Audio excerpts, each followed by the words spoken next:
Yo, what up, what up? We're back. You know the usual. You know how it is. We're here doing more hitless. Um you might notice a little something by the title. The end grows near. I kind of mentioned it on Saturday. I think this is the last week I'm going to attempt runs.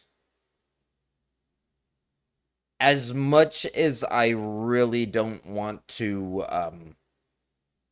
not finish this on my limited schedule because I do not stream full time and there are so many things I want to do. And I mean, if I was streaming daily,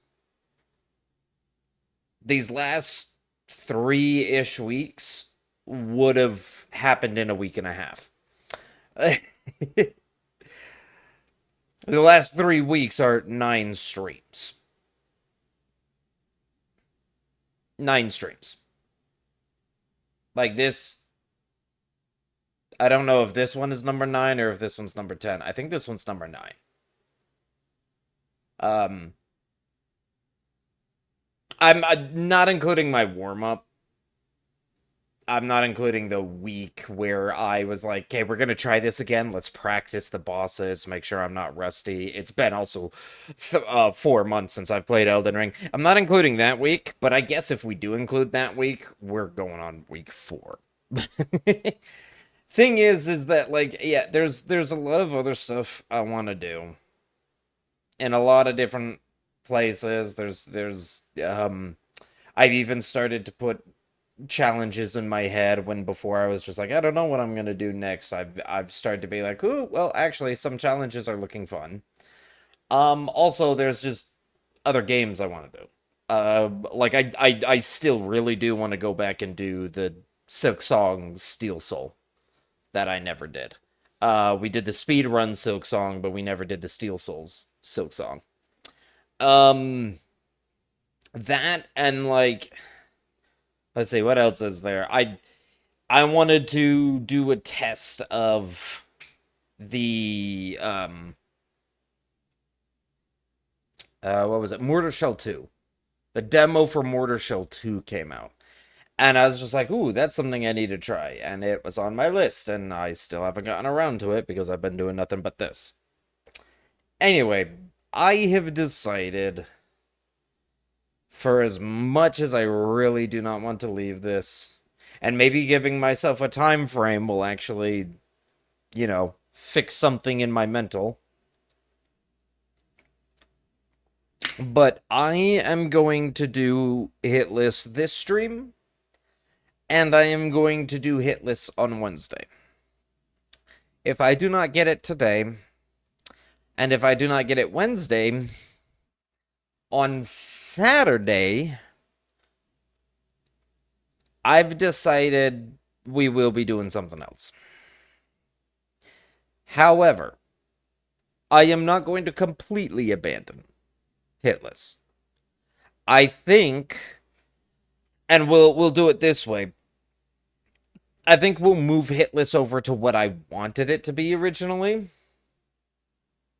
where I'm doing I'm doing Elden Ring Mondays, like I was gonna do like Mastery Mondays and stuff, and so I think I'm gonna do that. And so we'll have Monday and Wednesday, and then Saturday I will do something else. And if we like didn't get it on Wednesday, next Monday I will come back and start doing more attempts. But then Tuesdays and Saturdays I'm gonna do other things. So I have Monday, I have today, and I have Wednesday, and then after that, I'm pretty much only gonna be doing the runs on Monday. I'll be doing other stuff on the other days. Because that's just, I don't want to abandon this. I don't know what hex curse I have been. I don't know what is going on in my head, what curse has been thrust upon me, and why I can't do this, and why I keep getting a PB1. like for 3 weeks. But we're gonna try it.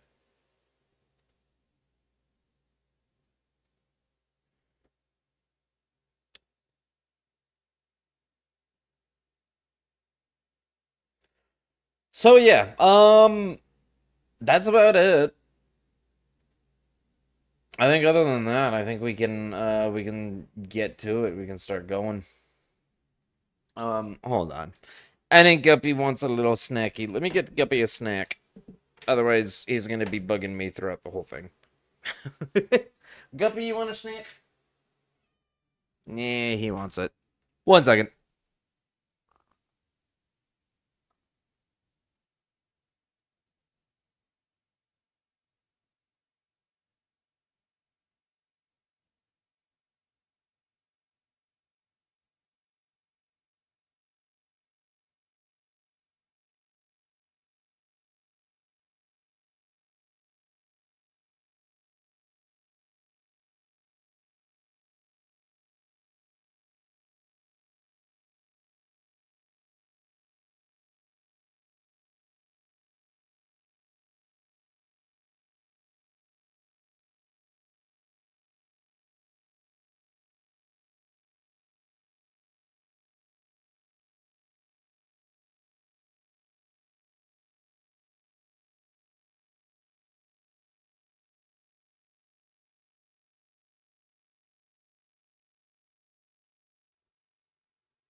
All right, I'm back. Um, I can also say it doesn't help that like I am not feeling the best today. Feeling a little sick, but not sick enough. Not sick enough that it's gonna stop me from going. But yeah, so we will be working on it today, working on it Wednesday. Hopefully, everything goes fine. We just get it today. But yeah, I think that's it. I think that's it.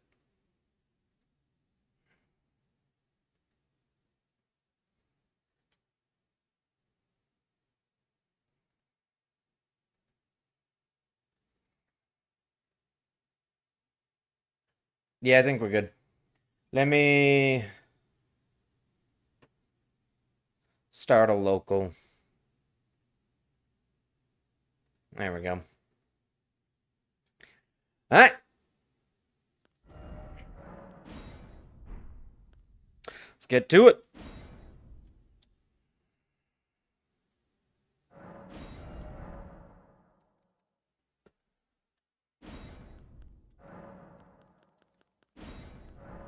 Once more on Serpent Hunter Hitless.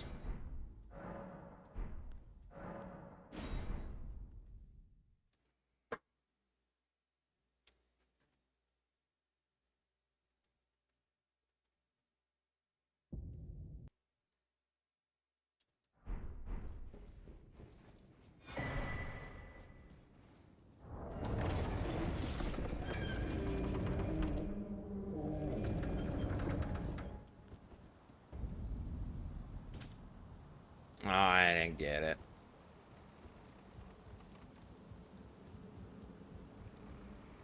We'll get it on the first step.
Good old Limgrave.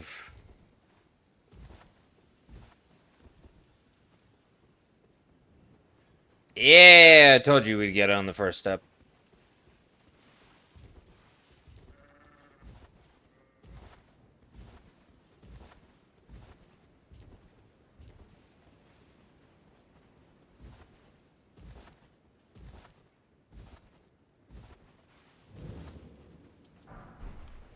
I can also that you're not then wine. I am Carly.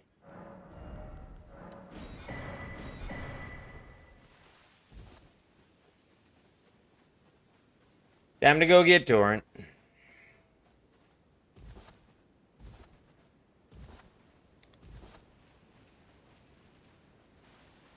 Yeah, I'm really hoping that we get it today because there's other stuff I want to move on to.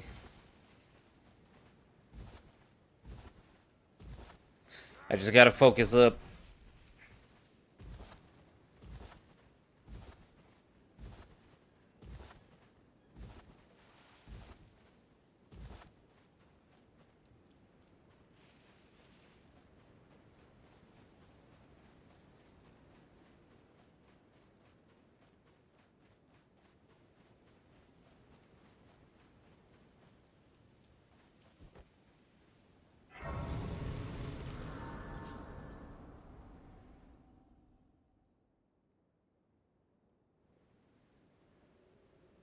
They sir, but you, I can play turning to aid you. You need to the foot. To the foot. Ah, I bequeath. It will summon Torrent. Treat him with. You heard to hear her first, guys. We gotta go to the foot.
Gotta love the intro. Nice, good, like, half an hour of setup. In a way, it's kind of relaxing. Because it's like, I know what I'm doing for the next half hour. There's nothing that's really going to worry or, like, hit me in the next half hour.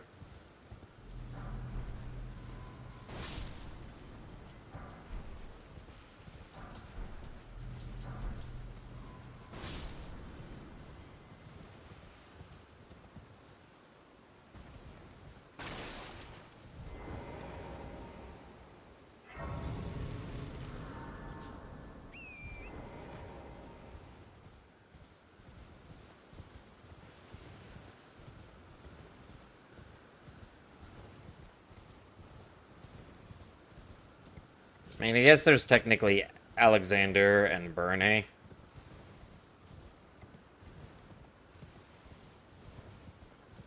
But, like, 99.9% of the time, they are not a problem.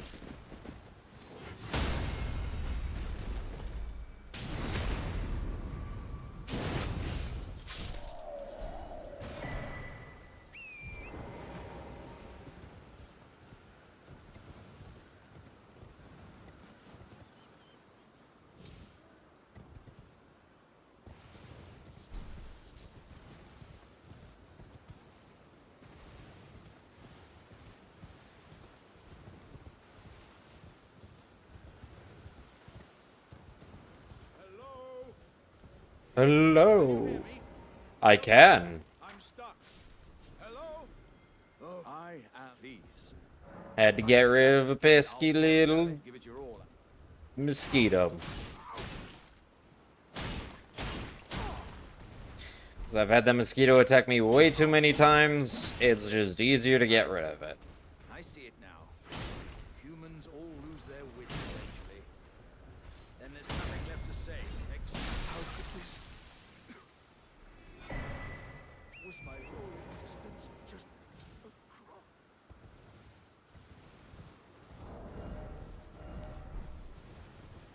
Thank you, Alexander. You will live on through us.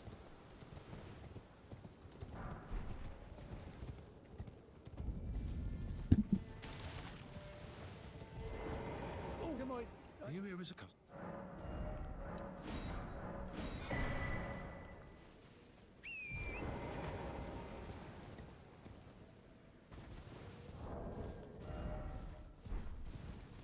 It's all our correct pots. We only need 4. No need for any more.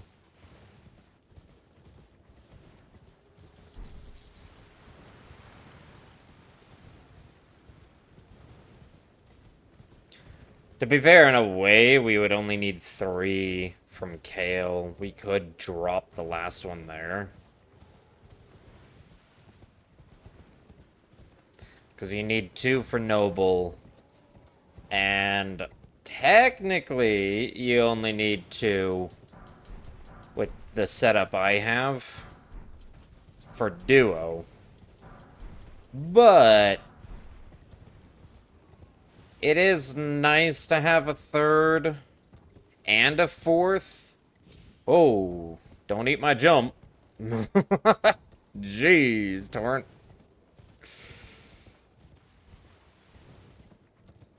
Glad I was able to save that. Ate my first jump, but still got my second.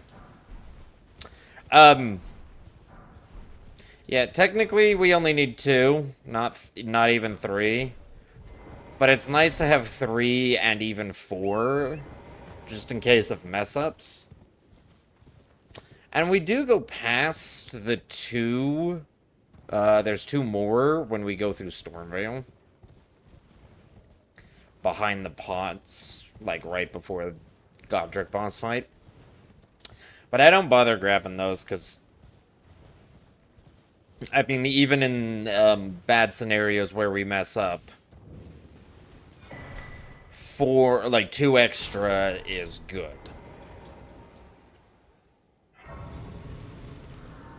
If I've messed up bad enough that I need more than 2, then I've messed up bad enough I should be, you know, mogging out. Which means they would reset and I could recraft them anyway. That's how I see it.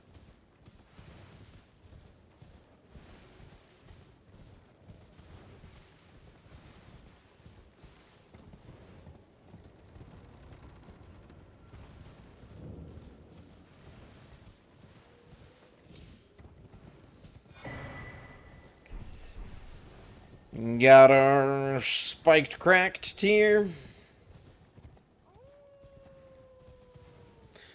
And we got our strength, so good on our tiers now.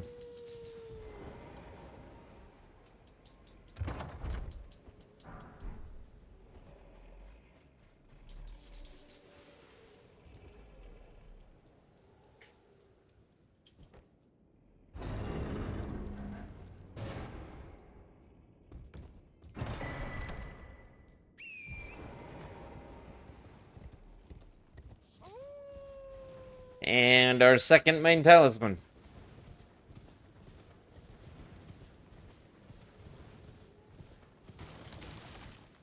Pretty much the talisman we switched to after Noble and Rykard. And the one we use, the one that's pretty much the bulk of our power throughout the entire rest of the run. Good old charged attacks. Oh, come on.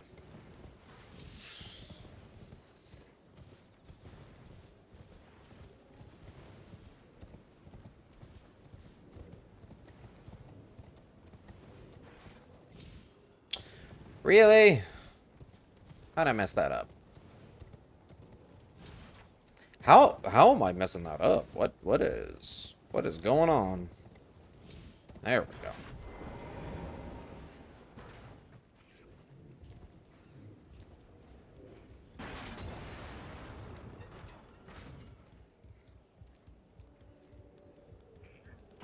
Sup? Love jumping into that guy.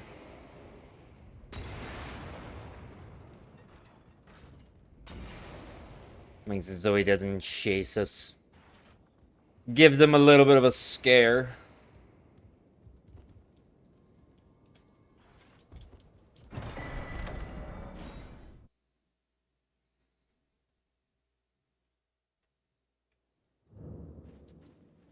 Alright, let's get our physic. We do the rest of the stuff later.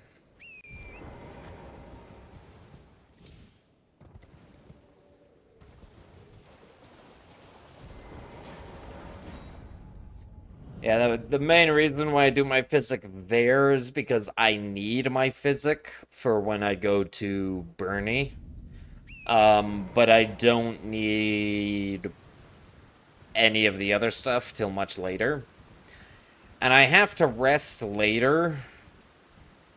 Like, I have to rest right before Noble anyway, so I can memorize spells and do other, and level up with some other things. So there's no point in doing any of that right now. But I do need my physic before that. And the reason why it's like, oh, well, why don't you just wait till you're at Bernie and then drink your physic? And then set up your physic so you can drink it. And it's just like, because by the time I get to Bernie, I have been through here, Caelid, and I have been through Liurnia.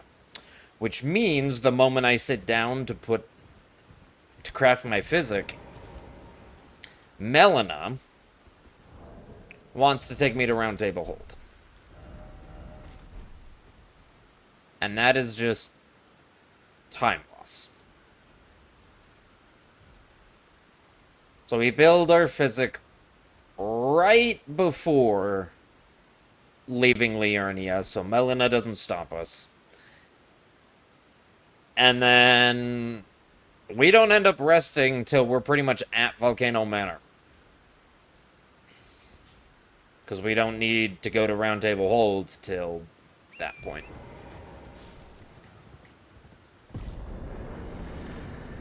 So, you know, time save.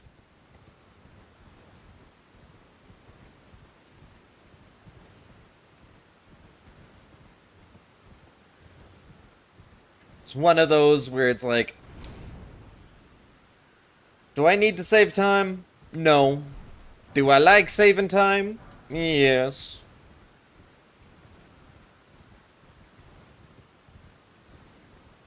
As long as it's something I'm comfortable with. Because there's like, oh, I could just not go get Indomitable Vow because that takes... Doing that whole extra path down there, I could save like 2 minutes if I just didn't even do that.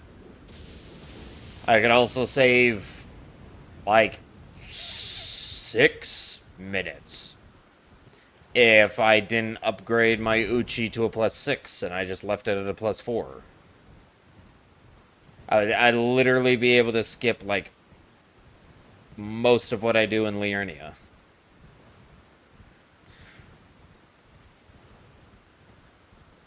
And it's like, yes, but I'm more comfortable doing it that way. So outside of comfortability, I'm down for time saves. But if it's for me of like, no, I'm comfortable doing, I have practiced doing the +6 route that I made. And using using Indomitable Vow, making sure I just have that on hand in case I get an Eruption RNG.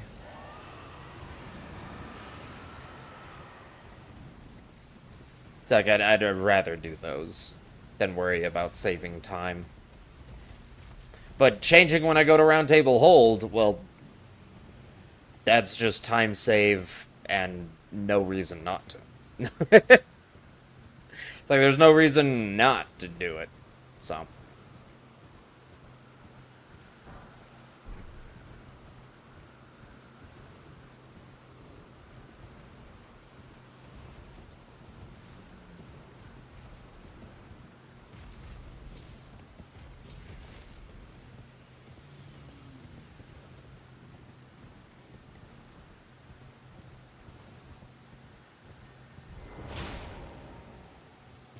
Alright, buddy boy. Time to get off the edge.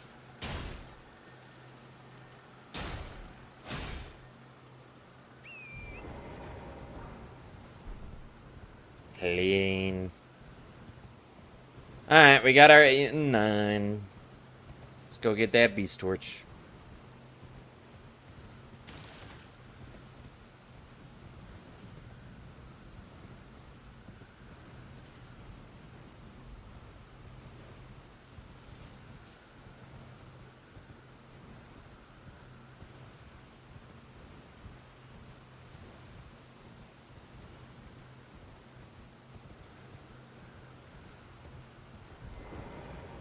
What has been an How can I help?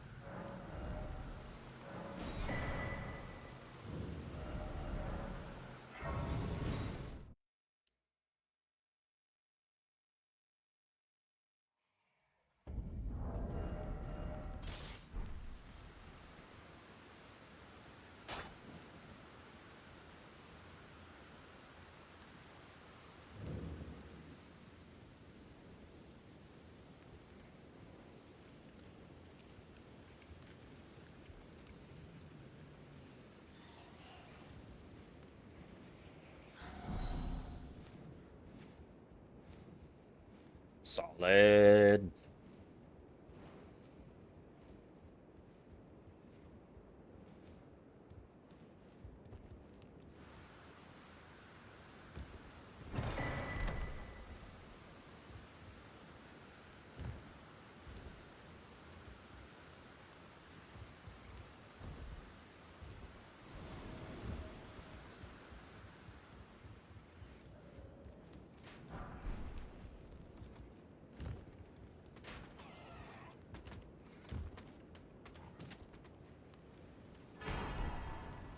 Wait for the soldiers up top to de-aggro. Alright.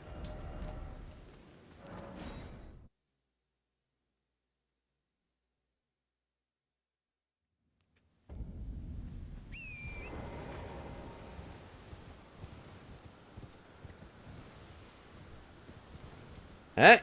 Let's go to Liurnia.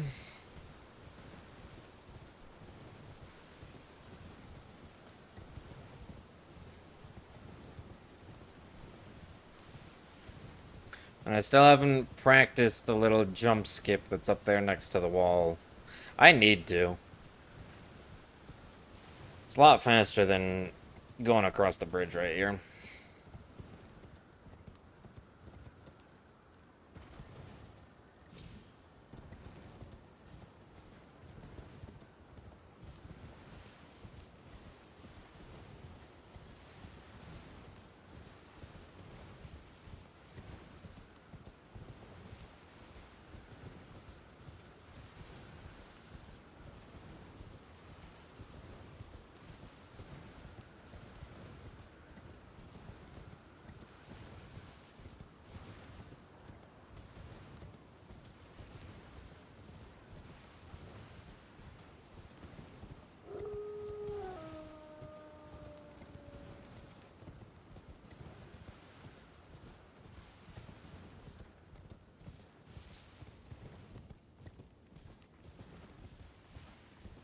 Beautiful.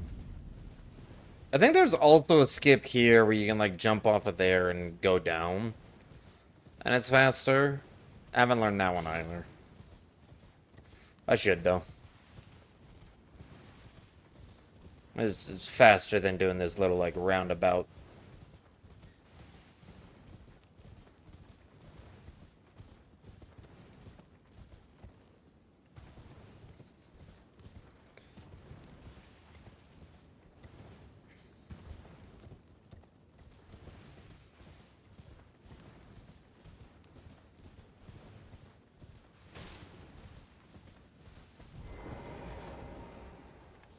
surprised you no matter. Why don't? Oh, don't. Thank you. Alright. All of our Smith 1s collected. Now it's just the Smith 2s. See, it's like normally here, this is where it's like I would just stop. Like, I wouldn't take any more time to upgrade it further if I was going for speech. But we're gonna go for the plus 6 instead. Because I am more comfortable with the plus 6. It allows me to 2-cycle Noble rather than have to worry about a 3-cycle. Because if I have to do a 3-cycle, then I really will need 3 sleep pots instead of the 2.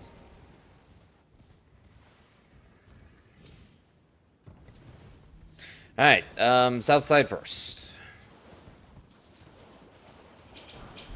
Pick up these, because why not? I'll literally run past there, might as well grab a little extra cash on our way.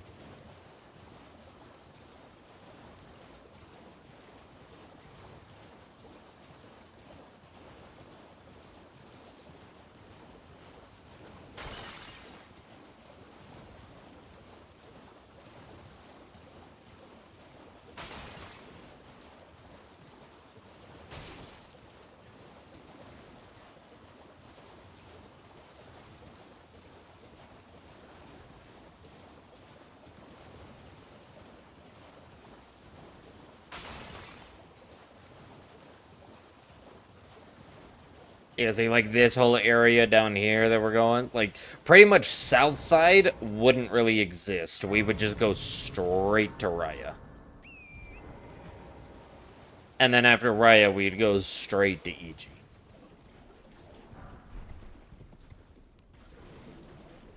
So, like, none of this would exist. This would all be cut out, which is where probably the bulk of the time save, if I did want to go for speed, would be.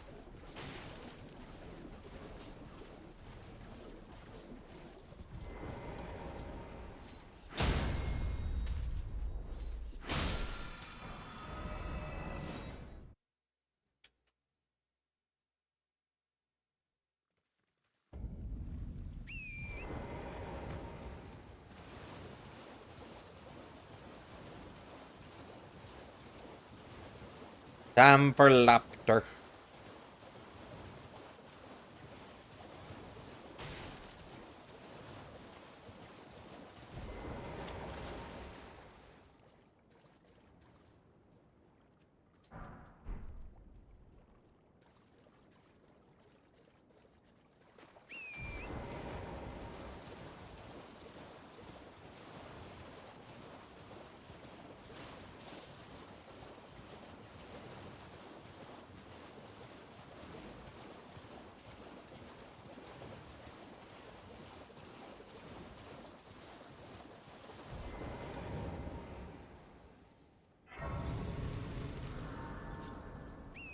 Alright, time to go say hi to Raya.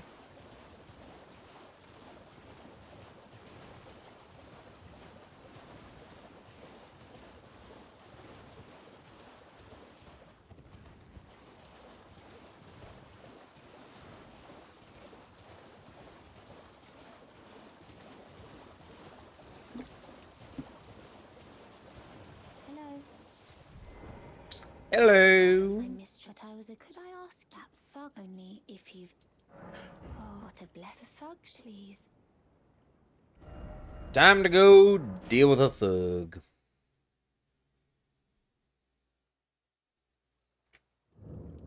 A thug. Show me, and I'll consider. But I'm not in love. You're a shrew first. Dealt with the thug. And by that, I mean through peaceful negotiation. Buying the necklace off of him for 1,000 runes. 1,000 souls. So even now, I'll go play DS3 and I'll call them runes, and then I come play Elden Ring and I'll call them souls. Please. Oh, yeah. Thank you. Did I forget? I see you are very to steady such. Please. Yeah, I wouldn't worry about Most time you are never buying it off of him. I would just kill him if I was doing a balls run. Because I also would have the flail. And I'd just, you know, spin to win. Flail. Frida, bring me my flail. And then he doesn't use his flail. He instead runs around smashing his little fire bowl.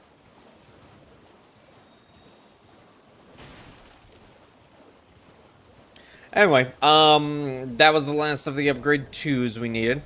12. And that's our plus 6.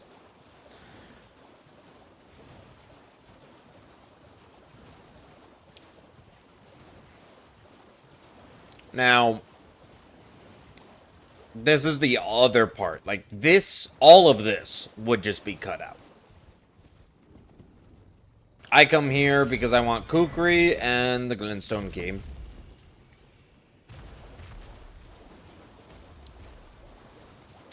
And then I don't port back and go to the teleporter, which would be faster. Again, this is where I also add like another like minute and a half. But instead, we go from Academy Key up to EG. We take the long route of just running there the whole time. And the reasoning... money.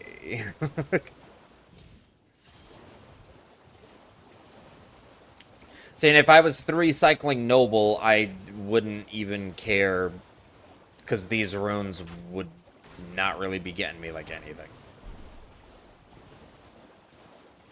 These runes I have routed in as part of, like, my guaranteed 2-cycle Noble.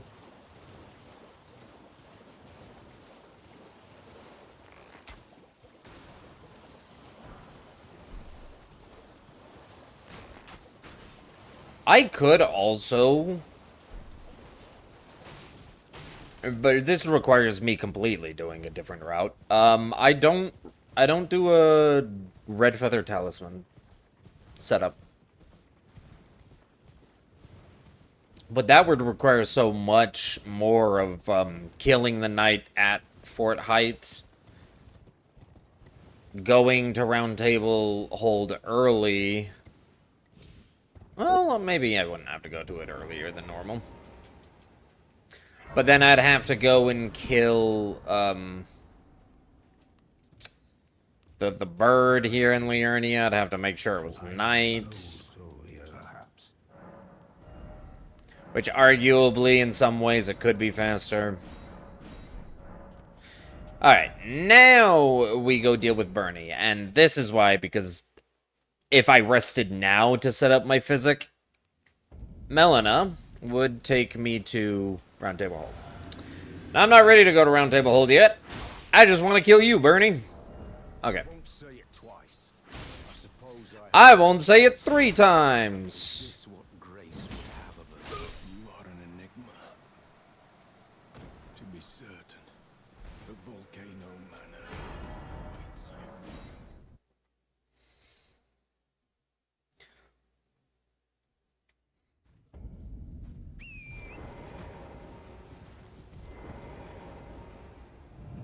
And then we use the Academy Gate.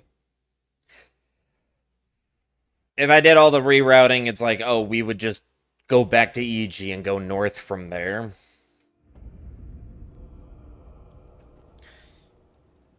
But because we use EG to upgrade, and then we port away to go kill Bernie, and because I like getting that kukri that's next to the Academy Key for Volcano Manor.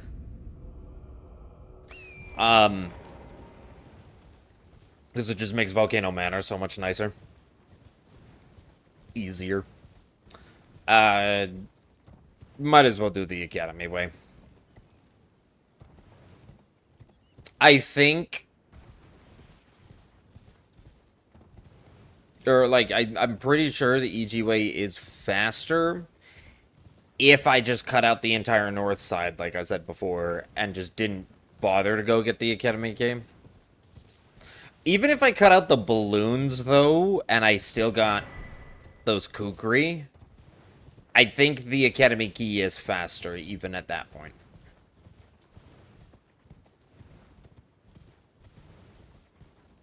I think the academy is faster than running north of EG if you're already going over to where the key is. The main time save is if you're not, is just not even grabbing the key in the first place. Just immediately jumping to the right of the bridge and going over to the teleporter. That's where the time save is. At least from my testing.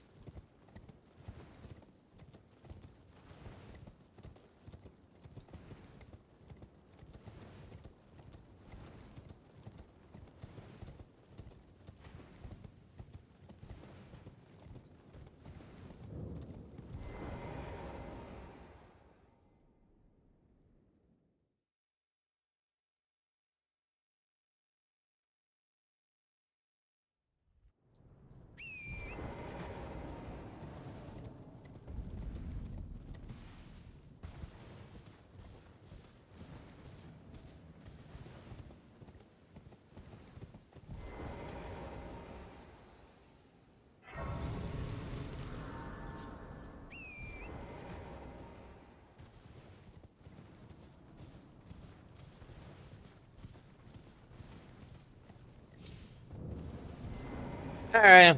I hereby take my hand. Give me. I will. It always surprises me when she's just like, let's go to Volcano Manor after you've killed one of our residents.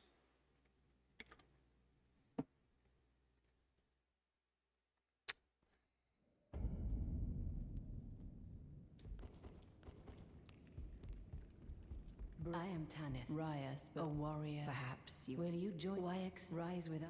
And now you the drawing room, but be sure.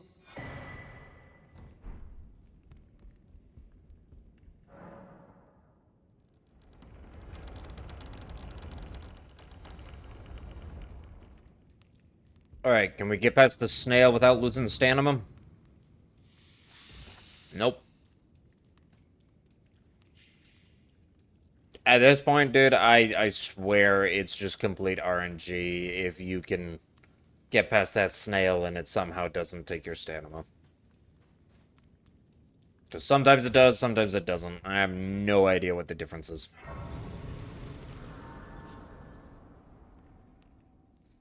Alright, now we go to Roundtable Hold. To determine if you had. It seems torrent, whereas there is, but I can take gathering. Very let my hand. Because now we actually have a reason to go to Roundtable Hold. We got stuff to buy.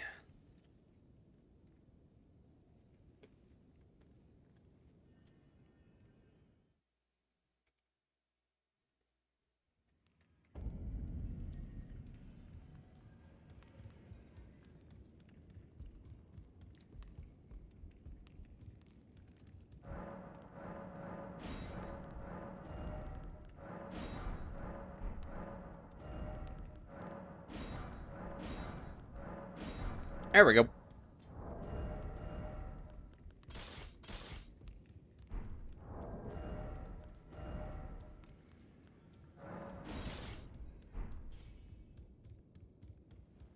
You're no mad loud, you.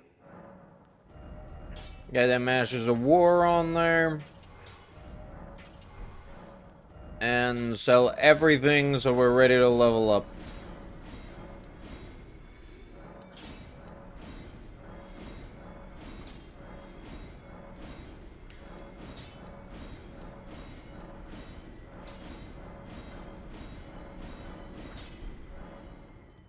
Also helps keep our inventory clear, which is nice.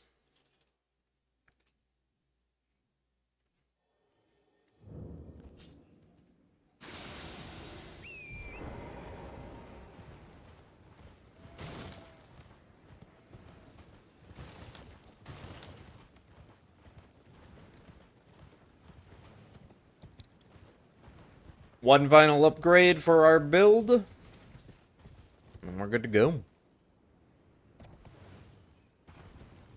The only thing we get for the build after Flame Grant Me Strength is Ritual Talisman. But we don't bother getting Ritual Sword Talisman till we're ready to head up to DTS and get into the capital. So it's after Rykard and after Godric. Because there's just no reason to really go over there before. We're just gonna have a harder time killing Gillica than, you know, when we come back later and literally just two-shot her.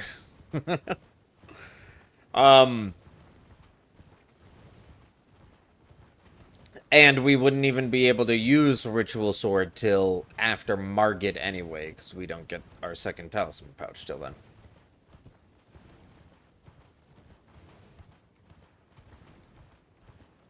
Beep! Welcome in, welcome in.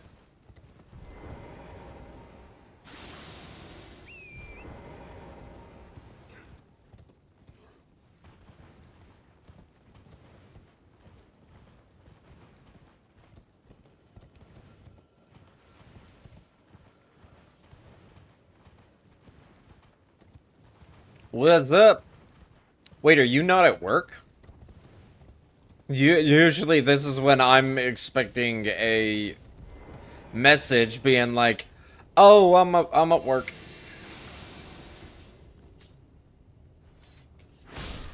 Just so I'll be lurking.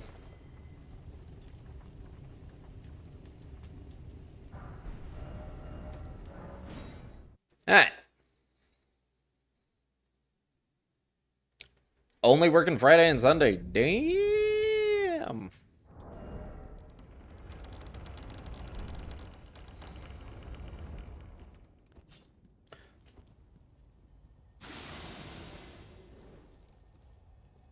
That sounds pretty nice. Having like the entire week off almost.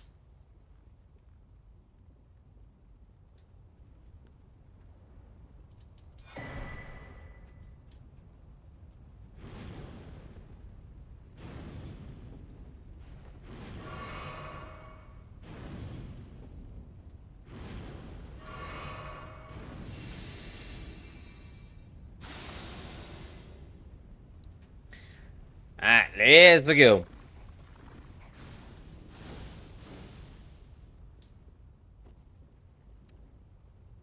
Go get ready to kill some noble.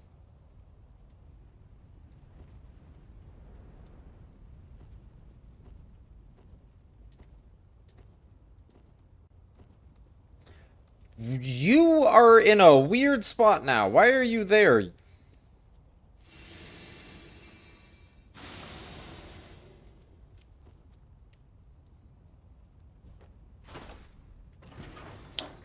This is the second time I've seen that. I don't know what's causing it, because, like, 100% of the time, he would always be walking to the left. I don't know where in my cycle it changed that now he's not far enough left.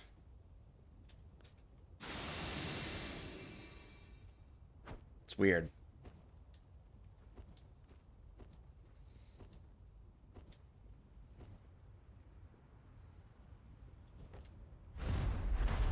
Alright. Now we sit down and do all of our setup.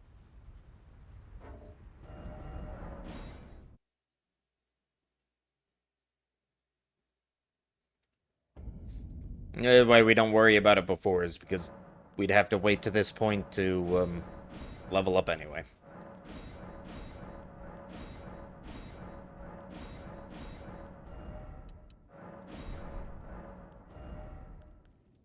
Finally, 750. And memorizing the spell. Crafting these and equipping them. Alright, we're good to go.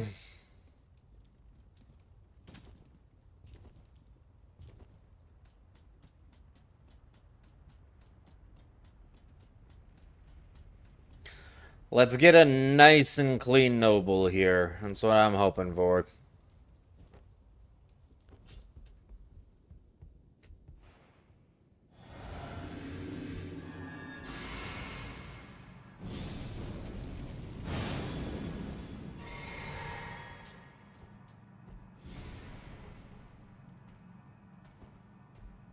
Are you gonna?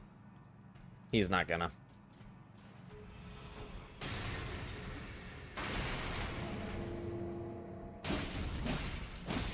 It's usually easier when you just...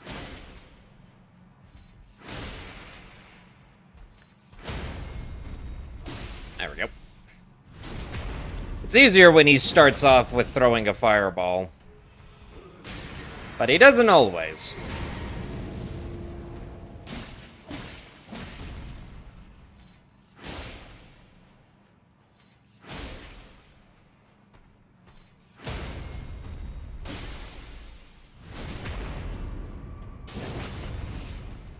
Yeah, I missed one of those headshots. That's okay. Still pretty clean noble.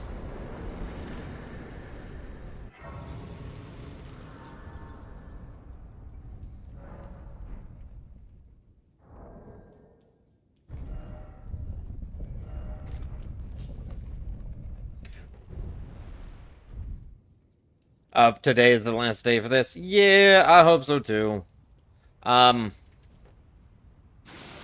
I did mention something earlier, so I might as I'll mention it again for you. I'm gonna do some runs, I mean, today, and then I'm doing some runs on Wednesday. And if I don't have it by the end of Wednesday, Saturday, we're gonna be doing something else. I don't want to give up on the challenge, but because I only stream 3 times a week, and this has been going on for 3 weeks now, there's other stuff that has come and happened and stuff I want to swap to. Like, if I streamed every single day, like if I did this full time, technically only a week and a half would have passed. Nine streams would have passed. So there's a big difference. What is a week and a half to most people is 3 weeks for me. And there's other stuff I want to move on to. However, like I said, I don't want to abandon this run if I don't get it. Like, I really want to get it. So, we won't be fully abandoning it. I will be doing something else on Saturday, is kind of what I've decided. But, I think Mondays will still be like Elden Ring Mondays. So, from then on, every Monday stream, we'll be coming back and doing some Elden Ring. And we'll keep continuing the hitless runs at that point.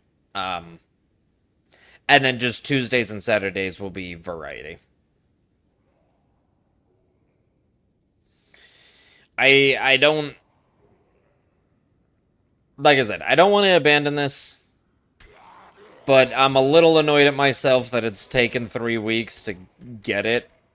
Especially since it's been 3 weeks of constant PB1s over and over and over and over. Like, I've been on a PB1 forever. And then every single time I keep getting almost there and then getting hit by something stupid that I definitely know enough to not get hit by it. But I don't know. Whether it's a brain fart, bad luck, or me still just accidentally doing a panic roll for whatever reason.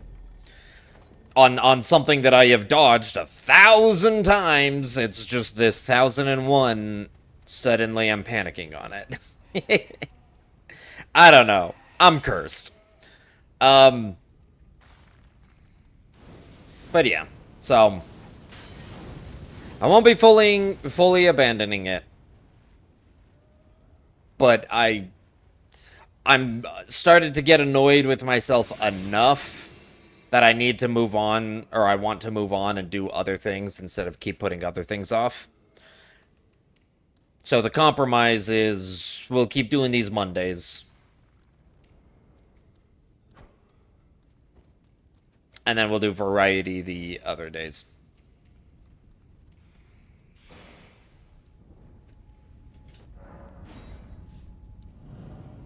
Or we just say, screw that, because I'm going to get it today.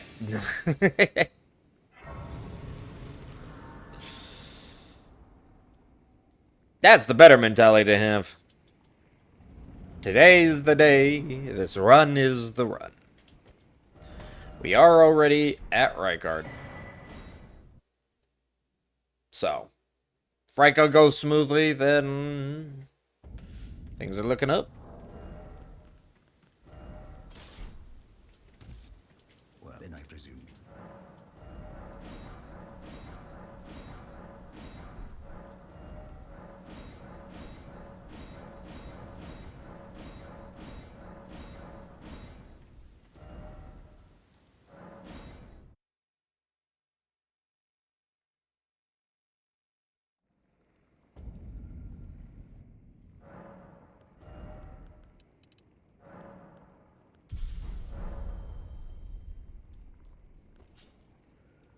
Alright.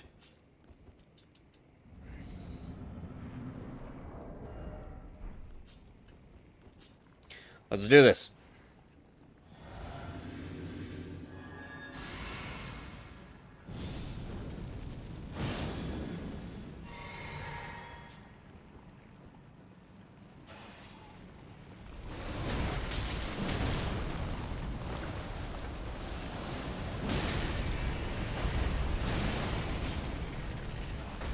Solid opener.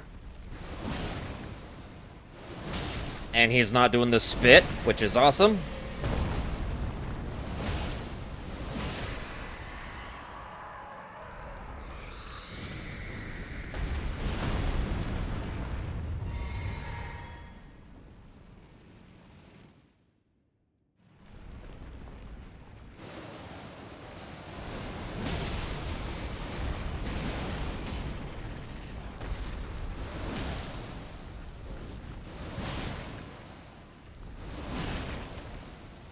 Come on, do an attack.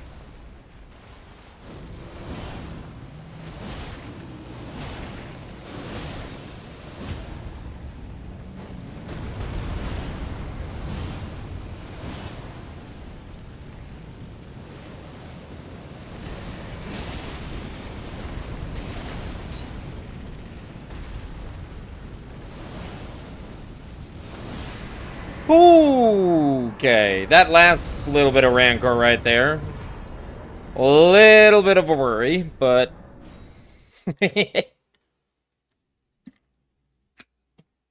Solid Rykard. Even with the Rancor.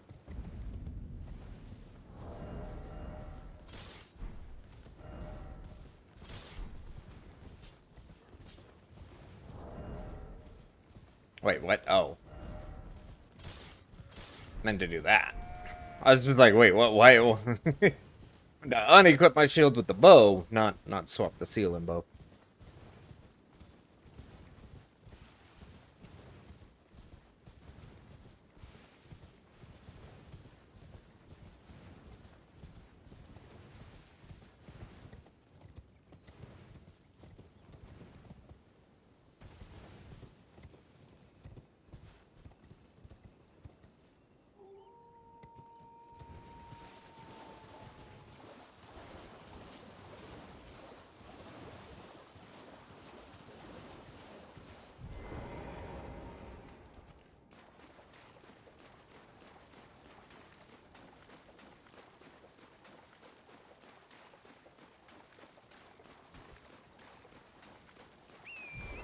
Solid.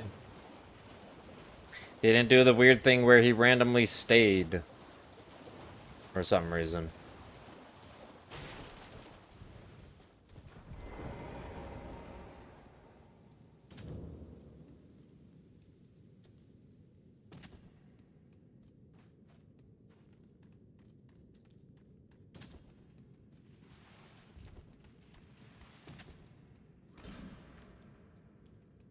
Yeah. You can't come in the boss room.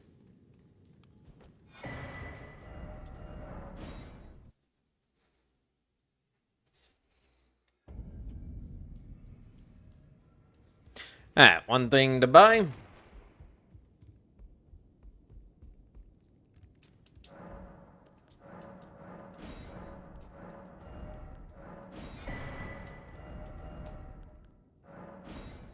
Perfect.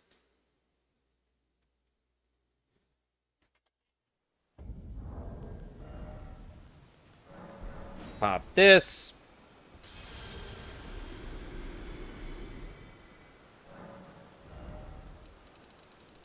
$46 is nice.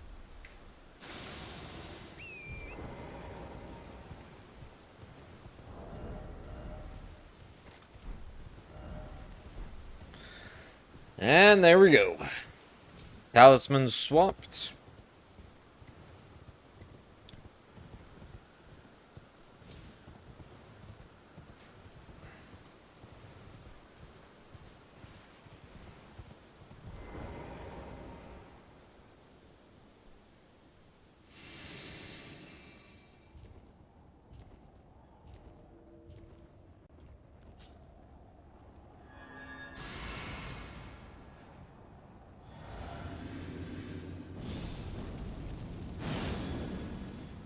Hey, Margaret.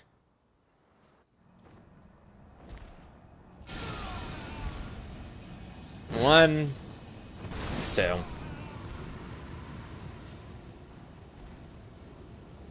Sad day.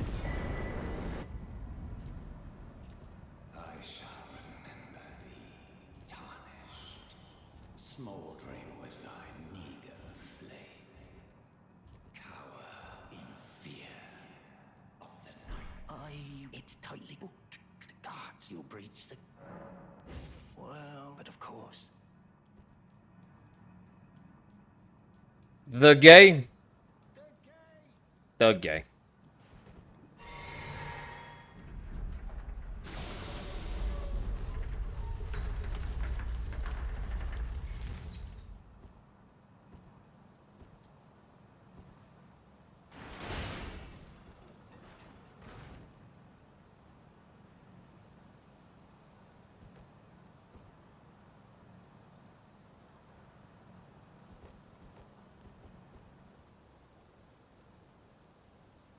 Come here, little buddy.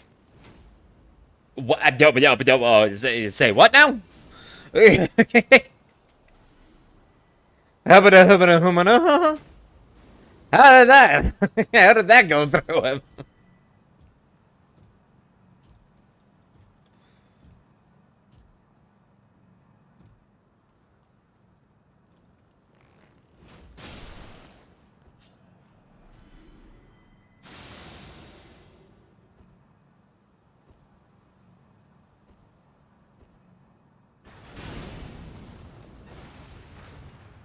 Perfect.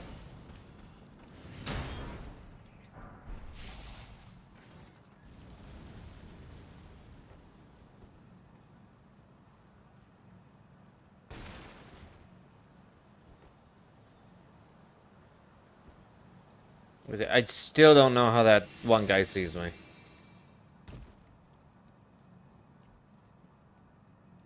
From so far away.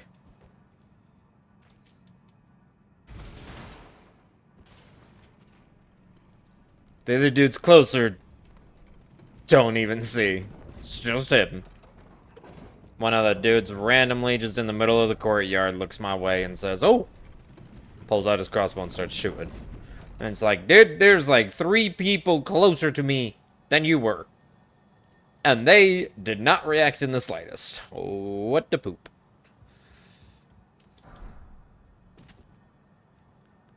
Alright, let's see if we're doing Kukri strat or if he gives us the weird opener. Let's get that extra level too. Boop. I mean, we needed our physic back anyway.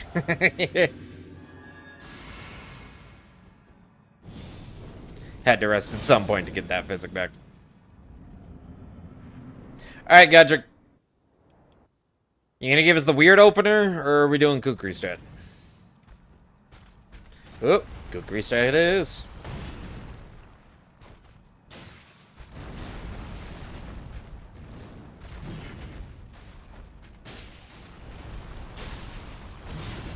Dude, what is your problem?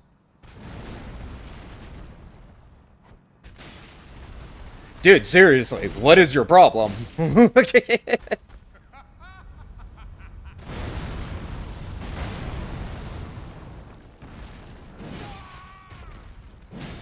Well, we're definitely going to be going into second phase. That's the first time Kukri strat has not worked at all. Second time, it has not been the first or second attack. So we're getting more data on how accurate it is. We went like what?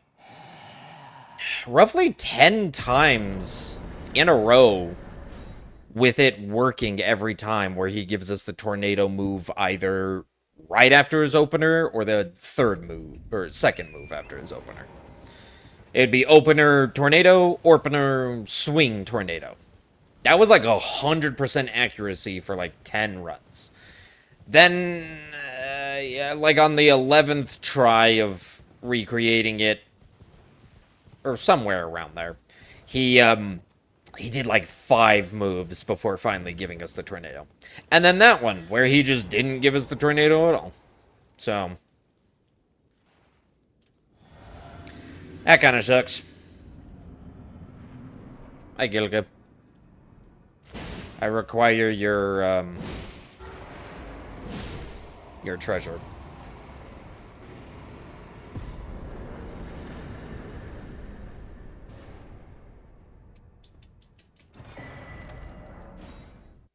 Solid.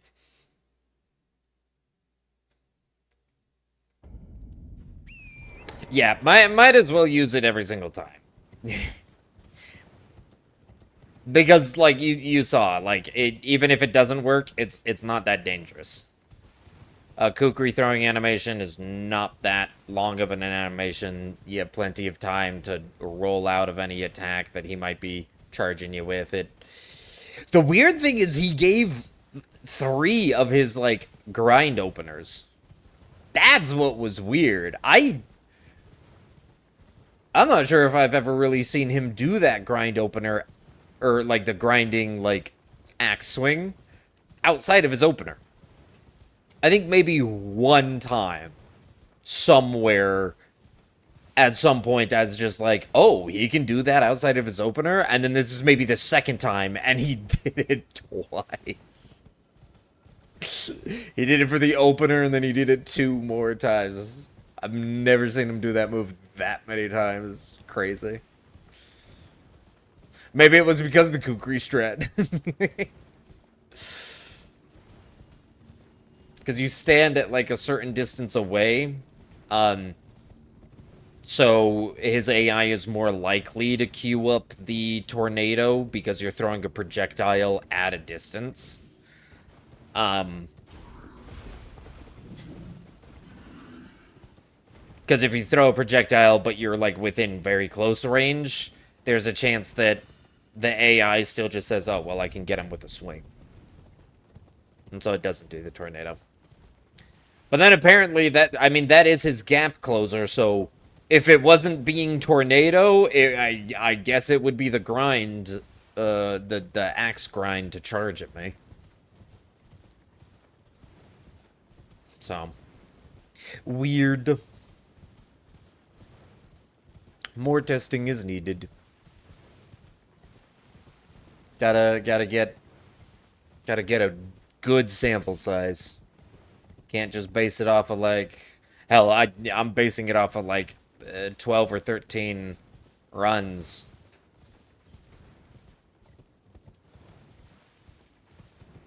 And I still don't think that's a big enough sample size.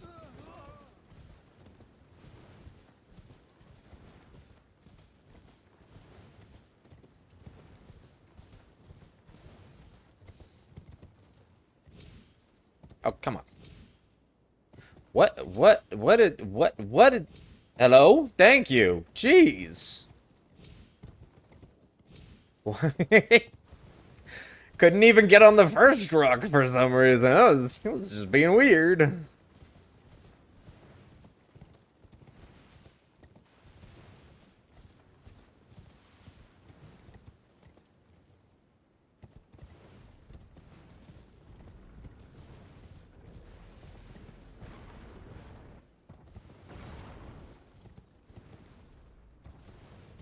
Oop. Trying not to jump on the squirrel bunnies. It didn't even do damage to the squirrel bunnies. Yet, without Torrent, me jumping even, like, right next to somebody suddenly does damage to them. How does that work?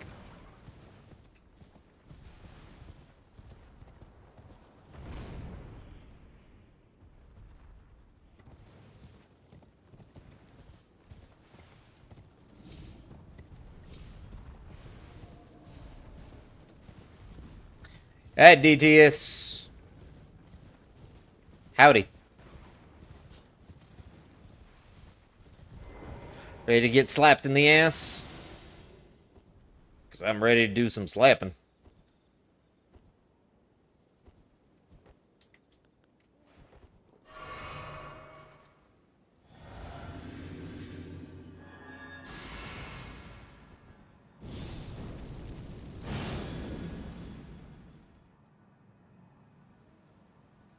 Slap!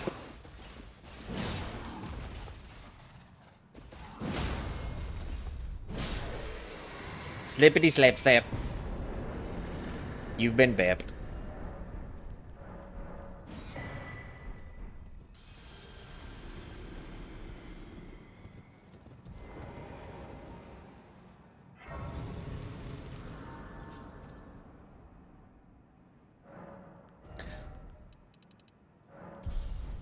Level up here so we don't have to talk to Melanon.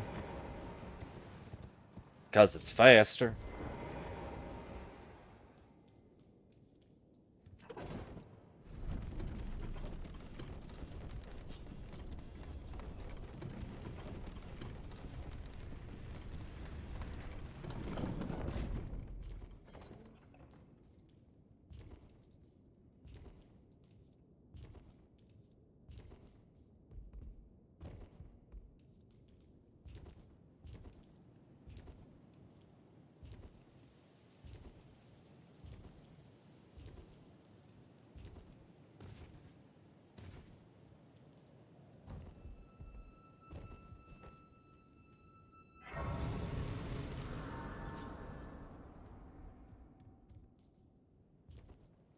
We take the slow but safe route.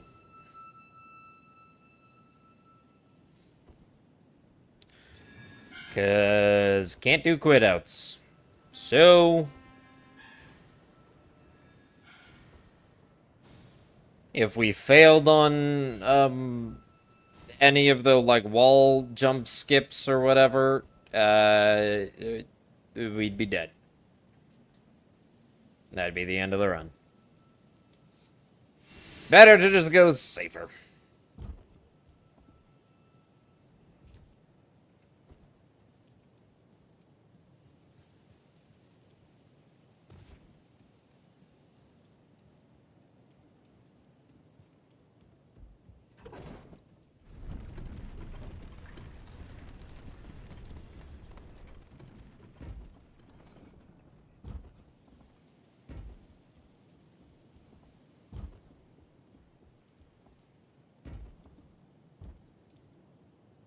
Nope.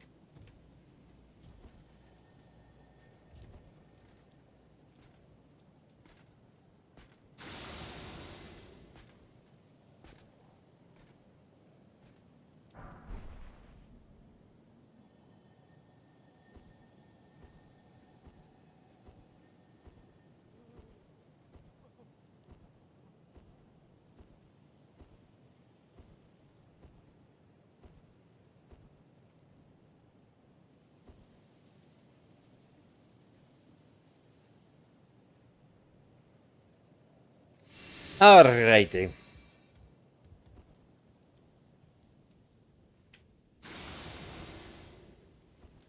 Pretty solid run through Lindell. No issues. Just good. It's always good.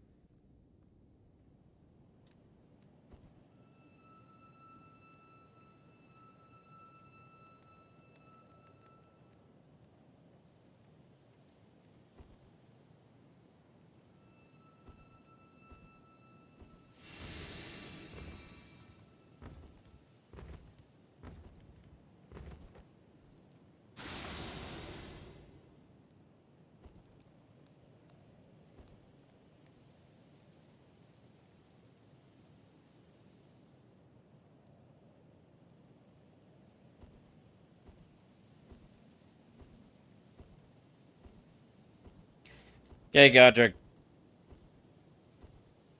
Or Godric. Godfrey. Give me a quick fight. Please. I will ask nicely. If he just does like a double spin, I will be so happy.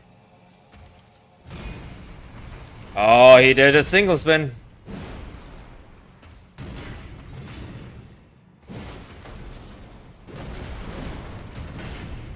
And there's the double spin.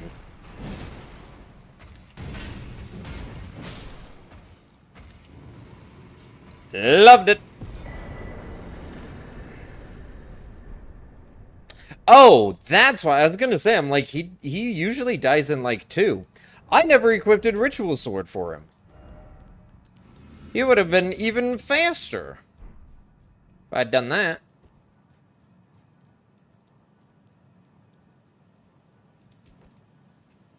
That means I didn't have a ritual sword for DTS either.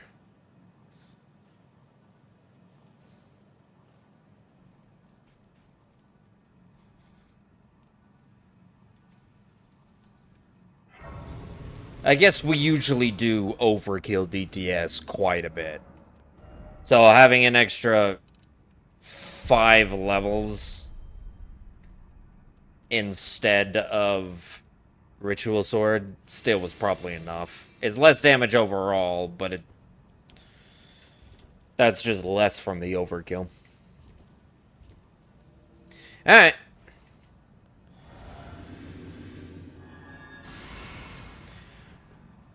You ready to get pounded in the face, Morgott? I'm ready to do some pounding. This time I actually got the proper talismans on.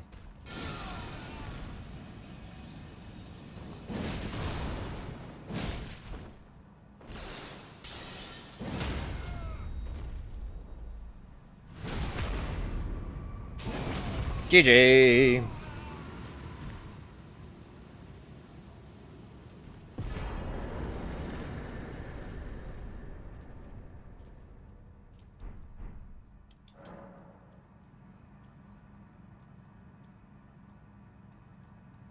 Let's make it so it looks like Melina drags his body behind the thing. Watch this.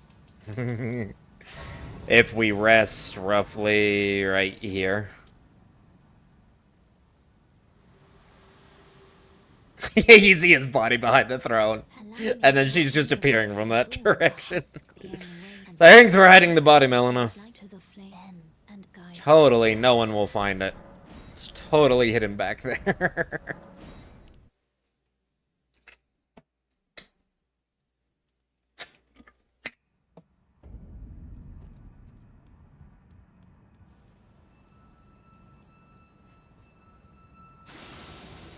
Alright. We do the safe route one more time.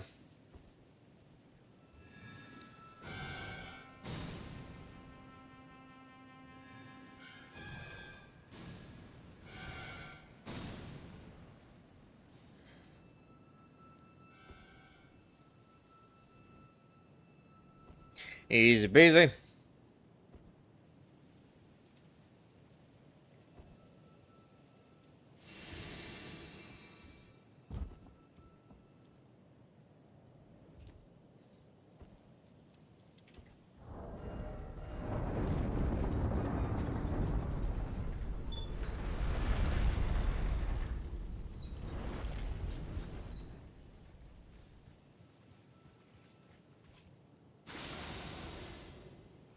Alright. Super long running section up to Fire Giant. And we're good.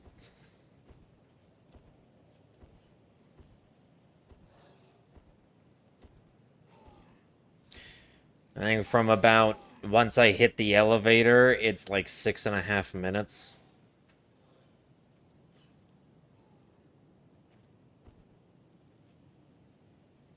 Maybe it's like 7 minutes once I hit the elevator.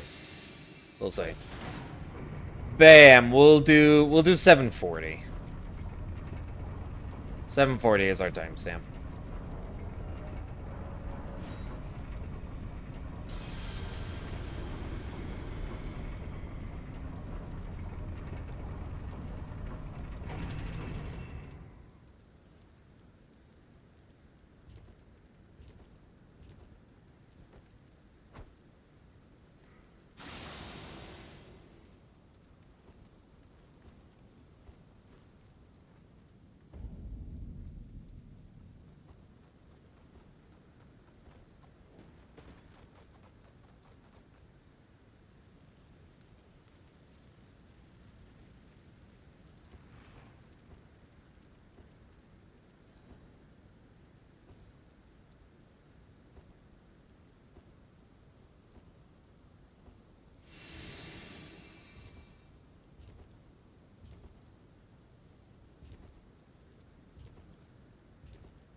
Sweet!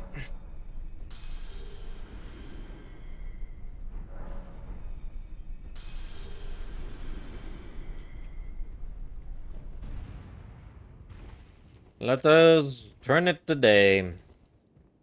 To not deal with the Night's Cav.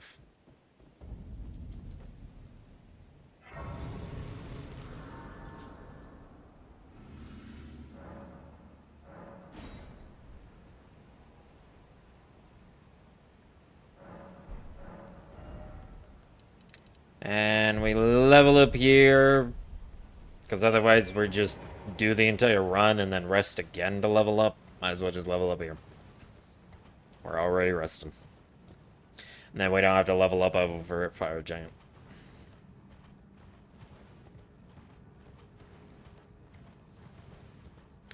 Alright, we're counting it at like 740.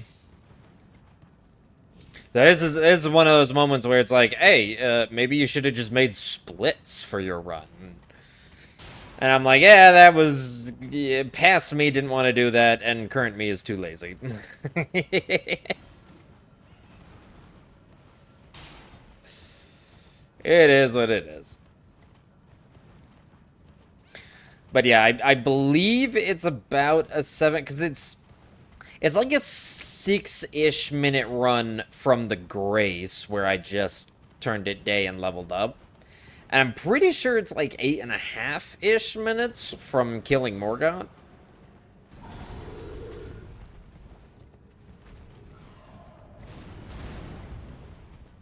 Okay, bro. It's chillaxing. He ain't gonna yell. We are too far away for that.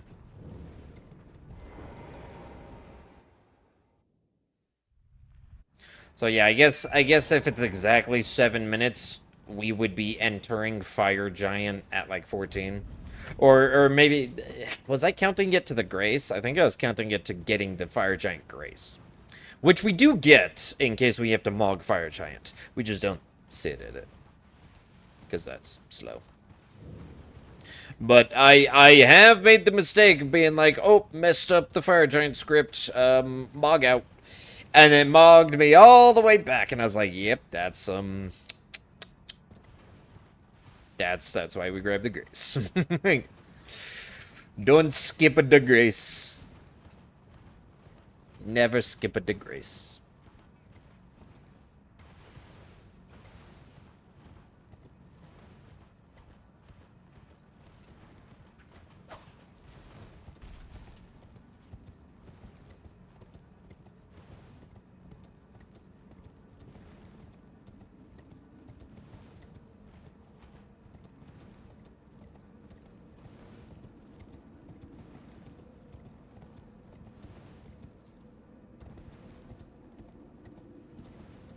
Hello, Mr. Gollum.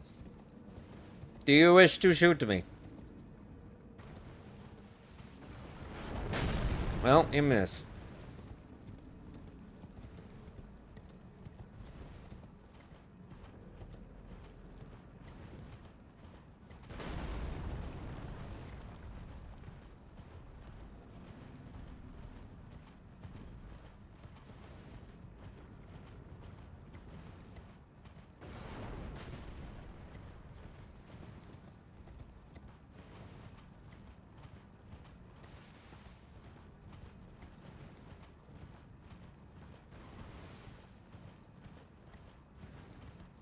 Alrighty.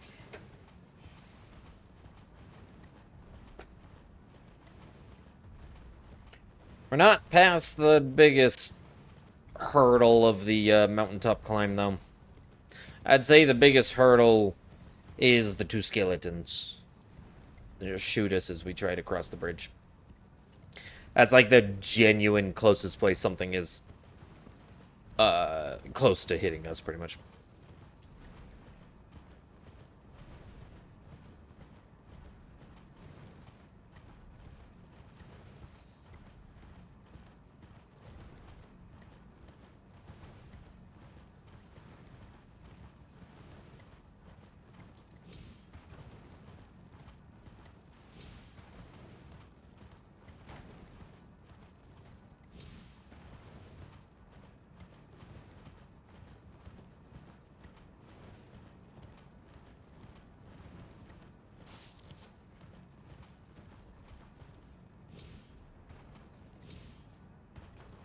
Uh-oh.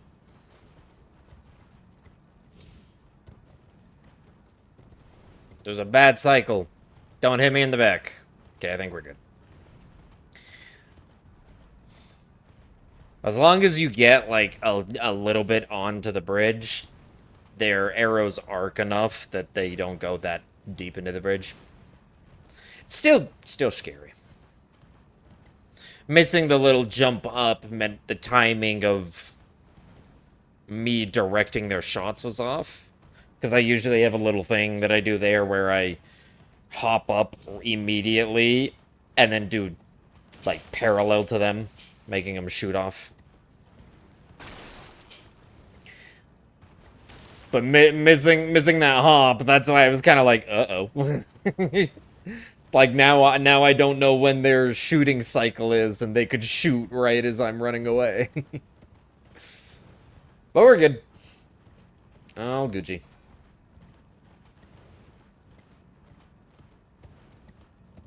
Okay, well, we just passed the 7-minute from the elevator. So we're now reaching 15 minutes.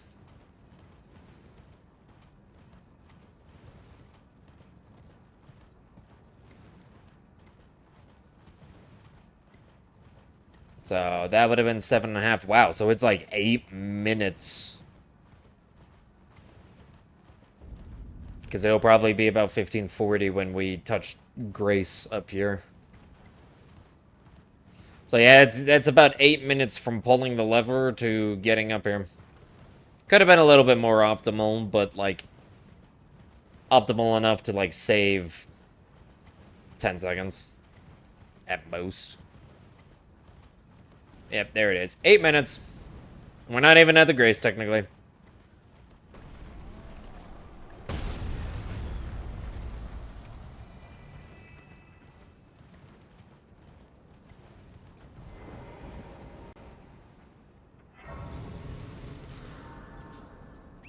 Yeah, it's like 8.5, almost. Jeez.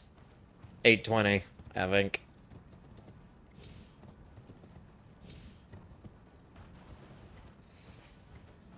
Alrighty. Alright, Giant. Be kind to me.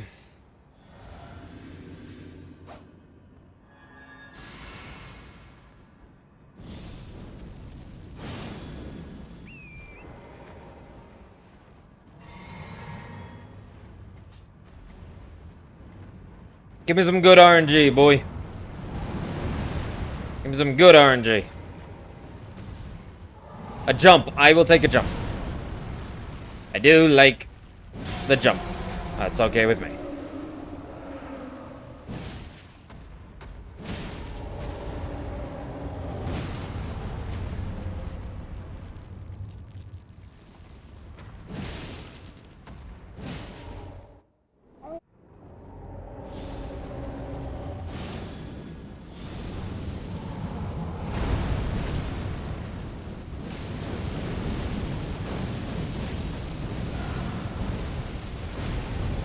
Booyah!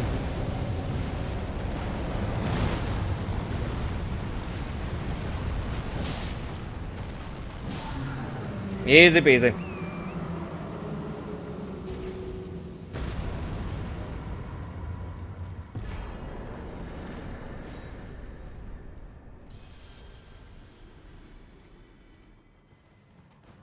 Solid. Well, I eventually need to craft those. Then we don't have to worry about crafting them while running through Farum Azula. Next up, Duo.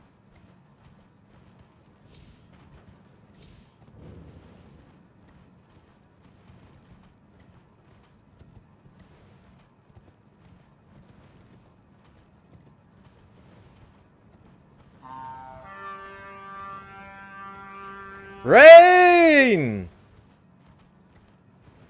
Raiders! What up, what up, what up? How y'all doing? How'd stream go for you? We're about to enter Farum Azula, which is like the I have long one of the ending areas you put a commit. in the game, Very let my hand. and so far we are still hitless. So it's a pretty solid run. Though the boss that has the most likelihood of hitting us is still yet to come. So who knows? Thank you, Beep, for covering the shout out. I'm doing all right. I'm doing all right. I'm a little under the weather, but not like super under the weather. So like I'm still in a good mood. I'm still happy. That's nice. I was stream. What were you doing? What were you up to? And how's your day going? Was the stream good?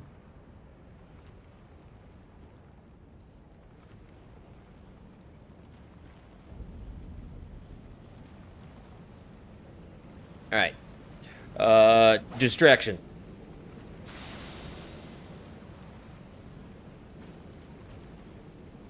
I will sneak past all of this.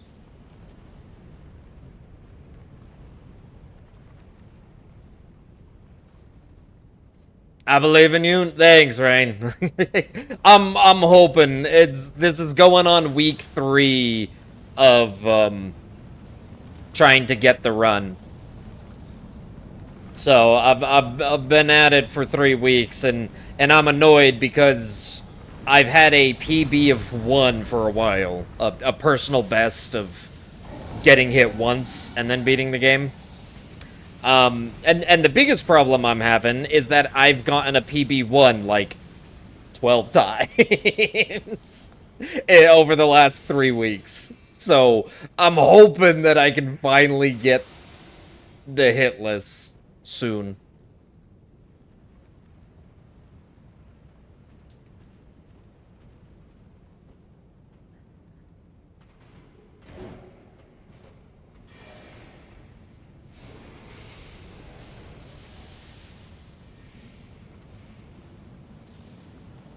So close. Yeah. It's been a little annoying because I've been so close for like a long time.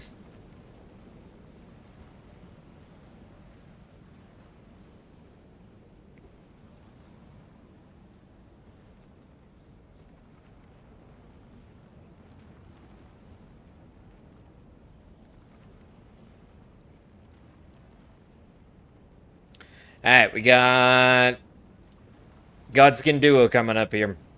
Luckily, they're fully scripted, so as long as I don't mess up the script,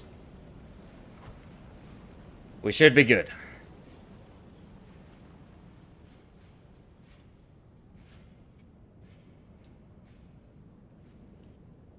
Okay. Invisibility. Golden Vow. Spawn them in 1 pot, 2 pot, heal back up to full,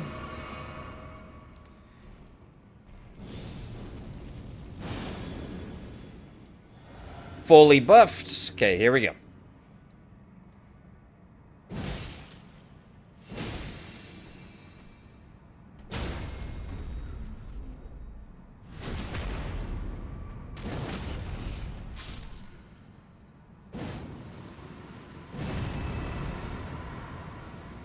Okay.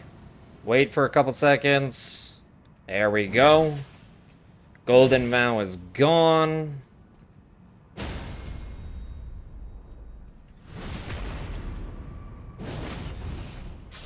And hit the disappearing body, and we're good. Love that script.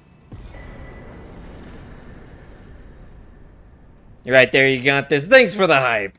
I appreciate it. You'll be proud of me. I'm trying Bloodborne off stream. Ooh, Bloodborne's a good one.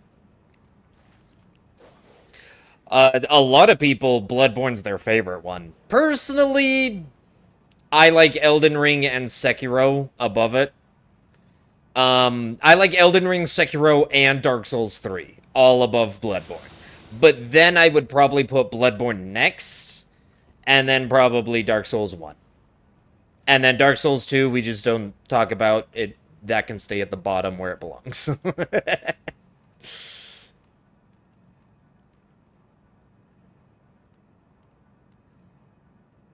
Off stream because I have the patience of a hangry toddler with Soulsborne games. Hey, I mean, if you need to take it bit by bit, by all means. Okay, we gotta be careful of the bird here. We have to literally hug this wall or that bird sees us. Okay, we're good.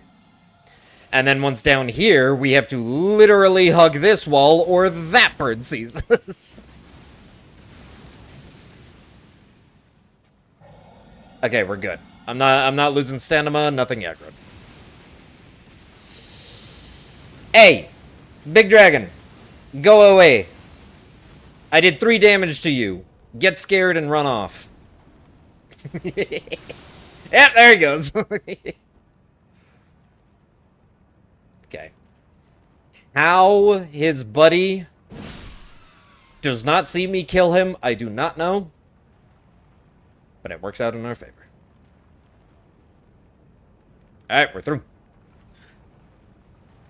Solid. That pretty much means Malekith is the only thing that's an issue now, and he has been like 4 of those like 12 PB1s before, so I've heard Sekiro is really good. Sekiro is probably, outside of Elden Ring, the biggest one loved by people. Like, I think Elden Ring just hit a bigger audience, and that's why there's more people that love it. But if you look within the Souls community... Whoops. Trying to do my invisibility. If you look, like, within the Souls community, Sekiro sometimes even outbeats Elden Ring in, like, certain majorities and certain communities. Like, Sekiro has been sped-run way more than Elden Ring. Which is weird, because you'd think Elden Ring would be the one that has everybody speed-running it. Okay, go look over at that thing I just threw. Perfect. Yeah, it's one that the creator didn't actually make. Yeah, Dark Souls 2 was not directed by Miyazaki. Miyazaki directed Dark Souls 1, and then went to go work on Bloodborne, so someone else directed Dark Souls 2. Then Dark Souls 2 was kind of a game, and so Miyazaki finished Bloodborne, came back and did Dark Souls 3, and then after Dark Souls 3 he did Sekiro, and then after Sekiro he did Elden Ring. And then someone else did Night Rain. Miyazaki did not do Night Rain. What? Why am I coming over here like I need to buy something? I'm not here to buy, I'm here to upgrade. Fucking birds, man. Dude, it's always the flying enemies. It's always the birds that are like the most annoying thing out there.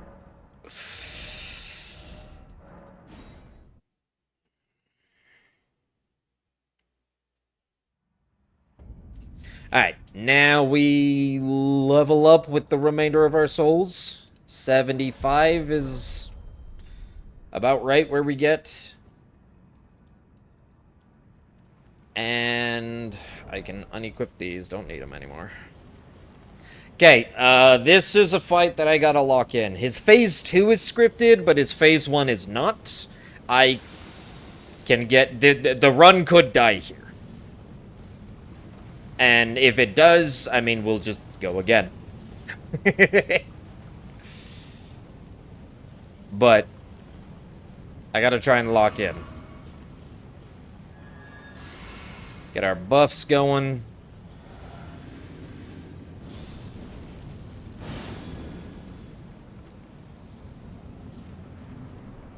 Alright, Mally.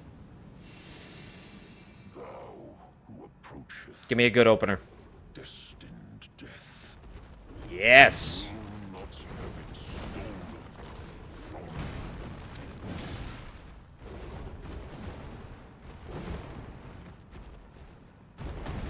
That's the move I don't like. Oh!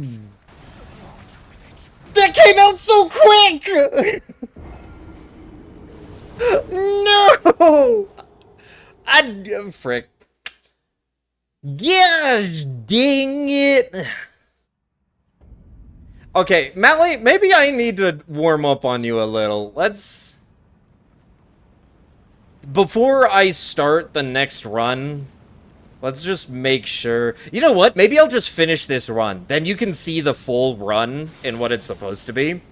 And it gives me a little bit more practice on these end bosses. Because it's these end bosses is where the mess-ups keep happening.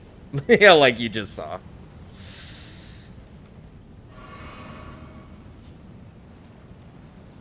Yeah, usually I'm on top of it, and the little, like, rock throw doesn't get to me. I don't know, that was not the move I was expecting him to do. And I should have just been ready for whatever was coming anyway. Oh, missed. I missed again. Come on.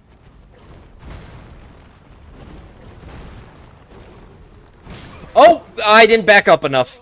Okay, that one was on... That one's on me. I needed to back up more. I stopped backing up too soon. Yeah, maybe I do need a little bit of a warm-up. This is the first run today. So warm-up is probably necessary.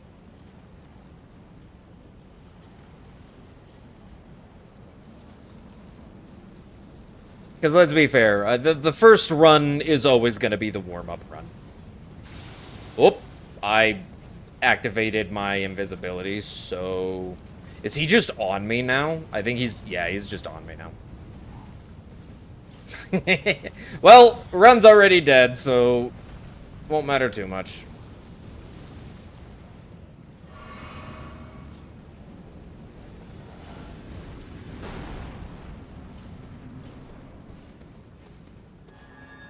We're buzzing inside the arena.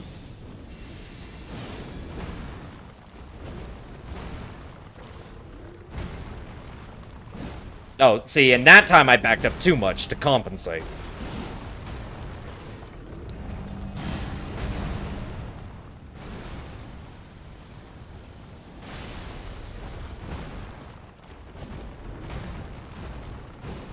Oh, I rolled backwards. Okay, that one. I just fat-fingered B.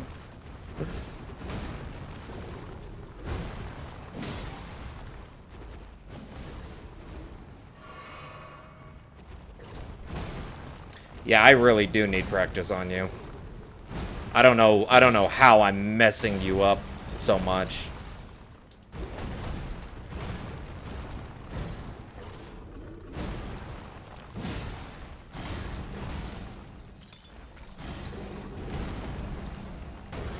Oh, yeah, I jumped way early on that. Dude, yeah, okay. I definitely need some warm-up. Apparently this is,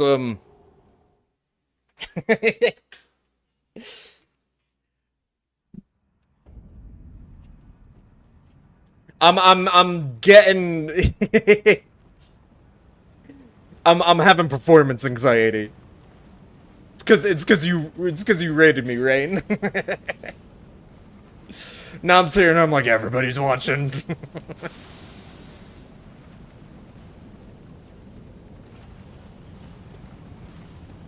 Yeah, it's time we did that properly.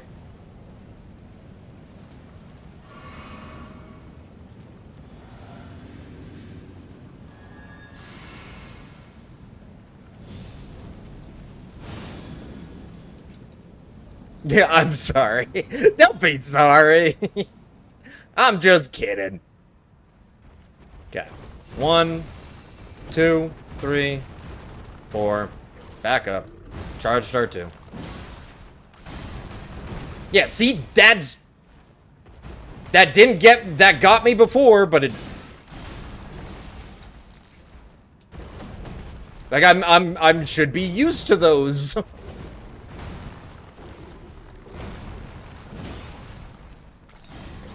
Okay, now I have to send him to second phase with a charge start 2.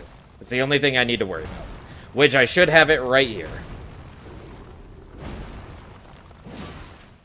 And this is the script for the second phase. Backstep, walk forward, get right into his crotch, stagger him, get an R1, and take the crit. GG. His second phase, entirely scripted. It's just the first phase that you gotta get past. It was almost like you were a hair out of position. Yeah, the backup, when he does like that side swipe move and then you see me roll like both swipes and then I start to back up, that specific one is a little bit like, if you hold back the entire time, he will always miss. But if you hold back the entire time, then you could be too far back that your attack will miss. So it's holding back for, it's backing up for most of the time, but not all of it. It's this weird in between. But yeah, usually I have not had issues with that. I'm surprised I had so many issues with Mally right there. Like, at the very least, I should have got him second try, not died 3 more times.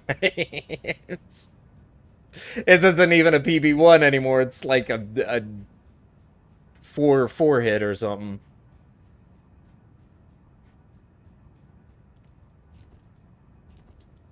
And the cone might wide enough just to hit, yeah.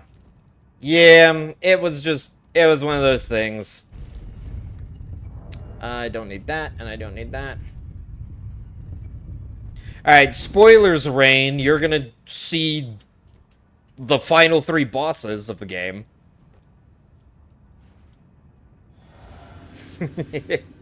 Whether you actually care. Stand before the Elden Ring. To become Elden Lord. What a sad state of affairs. Commend your spirit, alas, none shall take the throne. Queen Marika has high hopes that we... I know, in my bones, as tarnished cannot become a lord. Not even you. A man cannot kill a god.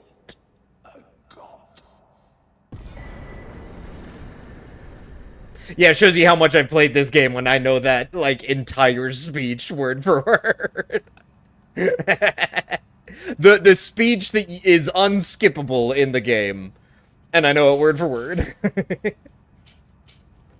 Yeah. The thing is, with Gideon there, he is completely scripted. Like, I can do that every time without issue. Thing is if I mess up that script, his actual fight is, like, it's a death sentence. Like, I will get killed by him. It is rare that I would not. Alright. Neat thing about Souls-like is you can see the end and still not know shit. Like, so that's fair. Hey, like I said, if you ever want to go back to Elden Ring, hit me up. I can be your DM in Elden Ring. I am all about the lore of this game. I am crazy about all the different aspects. I can literally be the DM. So if getting into the story is something you think would make the game more enjoyable, by all means, I can get you into the story. Alright, aside from Malekith, this is the other one that has given me trouble. It's either Malekith or it's Godfrey, this dude. He's the other one who it's like, I'll get hitless all the way up till him, and then I'll just mess up on him. Okay, 1 charge R2. 1 jumping R1. 1 rolling R1. Now we let him reset his stance, so we just don't attack him for a while. We just kind of play around his moves.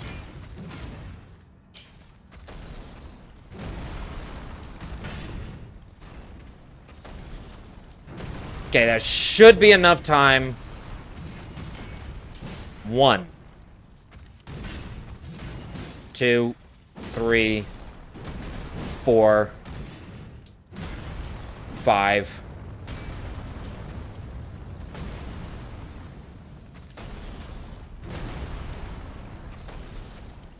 6, 7, and 8. Sends them into second phase. And then in second phase, it's totally scripted. So I don't have to fight the second phase, which is way more difficult. GG! We have to fight the first phase in a very particular, kind of normal way. Like, I'm kind of just dodging his attacks. And walking him around. But it's because I have to set up his, stance bar, which is how many hits it takes until you stagger them. And I'm setting it up perfectly so that the moment he switches to second phase, like I do enough damage, he switches to second phase, I stance break him immediately. Like, that's the whole point of the first fight, is I'm literally setting it up for the second fight. And then here's the final boss of the game. And Radagon is pseudo-scripted. Literally, he gets off a little bit of attacks at the beginning, and that should be all he gets off. Now, if he gives me good RNG... Give me good RNG. No! I want a good RNG. Okay, and then from here on out, now it's scripted.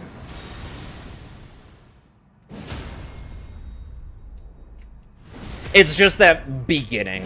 But he does have a move that he can do as, like, his very first move that pretty much just lets you go into this ordeal.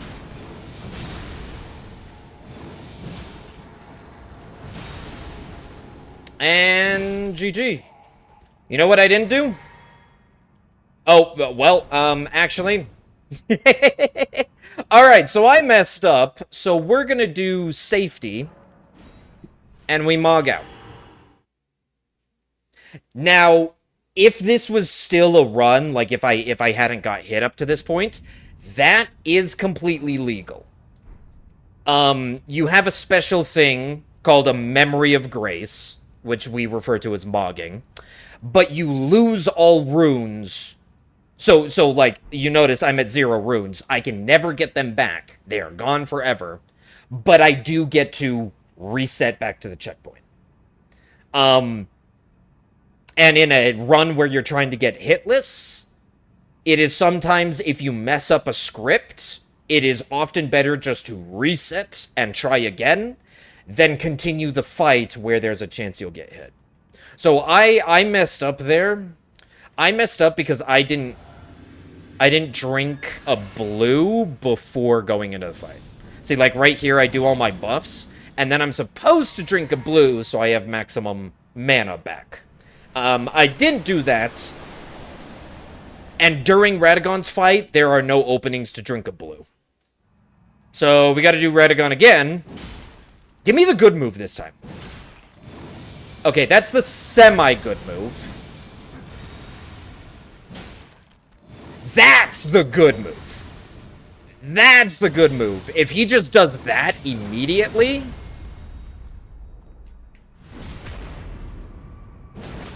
Okay, so he gave us way better RNG this time.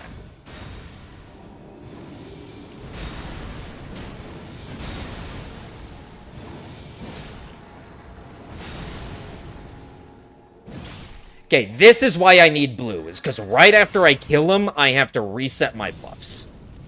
And I do not have enough time to drink a blue and reset my buffs. Because right as I spawn in here, I gotta run up to his leg, do 2 charged R2s, walk a little further, just to barely get out of his fire breath, another 2 charged R2s, and an R1 as he passes, and he staggers. Another 2 charged R2s to the chest, take the crit, and pretty much any attack kills him right after the crit. And that's the game. So now you've seen the very end of the run and the final, like, super hard final bosses of the game completely scripted. And then I would interact with this and it would roll credits. Instead, I'm just quitting. The profile, it was an hour and 42 minutes, and we delete it forever. Goodbye. Oh, old me would, like, be so abhorrent. I used to keep every profile I ever played all the time. And I would be like, no, I don't want to delete it. That's memories. And now doing challenges like this, where it's like I've done this run 30 times in my total time attempting it, getting better and better, going from like 10 hit PBs to 5 hit PBs to I got stuck on 7 for a while, I remember, and then getting that 1 hit PB, 1 hit personal best, and now I've been stuck on 1 hit personal best for a while. For the last 3 weeks. Nice practice run. Yeah! It was good. Oh, we're in ads right now.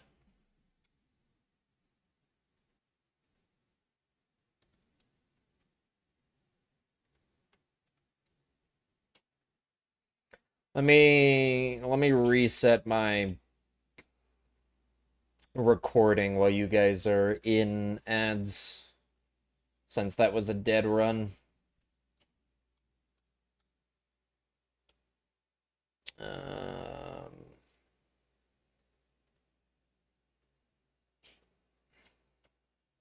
Alright, there we go. Ads are over, and I've segmented my recording, so that way, it was a dead run, I can just delete the footage, no need for it. Alright, yeah, so that actually, honestly, it wasn't a bad practice run. Godfrey, which has been an issue for me in the past, I did perfectly fine. Radagon, still good on that. It was just Malekith. Yeah. I haven't messed up, like the last like 5 or 6 runs I've done have gotten all the way to Godfrey. Like, Malekith has not been an issue. Pretty much last week. All last week, Malekith wasn't an issue. And then this week, apparently he is, and Godfrey is. I'm just trading off. Each week, it's just a new person. Alright. We start again. New game. Name it Serpent Hunter Hitless, because that is the weapon we are using. Starting Samurai, lands between Rune. We got our little Shade character that we've saved. And we're good to go. Restart the timer. Oh yeah, did I miss it, Rain, after you raided? I didn't see what you were doing. What were you doing on stream?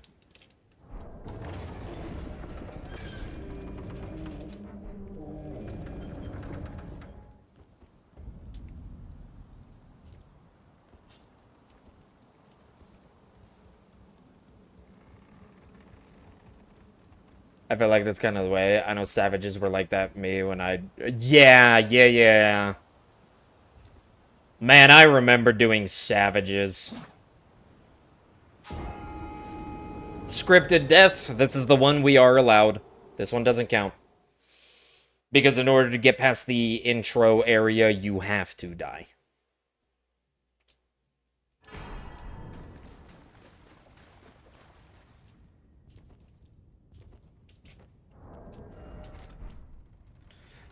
Was doing subathon, played Final Fantasy XIV with a punishment wheel. Ooh.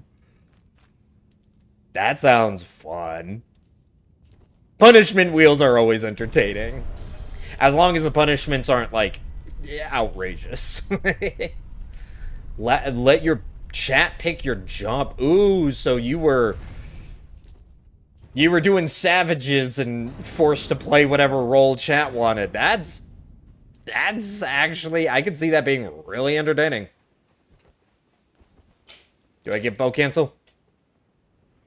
Nope, I don't. Sad day. I didn't cancel my landing animation. Literally saves like half a second, but...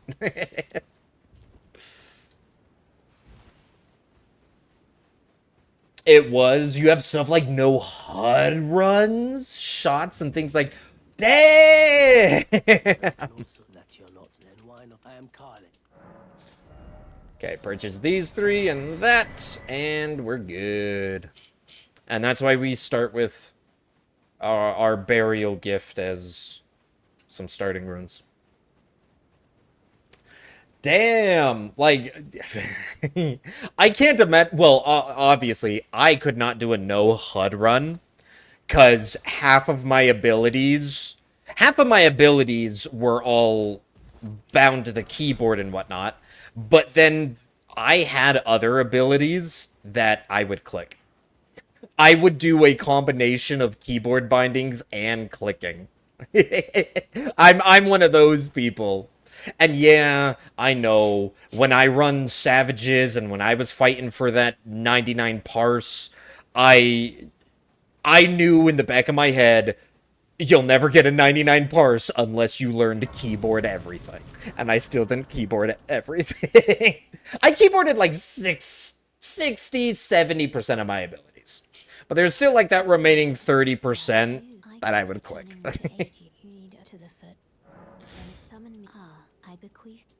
Was also a combo player? Yeah, let's go. Alright, we got our horsey. Horsey acquired. Alright, the first, like, half an hour, you saw that, like, our profile was about an hour, 40 minutes. That's roughly how long it takes. The first, like, half an hour of the run, though, is kind of just running around collecting all of our, weapons and upgrade materials and stuff like that. So, at around 30 minutes, when that timer that says, about to say 4 minutes, when that says 30 minutes, that's when we'll start getting into fighting the bosses. But once we start fighting the bosses at 30 minutes, we're fighting bosses pretty much the entire time. We're literally just going from boss to boss to boss to boss till we reach the end of the game. Did we get it, or did we get hit on the last? No, we actually got hit on Malekith, beep. Malekith was a dickhead. Yeah, Malekith was a dickhead. And guess what? We got to Godfrey, and Godfrey had 0 issues. I literally say it every single time. If we are hitless when we get to Godfrey, he gives us issues. But if we've gotten hit when we get to Godfrey, he's perfectly fine, and we have 0 issues. And it's like, what the hell? What the hell, man? Can I get you on one of the good runs to act like this? Alright, grabbing some monies.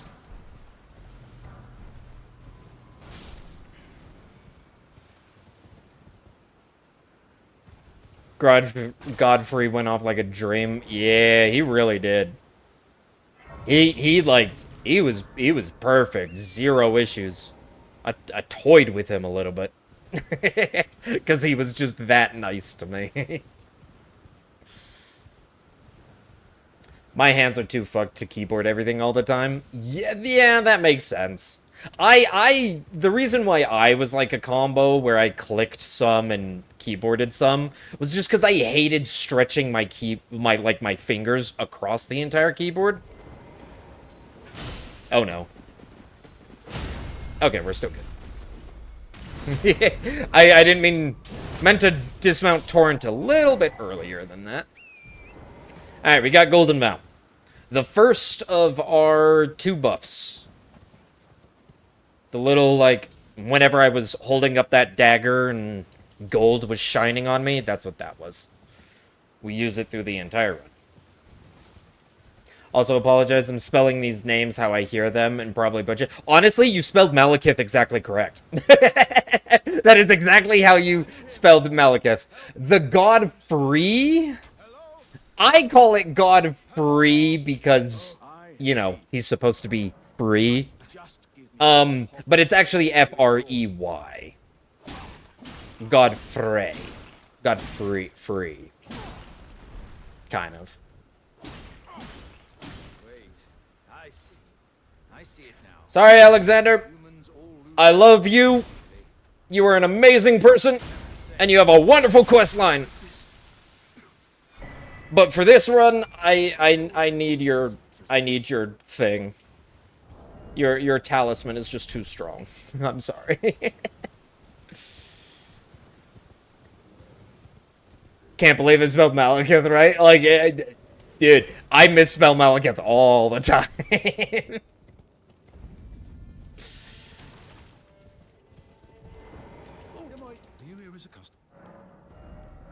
Purchase all 3 and the pot. And that's all 4 of our pots that we get for the entire game. Rip Alexander. Rip Alexander. Dude, he has, like, one of the best quest lines in the entire game. I love him. He is awesome. Which is why it kind of sucks. Because in the hitless route that I do, you need the talisman that he drops when he dies. So, you have to kill him. Oh, but if you do his questline, like, on a normal playthrough, dude, it's great.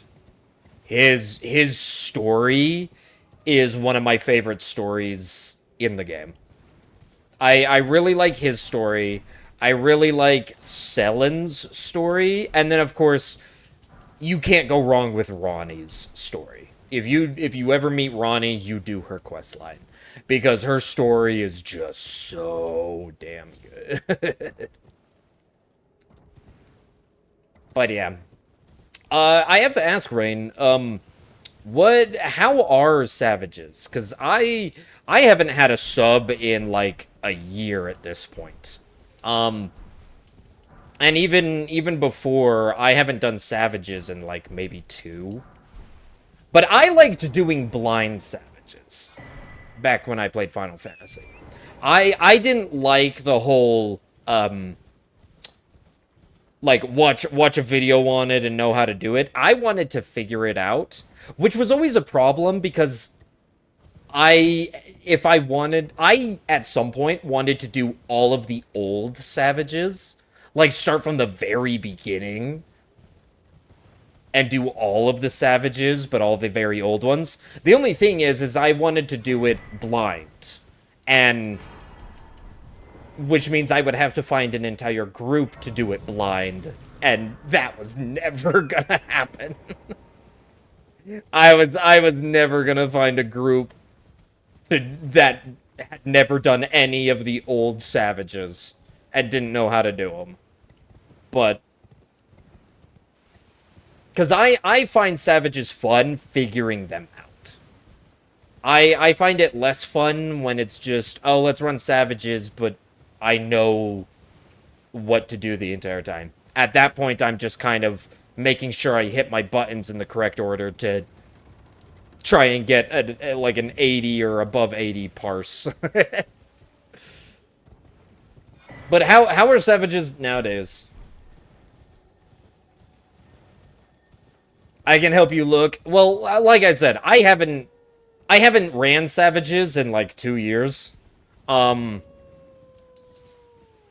I haven't even had an active account in the last year. I have not. I would have to reactivate my account. Which I'm not sure how much I would play to actually get what I would consider worth the reactivation. Because, I mean, I like playing a variety of games, even though I mostly play Souls. And this run has been taking up a lot of my time.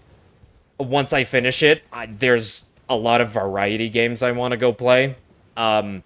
I still haven't played Subnautica 2, man. That was on my list forever ago. So, I don't know how much time I would have to whether it would be worth. But, I don't know, maybe sometime in the future, I'd be down. I mean, hell, I'd be down to learn the newer Savages that have come out since I've been gone. I think that could be entertaining, too.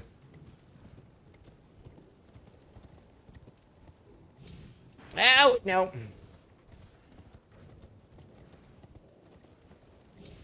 There we go.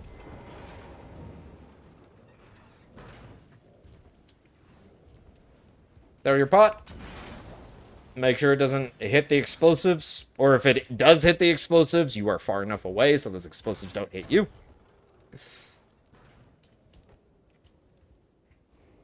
Current tier is really fun. They've been really fast-paced and a bit pushing at times, but the music and the story is 10 out of 10. So I'll be fair. When it came to the Savages, I did not pay attention to the story. I am usually all about lore and story. I didn't really pay too much attention to the stories during... I think the only story I really did pay attention to was the,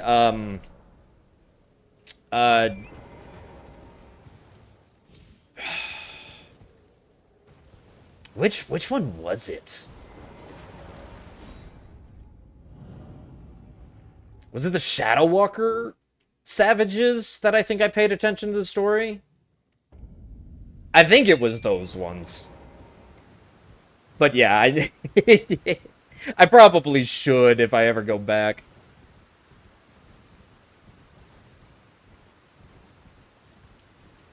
No pressure, but in the event you do, let me know. I'll run shit with you. Oh, by all means.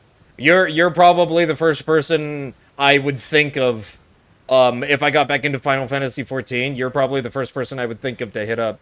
You and Mommy Vox. Because you are like the two people that I'm like, yeah, they still play Final Fantasy, don't they? Everyone else doesn't really play Final Fantasy anymore. That I would hit up. So, yeah. If I ever get back into it and want to run stuff, I'll let you know. For sure.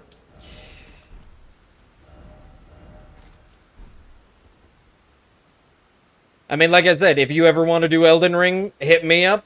So by all means, if I want to do Final Fantasy, I'll hit you up. Feel like Ultimates have been a bit more story to them than the Savages. Really? The Ultimates I paid attention to even less than the Savages. I don't think I know a single story of any of the Ultimates. Given I didn't run Ultimates as much as I did Savages. I ran Savages most. I didn't really run too many Ultimates. You have the Archon tattoos, really? I kind of breathed that game. I think that was the one... Archon was the one that I did run, I think, like, the most of. out of the not running them very often.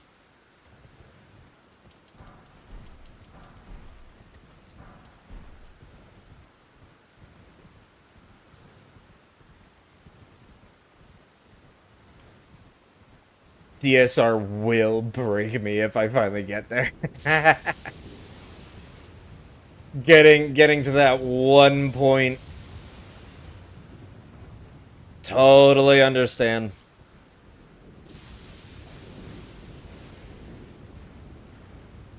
Coils are fun.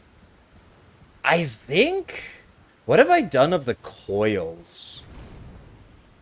I think I've done a couple of the fights. I'm not sure if I ever ran, like, the ultimates. Or maybe I ran, like, the ultimate, like, once? I honestly don't remember. Like, it's... I'm trying to pull up memories of, like, 4 to 5 years ago. It's been a while since... It's been a while since I played Final Fantasy XIV, and it's been even longer since I ran Savages. Ishgard lives rent-free in my head. Oh, let's see, were there any ones that I ever, like, hated seeing?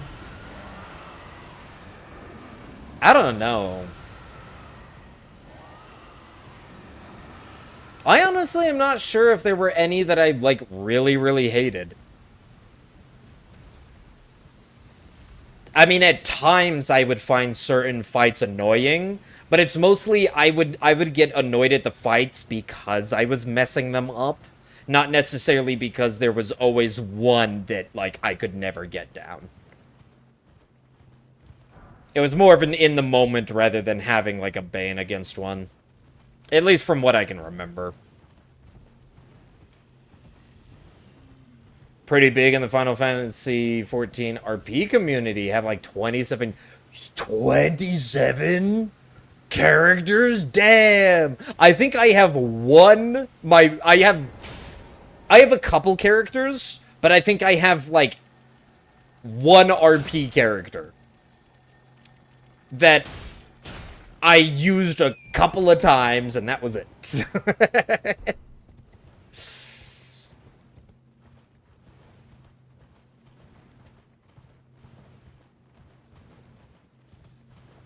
I have a problem. Hey, RP ain't bad. RP ain't bad. Now, ERP... like... I'm of the opinion, if you want to ERP, go ahead and do it in private. Like, I don't want to be walking around my MMO world and see that and just be like, come on. Go, you know, the classic, get a room. Like, I don't think I have anything against it, like, initially. It's just one of those things where it's like, I don't want to walk around, play my video game, and watch people getting it on in front of me. It's like, come on.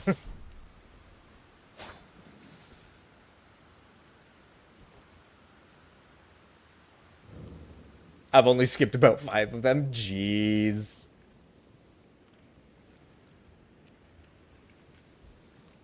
Yeah, I have, like, one main character, like, my main profile that I, like, ran Savages and everything. I think I have a side profile that I was using to play on a different world with other people. And then I have an RP profile that I used a couple of times, but by far is the less used of the 3. And those are, like, the only 3 profiles I have. I was a little late. Is he gonna start taking my stamina? Yeah, he's gonna start draining my stamina. Alright. That means I gotta wait like 5 seconds down here in the hole before I can teleport away. And there we go. Right as my stamina stops being drained, I know I'm officially out of combat.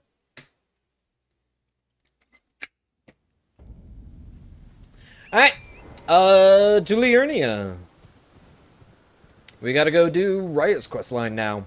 So we can use her to pretty much skip halfway through the game. Because her quest line, for some reason, literally just lets you skip entire areas. I love it.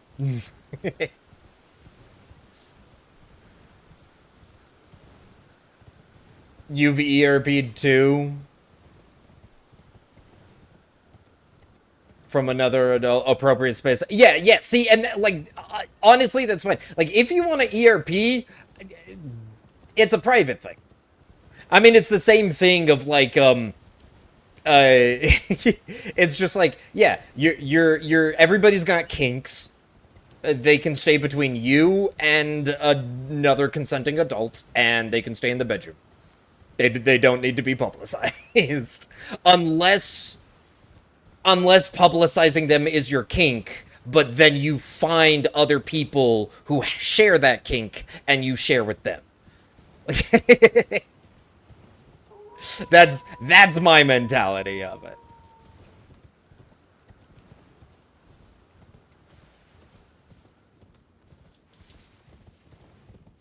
I mean, let's be fair. People talk about, like, the most common kinks of, like, bondage and stuff like that. That is ERP. Like, bondage is ERP. You are erotically role-playing whatever scenario you got going on. So it's... I think people just usually note ERP with, like, online... like over the internet, online, in a game, even though technically all of that is ERP. That's what scene appropriate venues are for, exactly. Yeah, exactly. Scene, I think that's perfect. Consent and scene appropriate venues. Like, I don't want to see random people just shouting out their kinks as I'm playing my video game. But if you go to like, if I stumble into a place that is like, hey, this is the ERP zone, then that's on me. That's on me if I stumble into those areas.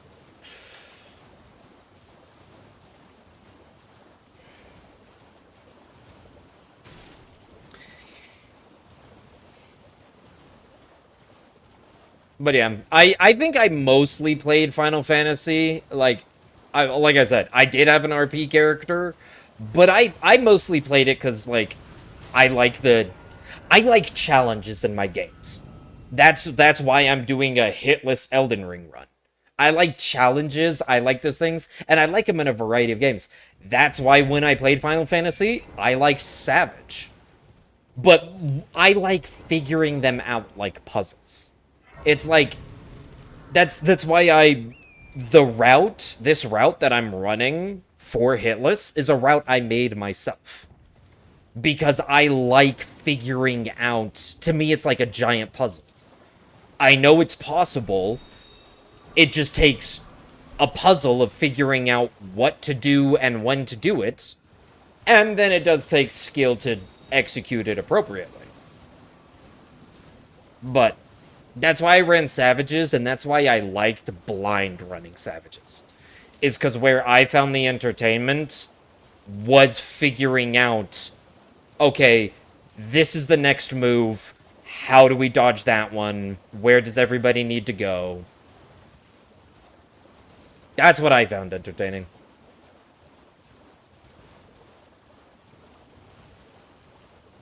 This was a pathing I made? Yeah. I mean, it... like most routes, it definitely takes inspiration from other people. Like, I watched a couple different people do hitless runs on, like, YouTube, and there were even some, like, guides and stuff. But then, like, I tried the guides, and there were just certain things that I'm like, I feel I want to do something different. And I would pull up, like, the map, and the map where all the items are located, and I just kind of figured stuff out myself, and was just like, I'm going to change these things, and I'm going to do these things differently because I prefer that. So, There's definitely inspiration from other people's runs, guaranteed. There's also, like, surprisingly, a finite, optimal way to do it. Like, there's an infinite ways to do hitless, but to do it easily and optimally, that's when suddenly there's a finite amount of ways. So if you looked up my route, and then you went to YouTube and looked up some other random person's route and watched it, you would definitely see similar areas and similar things we do. They just wouldn't be exactly the same. Like, this whole, like, me grabbing a couple materials, I get this weapon to +6. I do not know of another route that does that. Most of the time, I see people upgrade their weapons to +4 or +5. I'm the only one that does it to +6 that I've seen. And so I routed in the extra stuff to get there to +6. And I'll show you when we get to our very first boss fight. I'll show you why I like doing a +6 instead of 5 or 4. It's pretty much because on that first boss fight, we can kill him in 2 cycles rather than in 3 cycles. And that third cycle is much more difficult than his first 2. So I like just being able to skip the third cycle entirely. And and most people just deal with the third cycle. And they learn how to deal with it. I was just like, nah, I don't want to learn how to deal. I don't want to learn more fighting. I want to just skip it. And so that's what I do. And it only adds on like an extra, I would say maybe like 8 minutes roughly, which is not bad. I'll take 8 minutes longer to make the boss easier. I'm fine with that. Makes sense. It's cool that the year community shares things they found. Oh, yeah. Oh, yeah. Like, there's an entire Discord server for speedrun tactics. And skips. Alright, thank you, Raya, for the invitation. Now we gotta go do Liurnia north side. That was south side Liurnia, now we gotta go do north side.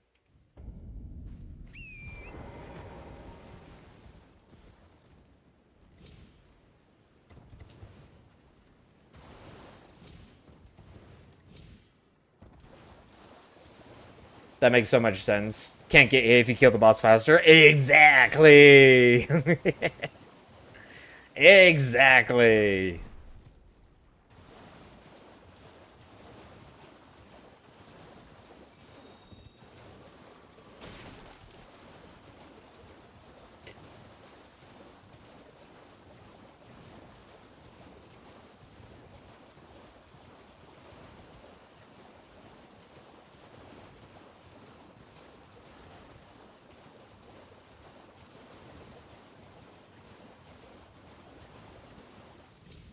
Alright, Smrog. Just stay asleep. Just go back to sleep. I don't want to deal with you. Just go back to sleep. I just needed the key. I needed the academy key. Did you get a Dr. Pepper today? Oh, I didn't. I actually, for once, Beep, I actually have a water bottle in front of me, filled with water.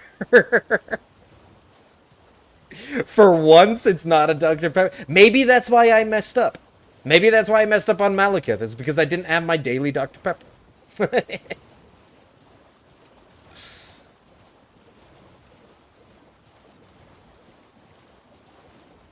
You know, depending on how superstitious you are, the idea of, not breaking routine because routine is what's made thing work, and then the moment you break routine, all of a sudden everything goes wrong. I'm having one right now? Well, okay, fine. On the next load screen, I'm grabbing a Dr. Pepper. Just because you said that. Alright. We got free cash for popping the balloons. We are horrible at birthday parties. Take me to a birthday party, I will pop every balloon thinking there is cash inside. Sipping on some liquid death all stream. Hey! Like, at least that's water that will hydrate you.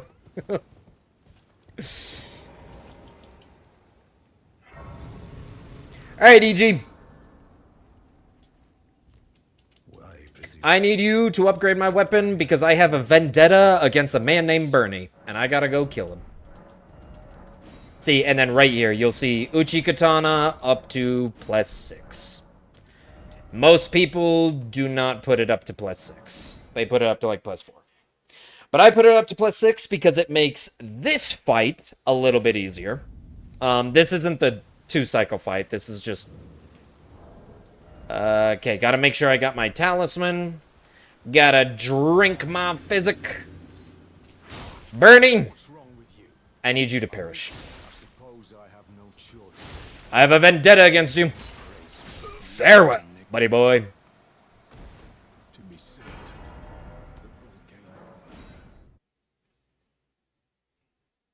Oh, 7's in the chat for Bernie. He deserved it, though.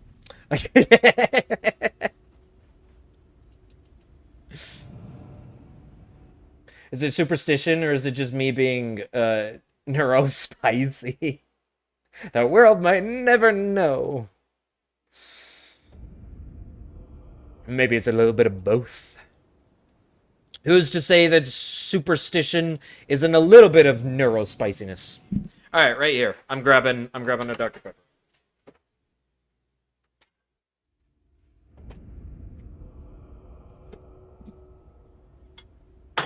Oh! There we go. Oh, yeah, listen to that.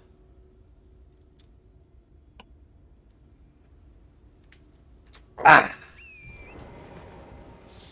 You're right, Beep. That was the right choice. I feel so much better. Dude, I don't know what it is. I genuinely have an addiction to Dr. Pepper. It is the only soda I drink, but I drink it a lot. I literally have a mini fridge that I specifically have here next to my computer, and it is literally filled with Dr. Pepper Blackberry, and Dr. Pepper Strawberry. And every time it gets low, I go to the store and I buy the 24 packs to stock the whole thing back up. I genuinely do not deny that I have a Dr. Pepper addiction. It is too good. Your tribute has been accepted. That was a nice crack. Thank you. I always try to make the cracks really nice. It's the best part. It's the best part of opening up a can. Whether it's a can of liquid death, whether it's a can of booze, or whether it's a can of soda. That crack is just oh so satisfying.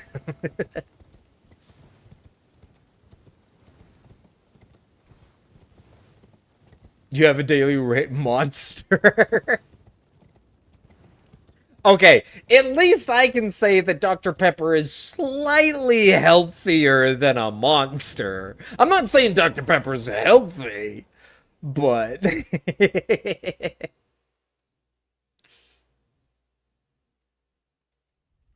Alright, so... Before, when we were doing Liurnius outside, you saw me running, talking to Raya, and then going and talking to that one dude to grab a necklace, and then we brought it back to Raya. That was her quest line. And the reason we do that is so that when we get up this elevator, we quickly grab the Grace over here, but then we come back. Because she's just sitting right here now. And because we helped her before, we accept her invitation, we take her hand, and see that mountain over there?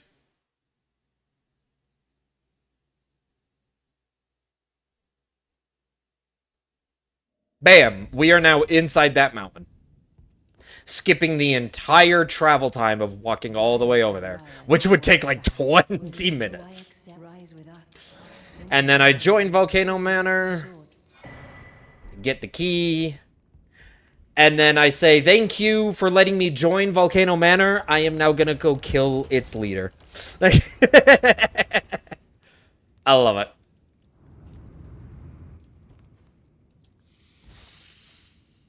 We got the torch out so the snail won't bug us.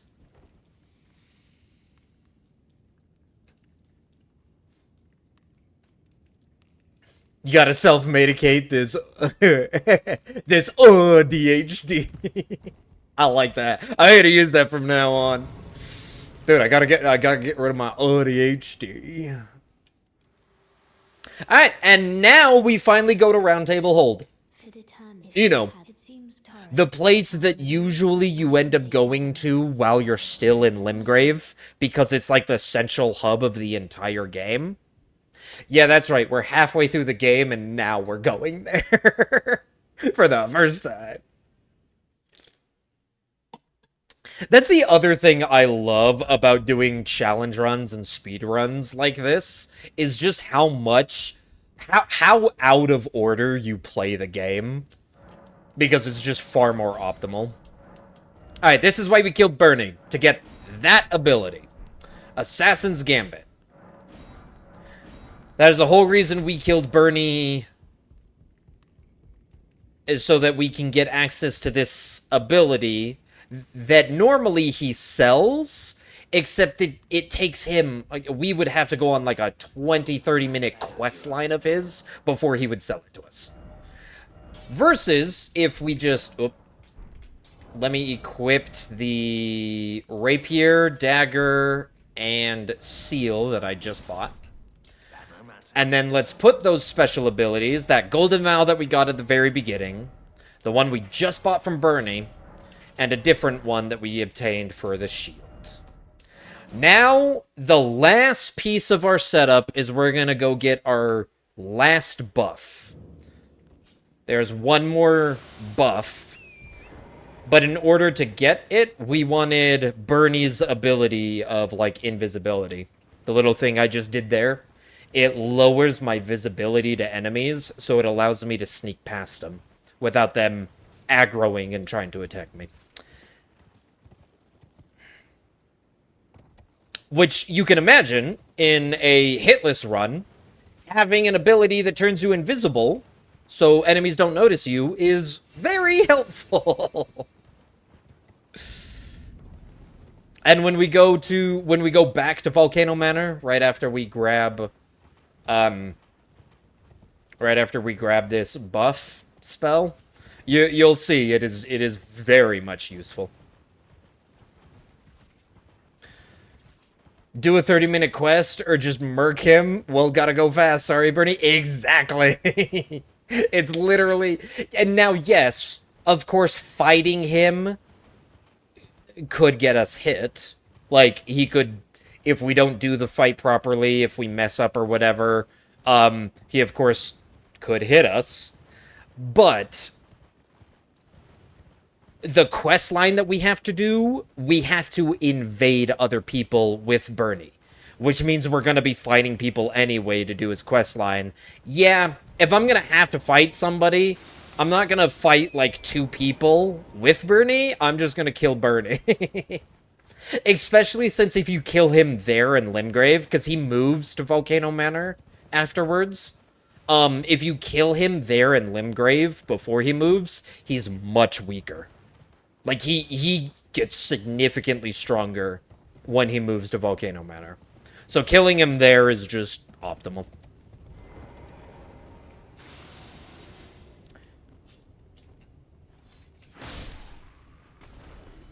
Okay. Yeah, and this sees that, comes over to inspect because it heard a clank. And I get my buff and just teleport out. Easy peasy.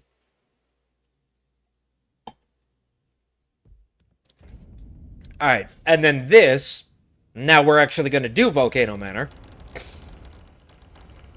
This is where the invisibility comes in very helpful. Easy to get past this little dude over here. we have this little sneaky part back here where we decide to, you know, we char our toes a little bit here, but it's faster than walking all the way around, so. 1, 2, 3, drink. 1, 2, 3, drink. And there we go. Our toes get a little toasty, but hey. It beats running past, like, 20 different enemies.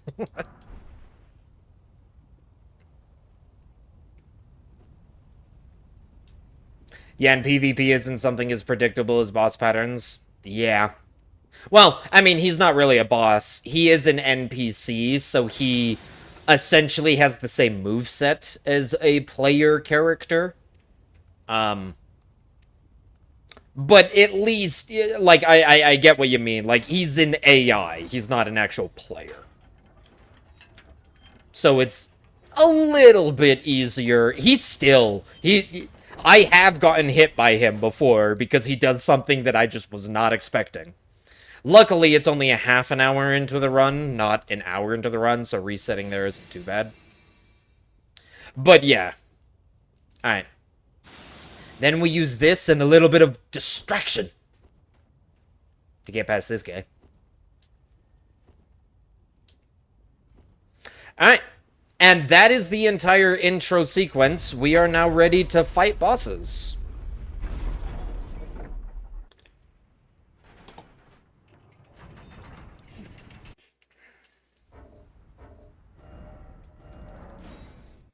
Some people like hot stone massages, others like lava foot baths. Yeah, totally! Alright, now we finally level up. Get all the way to 27 strength. And... Wait, what? Why? Where's all my runes? Oh! Whoops. You know how I put those abilities, on my... I put the abilities on my weapons and then I pieced out? I'm supposed to do one other thing over here at Hugh. I'm supposed to sell! We stay quiet. We sell Bernie's entire outfit. You know, we get rid of the evidence. Okay, yeah, I'm supposed to sell all of these stuff. And we sell our own armor set because, you know, we like being naked the entire time. Okay, now... I was gonna say, I'm like, where's all my money? I forgot to sell. Now we have plenty of. I forgore. Yeah, I forgore. Okay, now we level up 27 strength and 15 faith.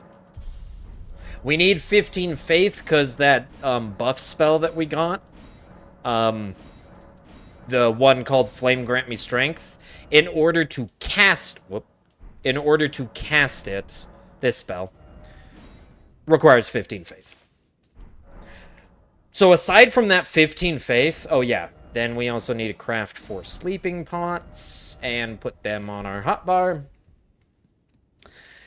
Yeah, aside from that 15 faith, just so that we can cast the spell that buffs us for more damage, we literally do nothing. We just put everything in strength. Every little level goes into strength. It's just that 15 faith. Alright, so this, and this, I'll explain this a little bit. This is why I like getting the +6 Uchi. This boss, and you'll see what I mean by a 2-cycle instead of a 3-cycle. We get a +6 Uchi so we can 2-cycle this boss. Now, as long as I just don't mess up the script. So, drink our flask. Golden Vow buff. Oh. Did I not? Oh. Flame Grant Me Strength buff. Drink a blue to have maximum mana. Is he going to do his fireball? He is not. So we chuck this. Okay, maybe he is. So we chuck a second. There we go. Sleep. 1, 2, 3. 1, and that was a headshot. 2. Are you kidding me? Yeah, I messed that up. I didn't unsheath him. And now it's all reset. Dang it! Okay, yep. I was just... That one was on me. I literally said all I need to do is not mess up the script, and then I messed up the script.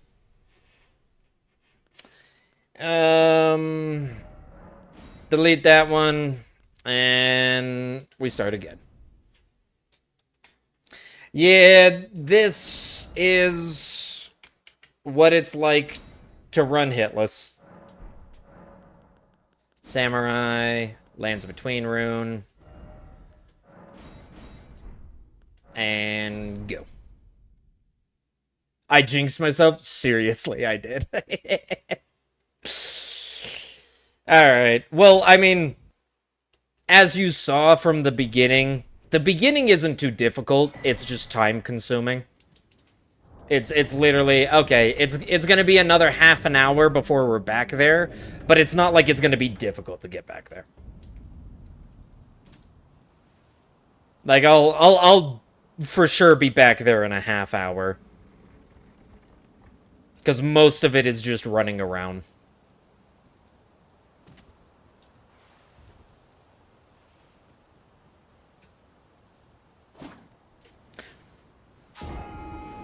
Which does give me, like, the next 30 minutes to, you know, get over my, get over being upset about losing the run.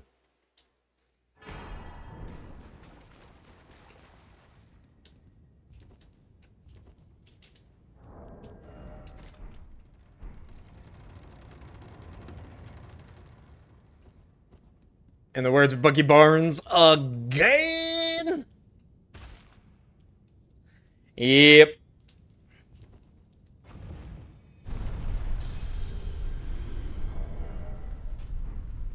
Again.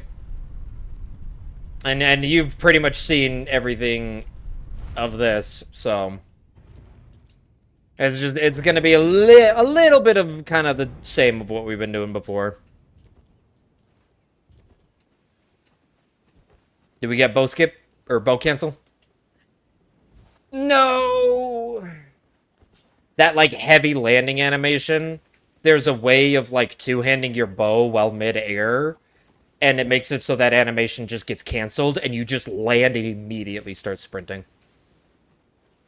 That is specifically like a very speed run tactic. Nope. Give me. Thank you.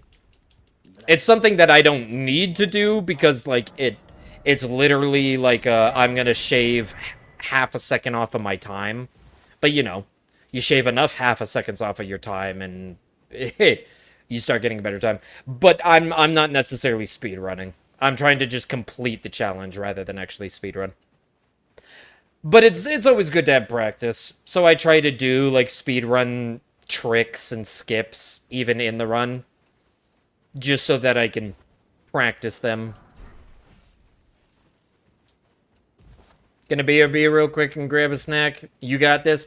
Alright. Sounds good. Snacks are always good.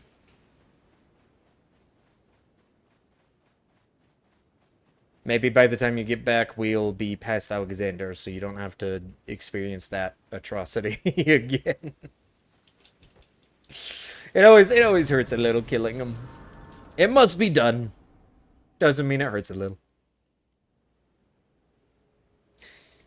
Hello, Melina.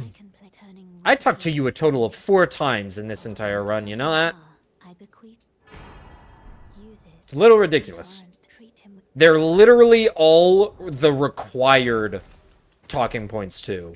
First one is here to get Torrent. Second one is to go to Round Table Hold. Third one is after we kill Morgaunt and you say, oh, we gotta go to Fire Giant. Which is required because you have to give us the rolled medallion. And then the fourth one is when you burn yourself. Literally the only 4 required times we have to talk to you is when we talk to you. I love it. That's optimization.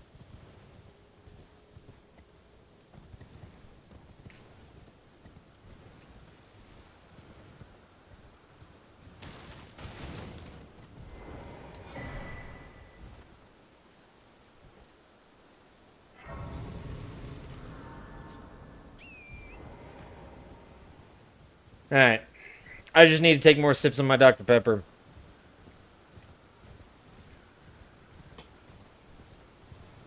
That's why. I opened a Dr. Pepper and I took a sip of it. But a sip is not enough. I need like half of that can inside me. Then I start to be fueled by it.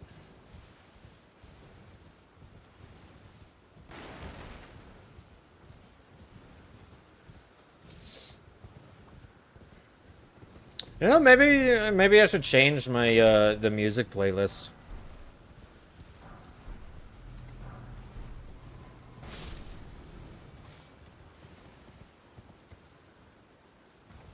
Maybe a different tone of music is what we need.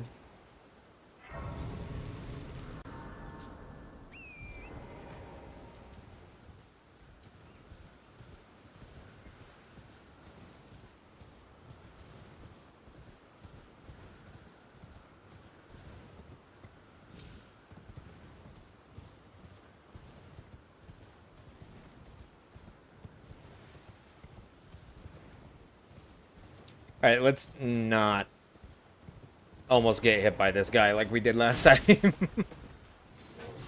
There we go.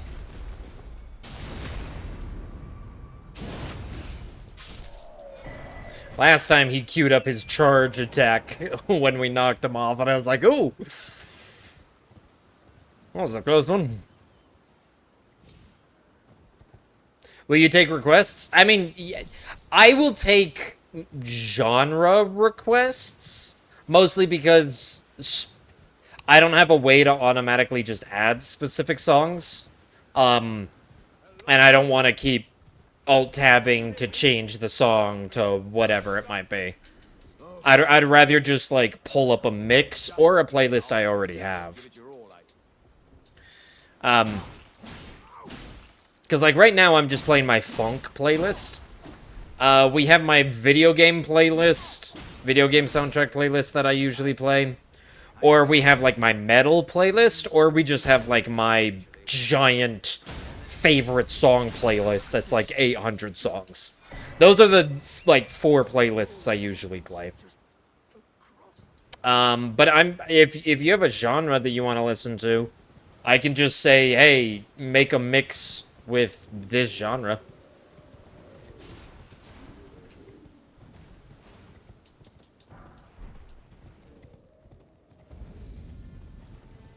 So, but yeah, I mean, if you have a preference, by all means. Do you want video game, like my video game playlist, my metal screamo playlist, my pretty much, like, EDM playlist of just, like, my favorite EDM songs? Or do you have a specific genre in mind? Any of those are the options. I guess technically, if you have a specific song in mind, I can look up that specific song and tell it to make a mix, so it will find similar songs like that song. But, you know how that usually goes. Sometimes it's not entirely accurate, and you're just like, wait, why is this song suddenly appearing in this playlist? It's nothing like the other one.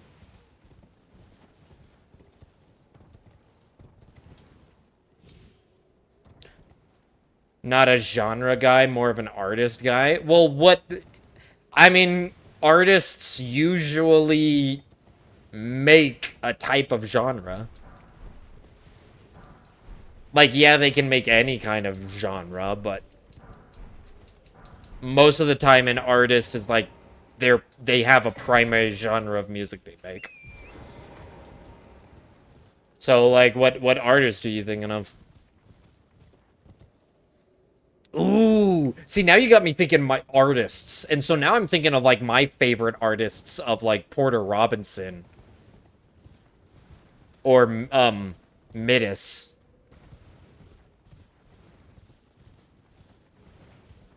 Or Seven Lions. I'm thinking like my favorite EDM artists.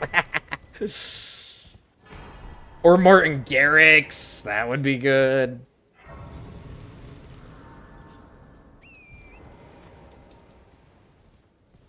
One of your favorites is Duck Boy, which is pop punk. I'm not sure if I'm familiar with Duck Boy. Do they have like a song that I would recognize, or are they kind of a niche artist? I mean, I don't know how often I really listen to pop punk. So even if they're like famous within pop punk genre, I still might not know who they are.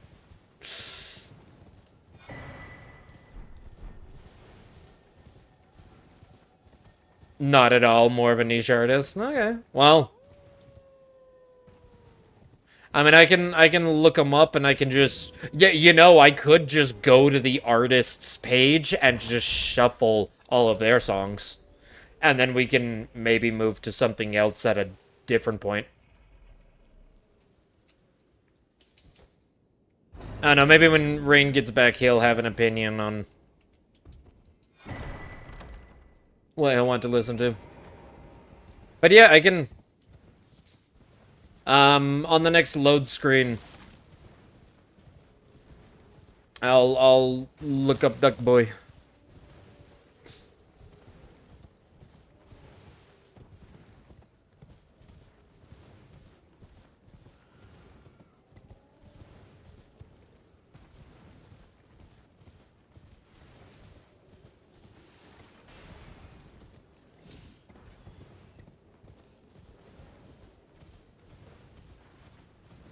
I don't. What do you listen to most? What's your? I mean, I know you said you're not really a genre guy, but pop punk is a genre you're listening to. Because I can say that I am mostly an EDM person. I like all genres of music. Like I listen, like I said, I have a metal screamo playlist. But I will also listen to country. I will listen to reggae. I listen to all types of genres. Though I do mostly gravitate around EDM. EDM is like probably my most listened to. Are you kidding me? Are you coming up the ladder? No, you're not. You stayed aggroed for way longer than I thought.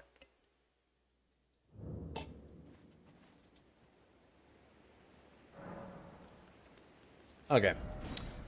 Mixed physic, and then we'll go hit the teleporter, and I'll look up Duck Boy.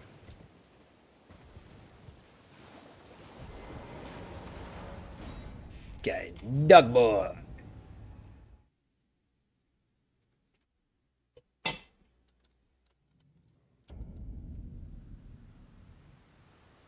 Duck Boy. I'm just gonna shuffle him.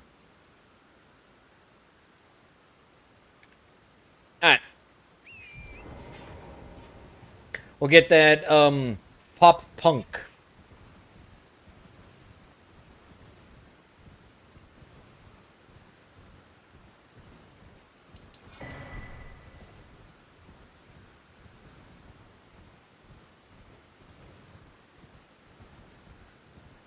I kinda like it. I definitely get what you mean now by pop punk.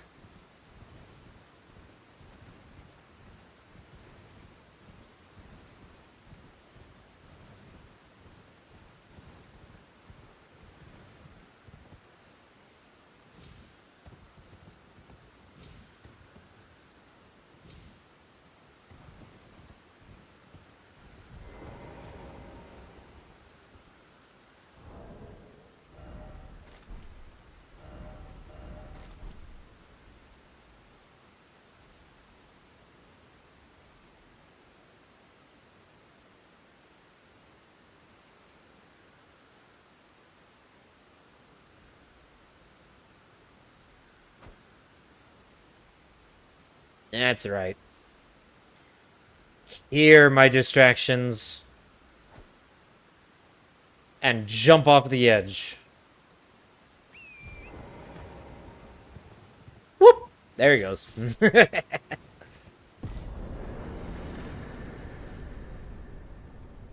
Some of his songs are just interludes of voicemails. So wait, what?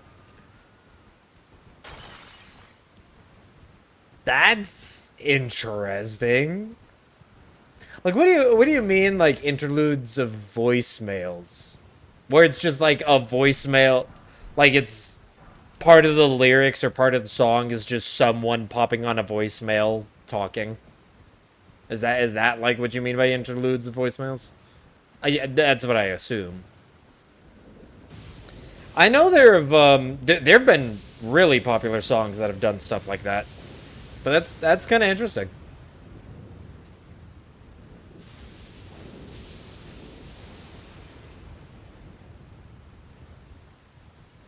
He's got a little bit of screamo in him.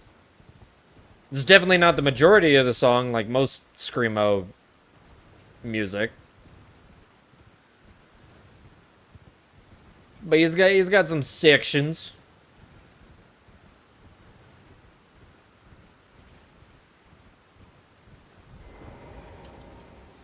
It's like a little audio, and then it's just some dude talking. Yeah, it's funny. I mean, I imagine that what it's saying is like part of the story of the song. It's not just random out of nowhere. Why is this in here?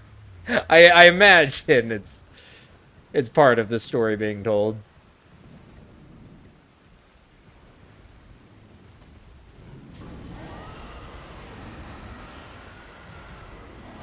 Honestly, he's not that much different than some of the people I listen to on my, like, screamo metal playlist. Because I have, like, Beartooth, Amenity Affliction, what else? Five Finger Death Punch. I have a bunch of their songs on, like, my playlist, so it's around those kind of artists. He definitely seems like one that would fit right in.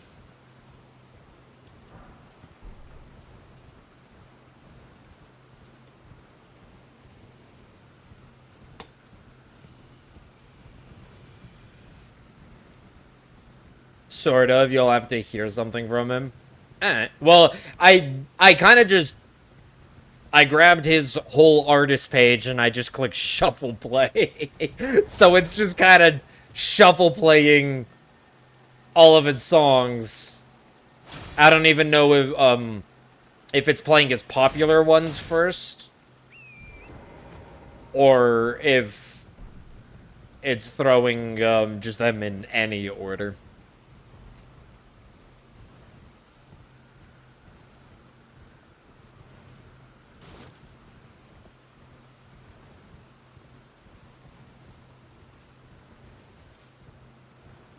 This is his new album, we'll leave. Okay. I mean, yeah. Sounds like shuffle play. Mix of his new, mix of his popular, mix of his old. Tis what shuffle means, Shade. That is what the word means.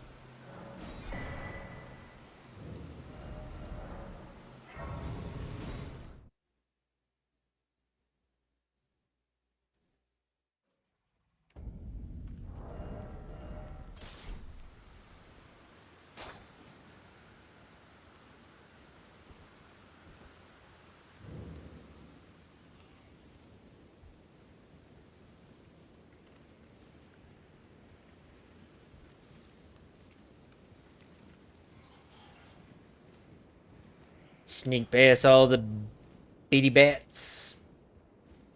Except for the one that always wakes up. He just kind of sits there.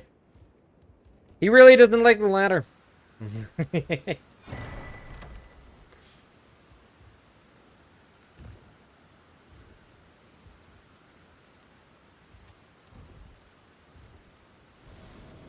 Ah, I missed the line again.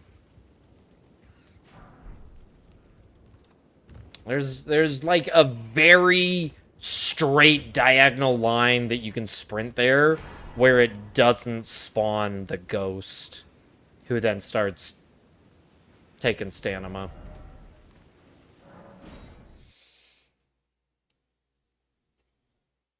I just keep missing it.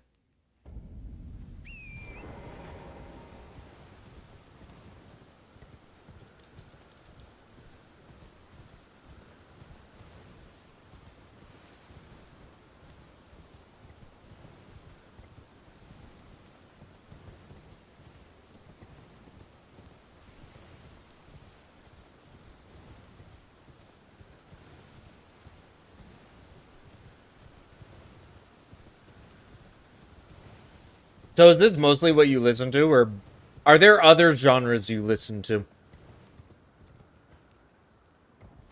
Or is this, like, kind of the main? Or I guess other artists that aren't kind of in the punk rock genre?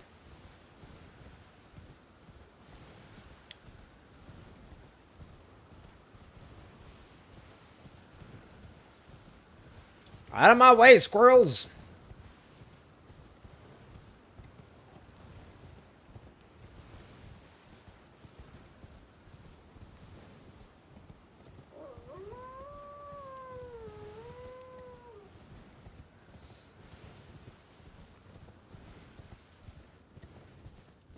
Love it. None of the wolfies started taking my stamina. All the wolfies played nice. I return. Welcome back, Rain. We did a little music swap up. Beep wanted to, Duck Boy. Because, you know, maybe the music was what was, wrong. Maybe a little change in music would help us get the run. What kind of music do you listen to?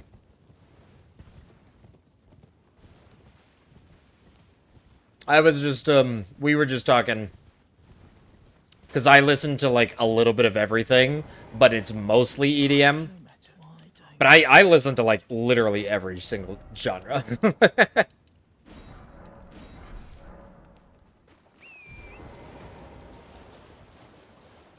Not heard of Duck Boy before? Neither have I. But apparently it's a punk rock artist that Beep likes. Which it's not bad. It definitely is that punk rock style.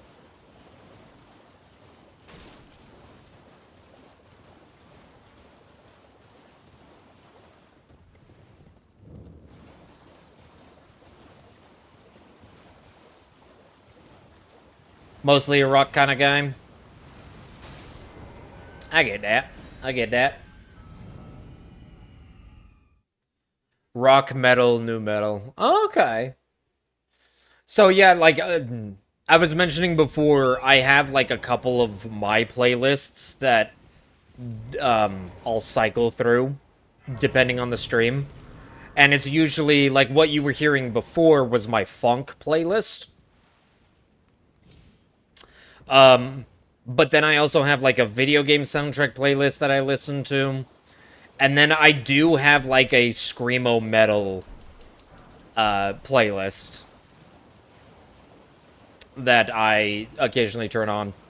It's filled with like Amenity Affliction, Beartooth, and Five Finger Death Punch.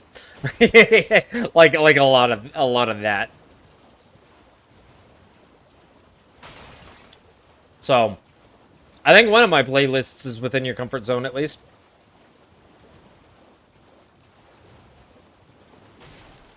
Listen to completely different artists. Rap with his cousin.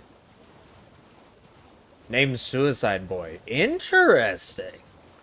He has a cousin who raps, and he does punk rock. it's a family of music artists.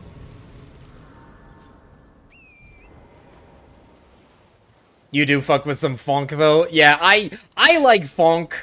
Cause it's kind of like it's the metal of EDM in a way is the best way I can describe it. It's kind of just like the hard, just like, yeah, I'm banging my head to this. We're in a groove, banging my head, let's go. That's why I kind of like funk.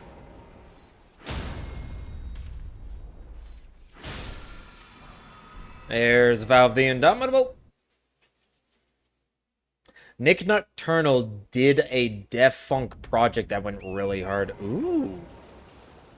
Def Funk sounds... That just sounds cool.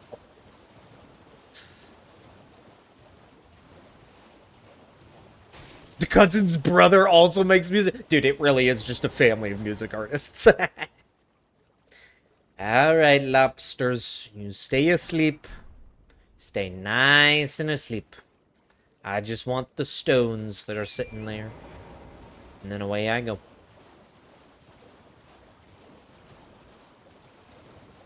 Alright, yeah, see? It's not too bad. We did a little mess up on Noble. But we're like more than halfway back to Noble already. We're literally here doing Raya again. So it's not too bad.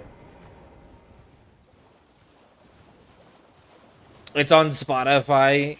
Spotify and YouTube if you ever want to check it out. I can check it out. I mean, I told B, like I said, I don't really do song requests because that would require me to tab out every single time someone wants a new song. And I don't want to constantly be tabbing out. But I am fine to tab out every now and then during like a load screen or whatever, and then just turn on a mix. And so that's kind of what I did here. Beep wanted some Duck Boy, so I tabbed out and just shuffled the entire artist page.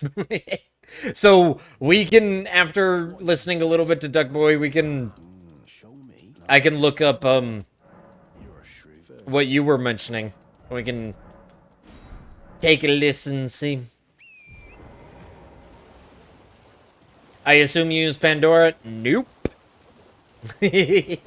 I'll let you guess what I use. I'll let you guess what I use. It's not Pandora. Because I can look up specific art. I can look up specific songs and make specific playlists. It's not like a radio where I just turn on a mix and go for it. I literally have a playlist that has 800 plus songs in it that I originally created back in 2015 and have been slowly adding to it every single year. I don't add to it nearly as much as I used to, but it's a playlist I have been making over 10 years, and it's literally just filled to the brim with songs that I fell in love with. Spotify? Nope, not Spotify. Either that or iTunes? Nope, not iTunes.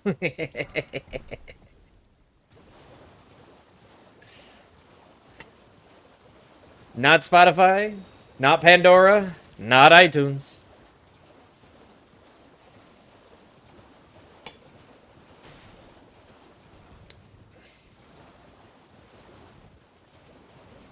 It's genuinely one that I think people sleep on.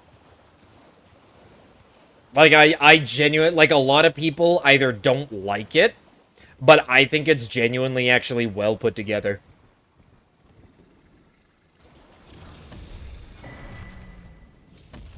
Go back to sleep, Smog. I don't wanna mess with you. Go back to sleep.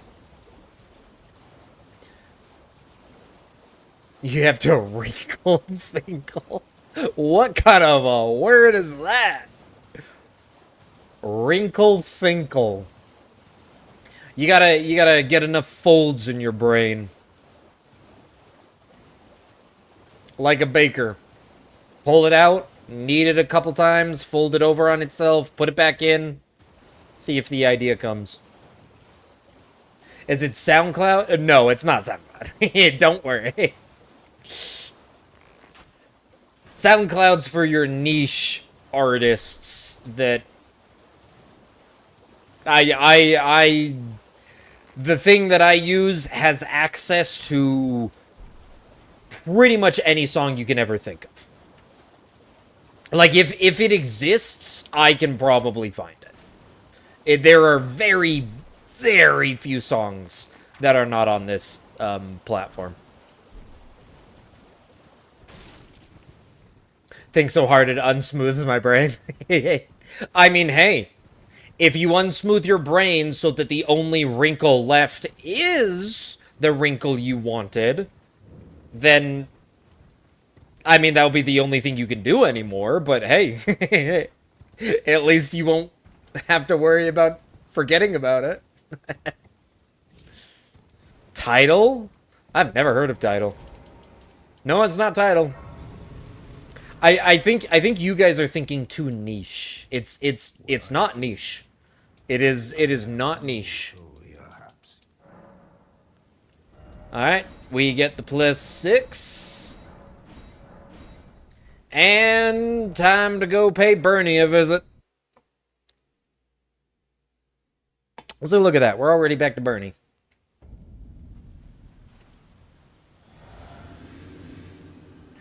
Hello, Bernie! What's wrong with you? I won't. I suppose I have no choice. Is this what grace would... No, you drank, you bitch!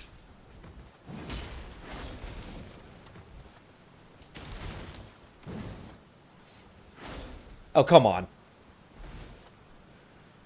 See, this is where this is where it goes like bad. Where it's like I gotta make sure. Oh, yep, see. Why would you jump? He was so far away. I was not expecting to jump. Wow, that just like I have said, Bernie occasionally can get me. Bernie can occasionally get me, but I still would much rather fight Bernie now and mess up on him than go on a half-an-hour side quest. You said rip too soon, you jinxed it. No! Okay, well, we can also take this time. We got some Duck Boy in there. How many songs was that? That was like 3, 4, 5, 6, 7, 8. Roughly 8 songs. Did you want... We can swap the music. Insert SpongeBob meme about forgetting name. Again, it's not as niche as you think, and no, it's not Amazon Music. You both have danced around it the entire time, saying every single thing but the one I use. What was the thing that you mentioned? It was Nocturnal. Nick Nocturnal did a Death Funk project. Let me see if I can find that. Nick Nocturnal. Whoops. I accidentally turned the volume down too much. All right, Nick Nocturnal. Was it an album?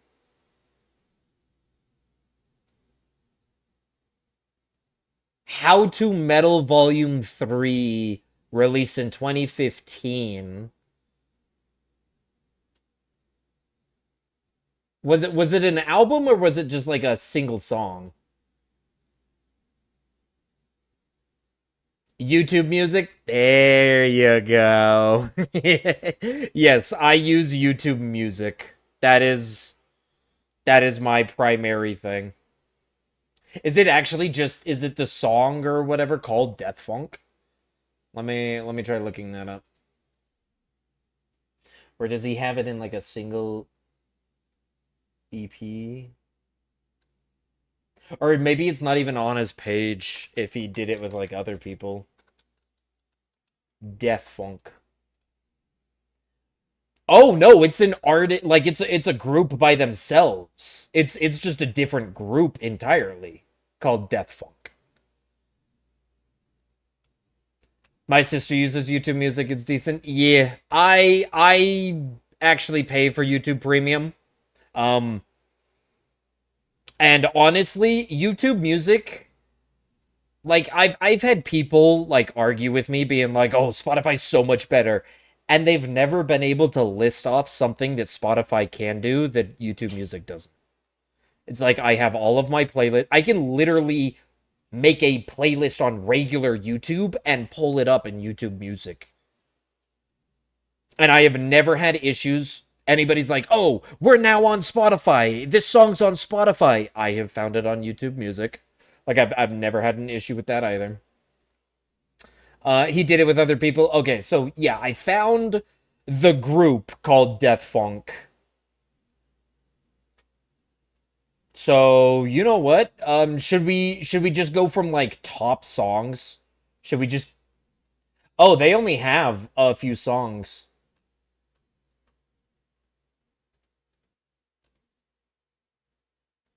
Do they? No, they actually have a decent amount. You know what? I'm just gonna click. Wait. Fear? Rip? I might know. One of these might pop up that I know. I'll just shuffle play the whole thing.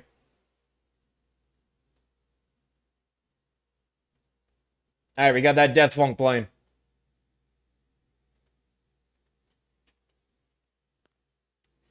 Alright. Did I restart my recording? I'm gonna stop and now start. There we go. Alright. Ready to go? New profile. Let's do this.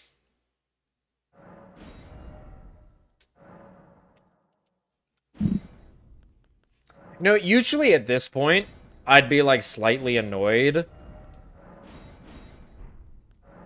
Being like, man, we're messing up a bunch, but like I'm not even slightly annoyed. I'm like I'm still in a good mood. I'm still like, yeah, let's do this. Let's keep going.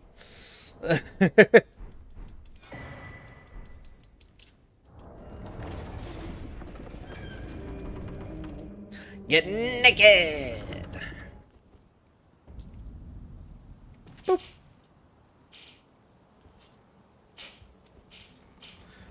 The vibes are good. Yeah, I mean that is definitely what it is. Is that even though I'm messing up and even early messing up, the vibes are definitely good, so I'm just having fun.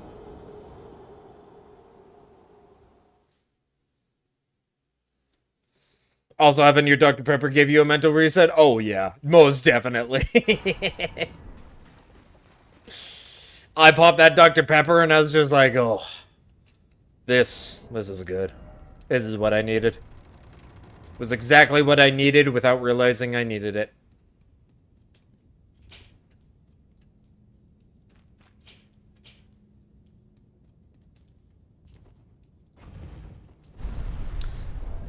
Pop our free rune that we get at the start. Get our 3,000 runes. Just enough to buy a little bit from Kale. It's definitely an interesting mix.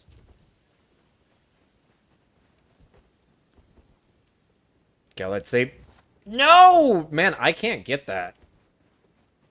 I don't know why I'm not. I was fairly consistent before, and now I've 3 times in a row I haven't got it.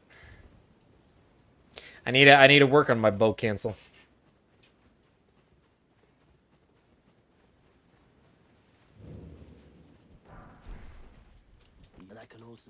Ambrosia of the Gods, say it about Dr. Pepper. Probably. You quite literally are not far off. I have said on many occasions, literally, Dr. Pepper, nectar of the gods. I don't think I've used the word ambrosia, but I mean ambrosia literally is the nectar of the gods. So, yeah. I have literally said that. Out of my way, dear.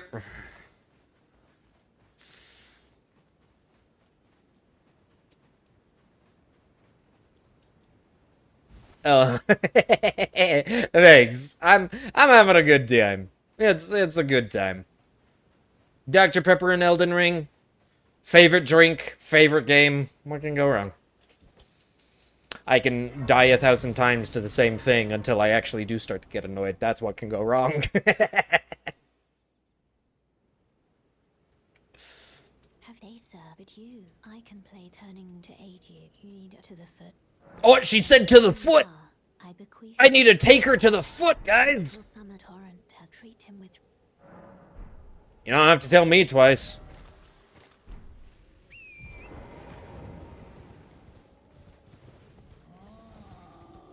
Honestly, the thing I'm most annoyed about is that I keep messing up, so I can't show you the rest of the run. It's like I kind of want to show off the rest of the run to you to be like, here's everything I do, and yet I keep messing up, so I can't even show you that. That's probably the thing I'm annoyed most about. Not even that I'm not getting the run.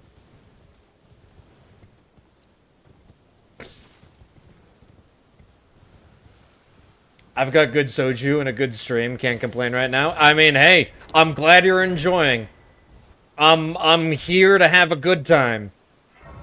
I like doing challenge runs, and you know, if in my like almost 3 years of streaming, I've learned that a form of like masochism or doing something hard and failing at it or whatever is very entertaining for people to watch. I remember when I was doing my Halo run. I went through the entire Halo series from Reach to Halo 3, including ODST, and I did like a punishment wheel where like every checkpoint I got, I had to spin a wheel that either made like reverse the controls or made the HUD small or all of that. Like, it was torture. It took me hours just to get through like 2 missions. Like 5-hour stream and I would complete 2 missions. it took so long. I died like thousands of times, but it was very entertaining. Like, everybody loved it. And it made me learn that it's just like, yeah, when you do something challenging that's a little, maybe a little masochistic type of thing, people enjoy it. And hey, I'm here to entertain.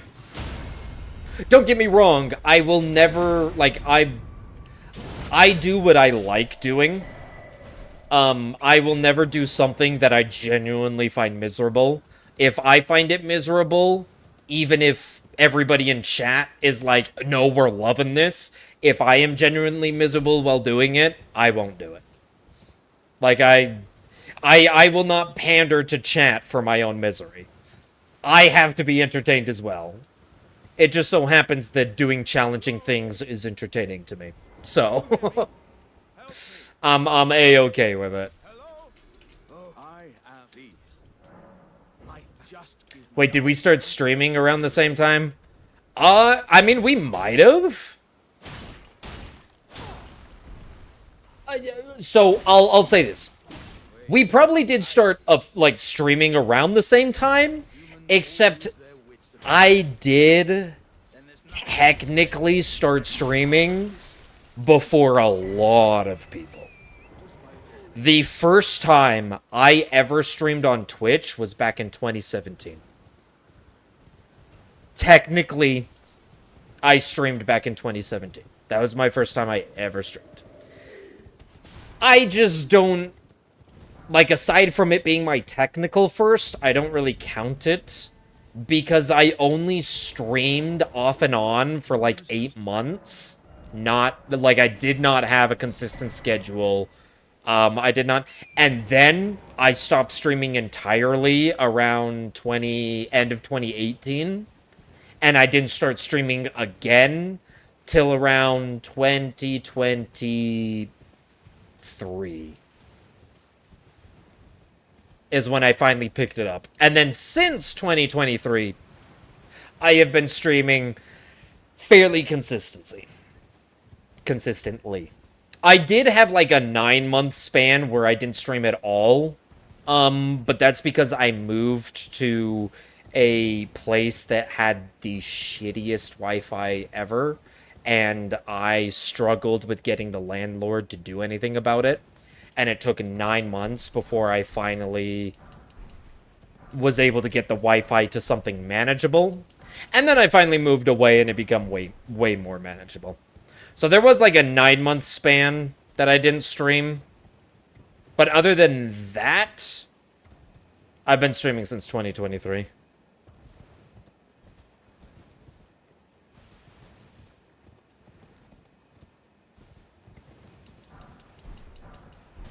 Got yanked on the ad train. Oh, did I monologue during the ad train? I tried not to do I try not to do that. I try to wait till after the ads. If as long as I notice if the ads are coming or not.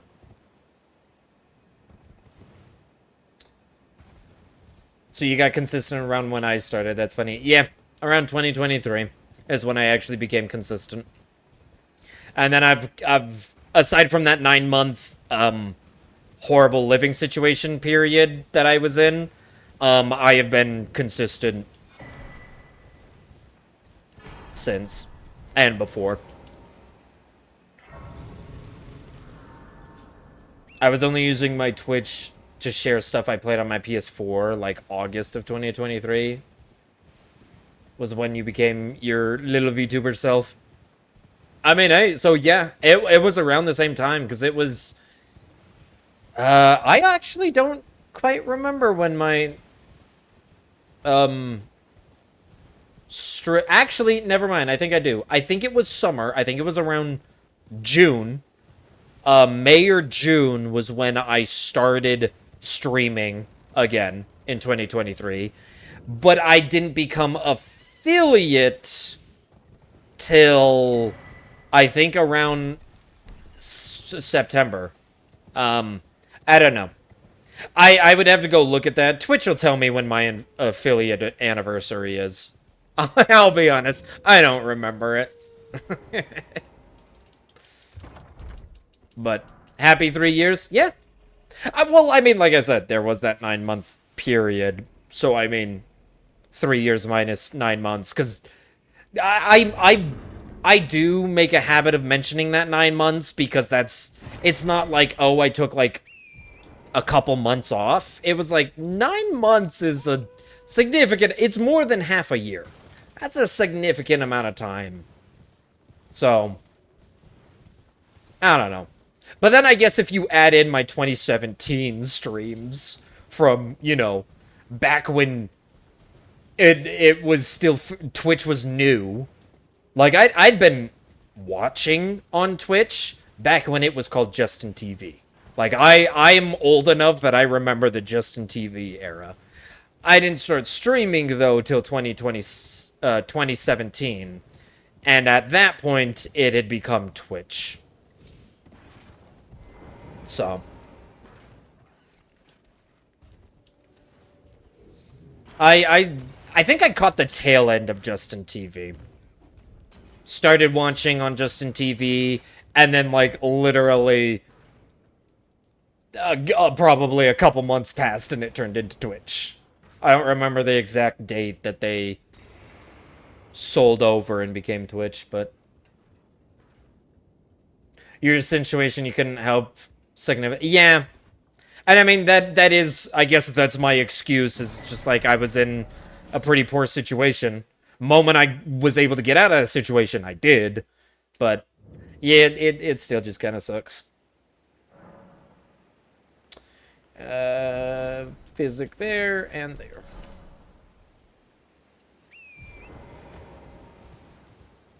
Also considered old.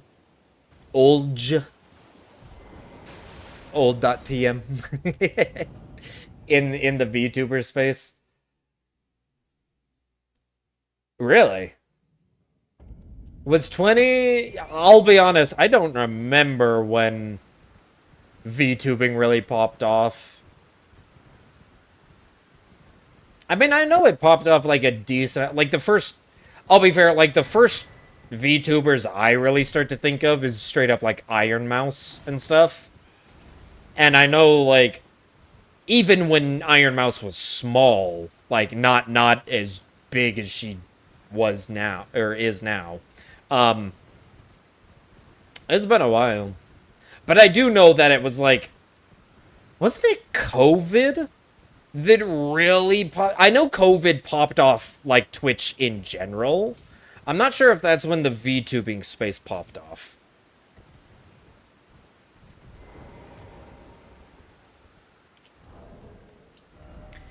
Boop. And get these ready for boop. Get that ready. Point there. Okay, we're good to go. My chat calls my grandpa sometimes. Oh yeah, it's what we get for being old. We're just too old for all these youngsters around here. I think it was fairly niche until pandemic times, and then a lot of people started getting into it. Yeah. At least I'm pretty sure. I don't want to say like what dates exactly. I would have to look it up because I don't know for sure, and I don't want to say like, oh, I think it was around this date, and it turns out it was like 3 years earlier. But yeah, I think that's when it all happened. But yeah, I mean, I wasn't even streaming Souls content back in no, grab that, thank you. I wasn't even streaming Souls content back in 2017. I was playing and streaming a completely different game. Surprisingly, I still play that same game. Back in 2017, I streamed Hunt Showdown. And that was back when it was, like, in early access. Like, it wasn't even on its official release. It was early access. And I still, even today, like, I think last week I played a couple rounds of Hunt Showdown. I still play that game.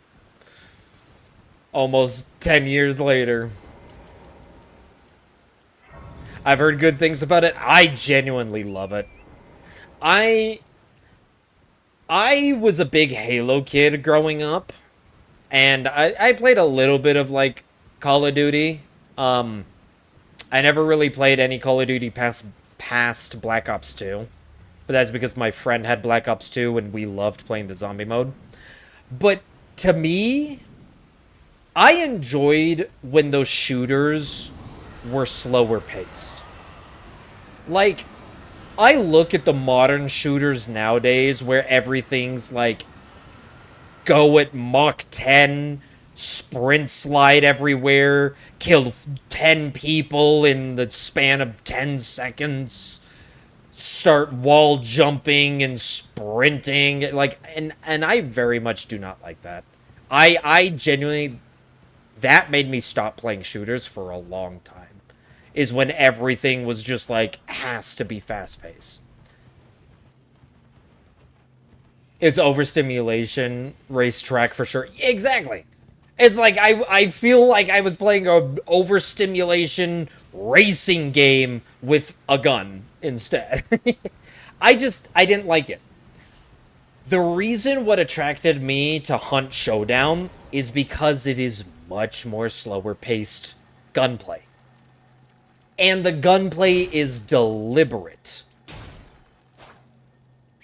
Like, yes, there are strong guns and weak guns. There is, like any PvP game, there's always a meta. What guns are actually kind of strong. Balancing will never, in any game, be perfect.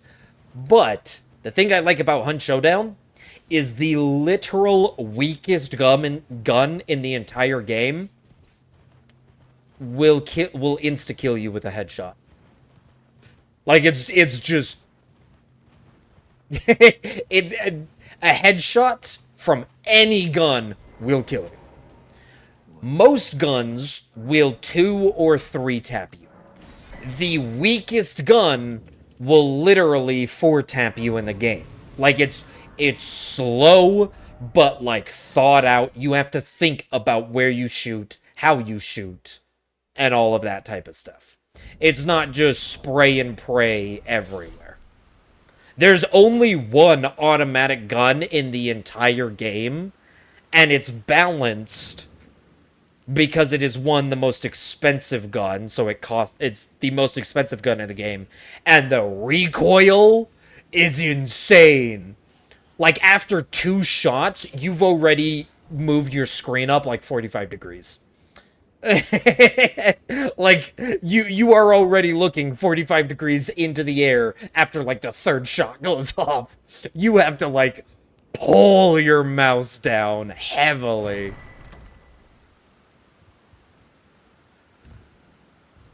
If Arma wasn't clunky piece of shit, yeah. Honestly, I think Arma could go hard. I just could never get into Arma because it always felt very clunky to me. I never liked it. It just didn't ever hit right for me. Any moment you want to de-aggro, there we go. Also, I can't believe auto mod grabbed that. That was far worse things have been accepted in my chat. I don't give a shit about swearing, as you can tell. I don't know why auto mod would have grabbed that. That was weird. Auto mod doesn't like my opinion of Arma. Yeah, no, I'm the same way in Arma though. But yeah, Hunt Showdown just it is still smooth gameplay. Like, it's smooth. It's not clunky. It doesn't feel weird. It's not overly complicated. It can get a little complicated. Like, it's one of those where it's like there are a couple things you have to get used to. And, like, a couple abilities that you can get on your hunters that are, like, if you don't know that people can have those abilities, it can maybe mess you up in a team fight because you didn't know they could do something. But once you learn and there's not many of them, but once you learn a couple of them, it's just straightforward gunplay. And it's set in, I mean, the game is literally called Hunt Showdown 1896. The game is set in 1896. It's like Red Dead 2 Western shootout, except the setting is the Louisiana Bayou. So instead of a desert town, it's a swamp. It's the Louisiana Bayou. And honestly, I love that Western setting more. I'm not a huge fan of desert Western, spaghetti Western, but the Louisiana, like, Bayou, the Bayou Westerns, oh, I love Bayou Westerns. So imagine you're taking just bolt-action rifles, revolver pistols, you're loading up a cowboy with a giant hat who, because of the, like, zombie undead theme that the game has, you have, like, dark magic, and you're literally, like, the lore is you're an undead bounty hunter that goes out and kills demonic monsters, but there's also other undead bounty hunters who are looking to do the same. So you guys kill each other, so you can be the one to take home the bounty rather than the enemy. It's a PvPvE extraction game. You go in, you're hunting down the bounty, the demon that, like, is in the world, and then any other players you come across are doing the same, so you kill them to make sure they can't take your bounty. But all of the hunters are like these dark magic undead people, so when you die, gameplay-wise, it's like you die, you lose everything, because it's an extraction shooter. So it's like everything you had on that hunter, you lose. But you can then, when you go to recruit new hunters, you can kind of recruit the same hunter again. I just the aesthetic I love a lot. Because it's like if Arthur Morgan from Red Dead 2, with kind of that grit, tobacco, kind of rough, scruff attitude, went to kill some zombies. that is like the aesthetic of the game, and I love it. And the gunplay is slower, which is also a big bonus to me. So, it's one of my most played games because I've also been playing it for so long.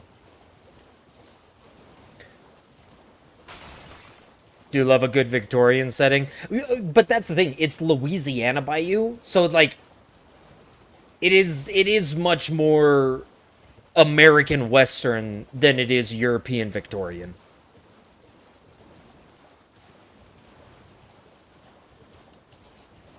I feel like you get some interesting perspectives with more Bayou. Yeah. See, and that's why I like, because most of the time when you think Western, you think, like, desert town. The Bayou is just such a nice change of pace. Your BF is from Louisiana? He's from that Louisiana South.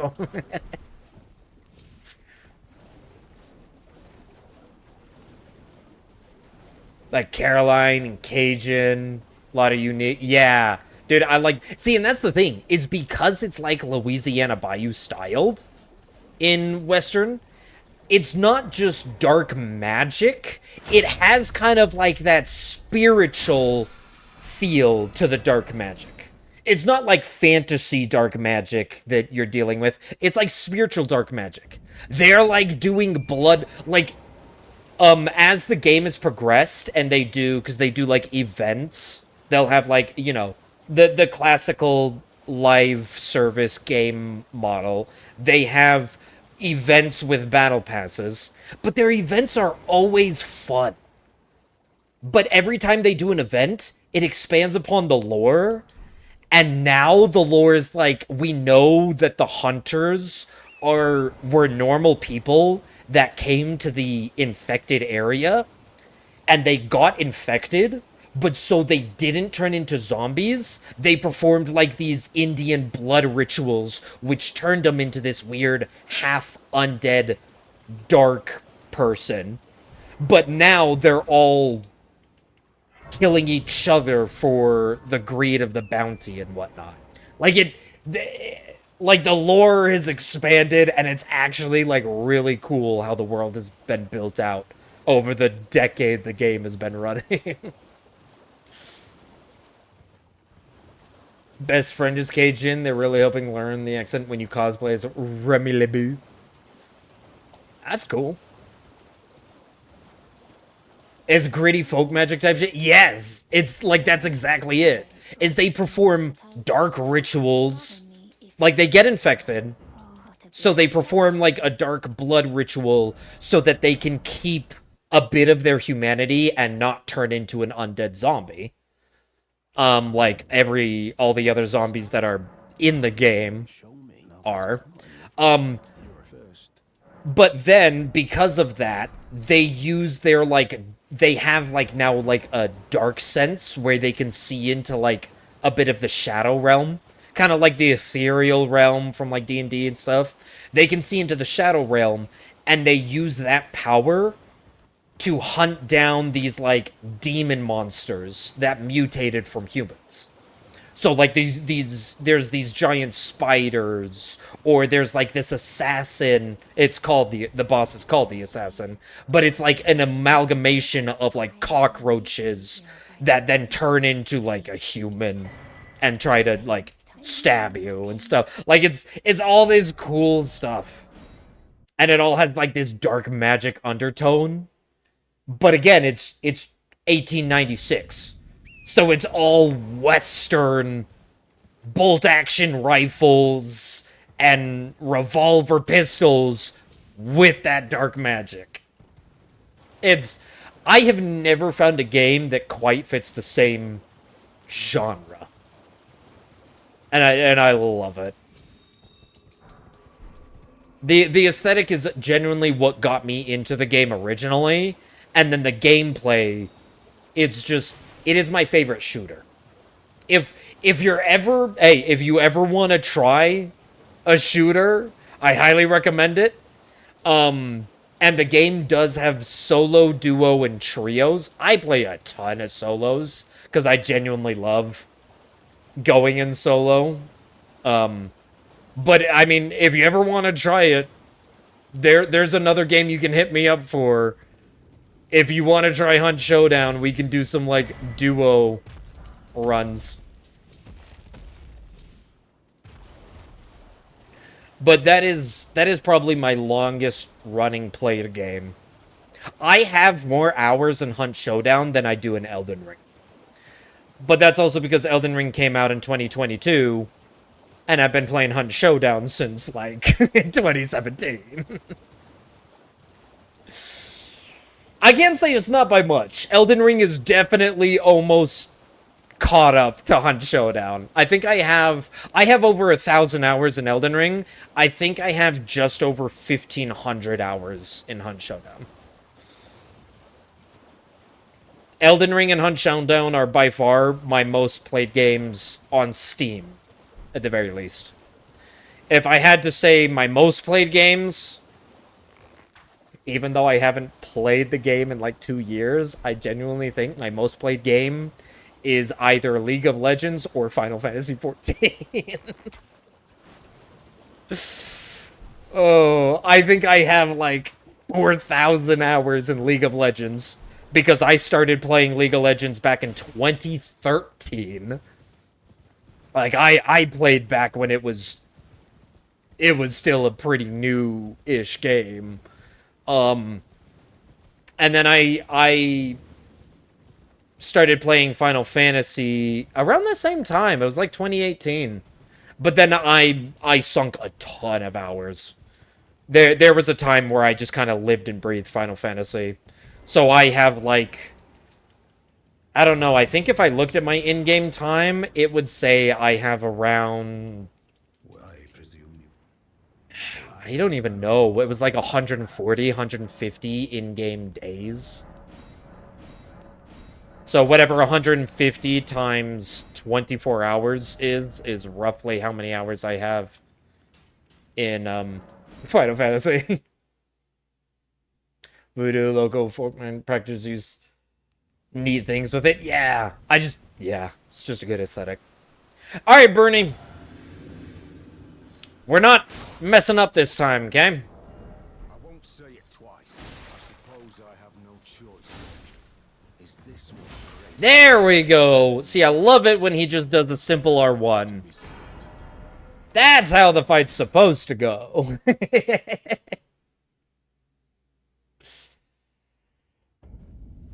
I'll toss it on a wish list for sure. Yeah. And I know that they Hunt Showdown has sales every now and then. I've seen it go on sale quite often. Longest besides 14 is Devil May Cry 4 and 5. Yeah. I know a couple Devil May Cry fans, and I know that it's like Devil May Cry is one of those games that, like, if you're a fan of the game, you are a fan of the game, and you like play it a lot. I have played Devil May Cry 5. I don't think I ever finished it. I didn't think it was a bad game. It just, I don't know, it just didn't keep my interest as much. Maybe at some point I'll have to go back and actually finish the game. But I've also never played any of the other Devil May Crys. So in terms of knowing Dante's whole back, like, I know you don't have to know all of the story. But it is one of those things where it's just like, there's so many references that I just won't understand. Because I've never played any of the previous ones. How many times do we have to teach you this lesson, Bernie? You know what's funny? Is Bernie is a member of the Volcano Manor, which is where we go. Raya, who is the one who takes us to Volcano Manor, is also a member. So we literally do Raya's quest line, and she says, "Thank you for helping me. Find me at the elevator, and I will take you to Volcano Manor. Here's an invitation to Volcano Manor." And I say, "Thank you, Raya. I will accept your invitation." And then I literally go to Bernie and say, "Yeah, I already got an invitation to Volcano Manor, and now I'm killing you." So when we get up to Raya and we take her hand to go to Volcano Manor, we just don't mention that. We just stay silent. We didn't kill one of your associates. We're okay. Raya's a sweetheart, though, so her quest line, if you actually do, like, her full quest line, her quest line is amazing. She is a sweetheart through the entire thing. She is the person who just, you want to help the entire time. Bernie is literally, like, his quest line at Volcano Manor is like, "Alright, we're doing the bidding of Volcano Manor, we're gonna go hunt down other Tarnished." That's like his entire quest line, so we don't care. I knew you. I hereby take my hand. I would take your hand. It's a fever dream. I love your favorite Wahoo. Dude, I have seen so many clips of Devil May Cry 4 and 5. I don't even have the context, and I've literally watched people who have the context stare at the screen and say, "What the hell is going on?" The number one clip I have seen is the where Dante just randomly gets a fedora and does like a Michael Jackson dance. And like people reacting to it of like, "What the fuck is going on? Like, why is he doing that?" It definitely seems like the comedy part of DMC I would definitely enjoy. Does seem like it would be a hilarious game.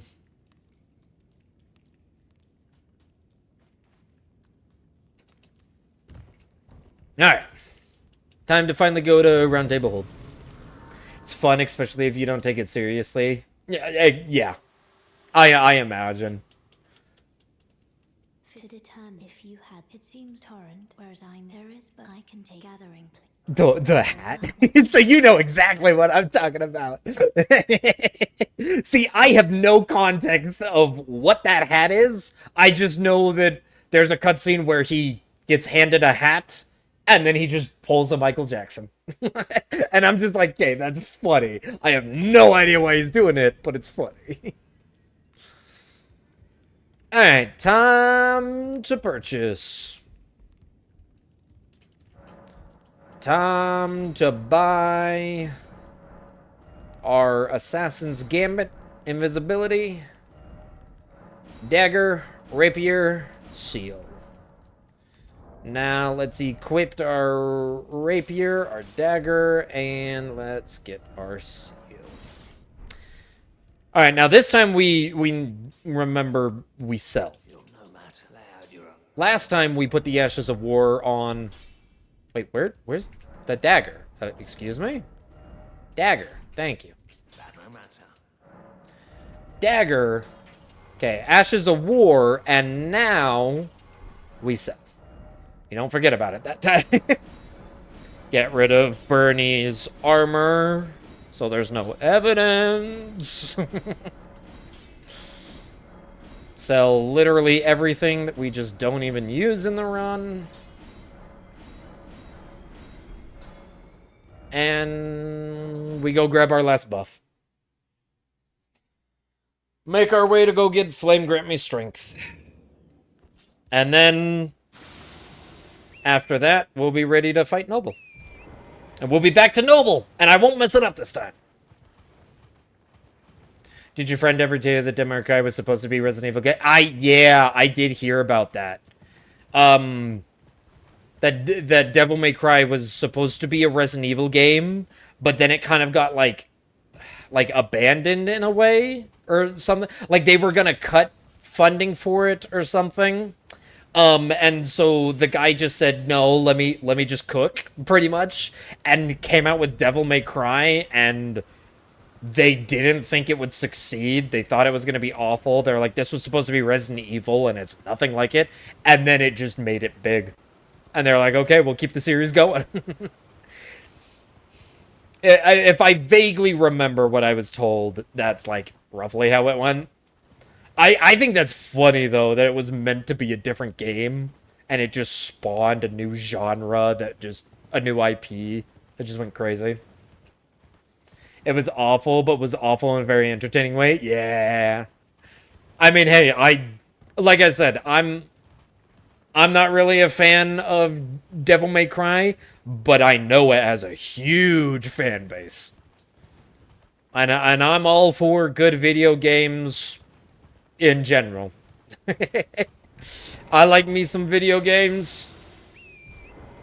Even if they might not be my genre, I am still... if they've got, like, a big audience and a lot of fans, I will root for them as well.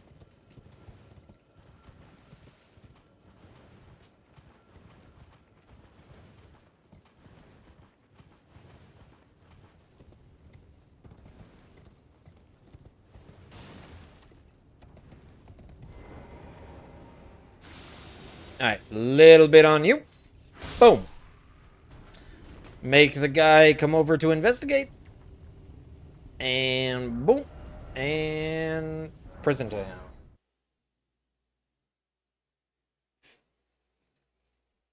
It's a brain turn off game of yours. And the characters have a special place in your heart. I like those games.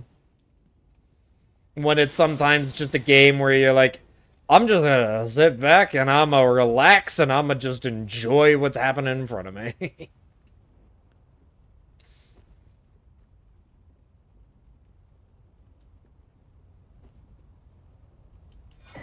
Alright. Toasty toes this time. 1, 2, 3. Toasty toes! We like a little crispy foot.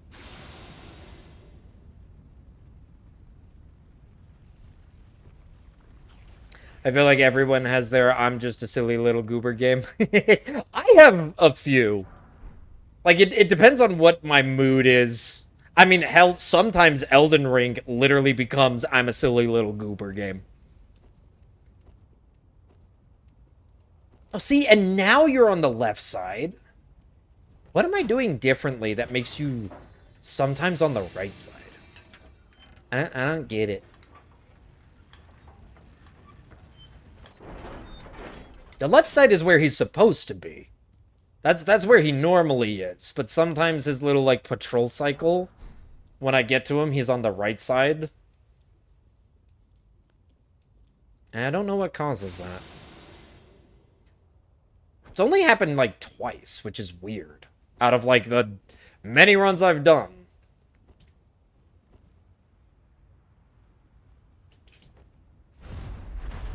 You're, like, shaking it up a bit? Apparently! Apparently just today. It's, like, the only time he's, like, shaking it up for whatever reason. Because it was the 2 runs earlier today where he was doing that. And I was like, okay, you're not supposed to be doing that. Alright, level up. 27, 15. Upgrade our flasks. Upgrade how much they replenish. Make it 3 and 3. 3 mana, 3 healing. Equipped our spell. Make sure we have 4 of these crafted. And make sure we have them equipped. Alright, we're good to go. Alright, this time I won't mess up on Noble.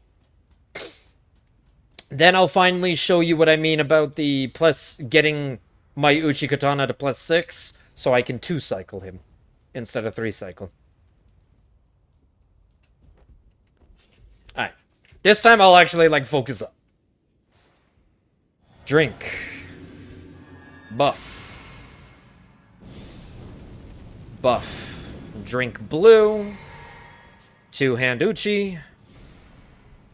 Come on, start with your fireball. Start with your fireball! He's not going to start with his fireball. Fine.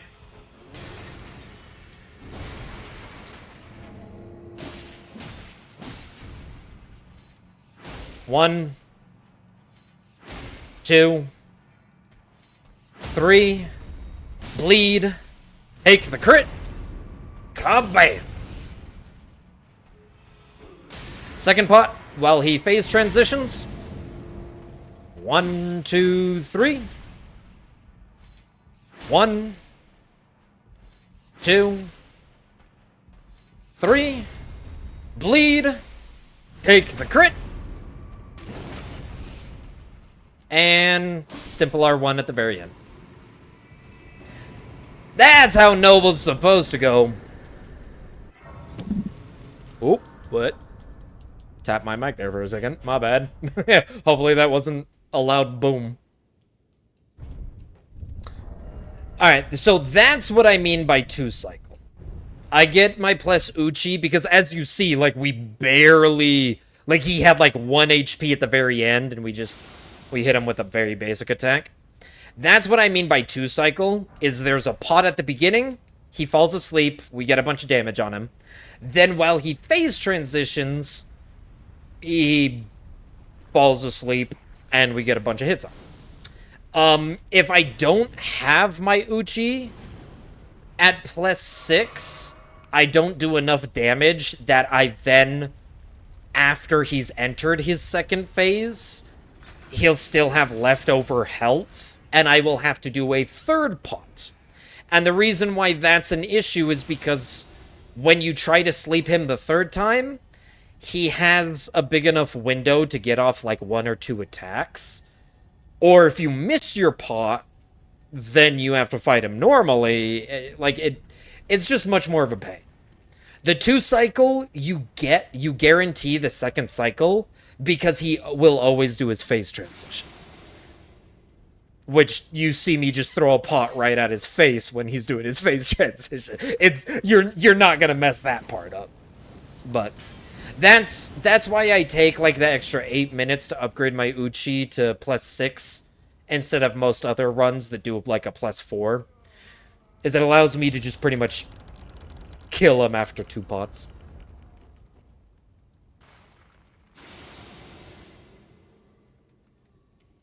We just sneak past all of these guys.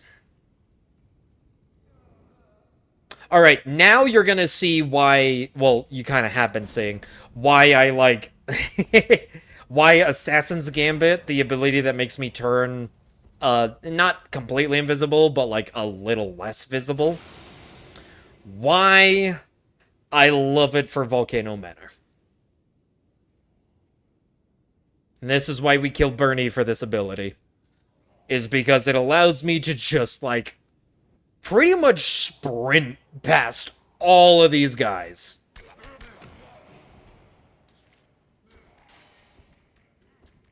And we throw a dagger at that wall, get him to look away, so we can grab the last upgrade material and teleport back.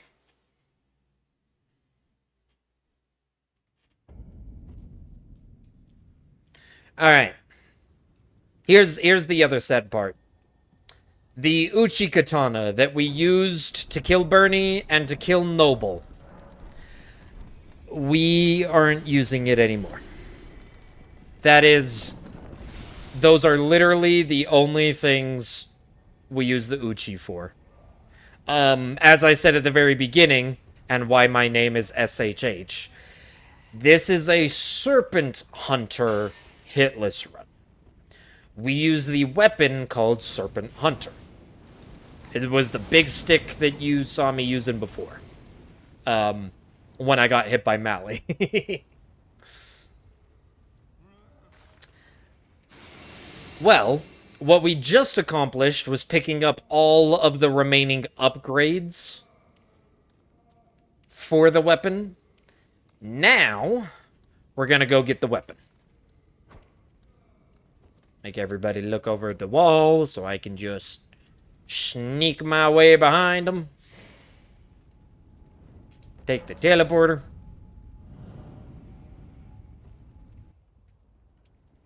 Grab the Grace. Yeah, you see how easy Assassin's Gambit made that? A couple kukri in Assassin's Gambit? Easy. Grab the weapon here. Say hi to Rykard just sleeping. We'll be back to kill him in just a sec. Come back here to EG. 07s for our Uchi. We don't use it anymore. We swap over. And then we purchase a 1, a 2, a 3, and a 4. And we get this weapon to a +9. All... Boom.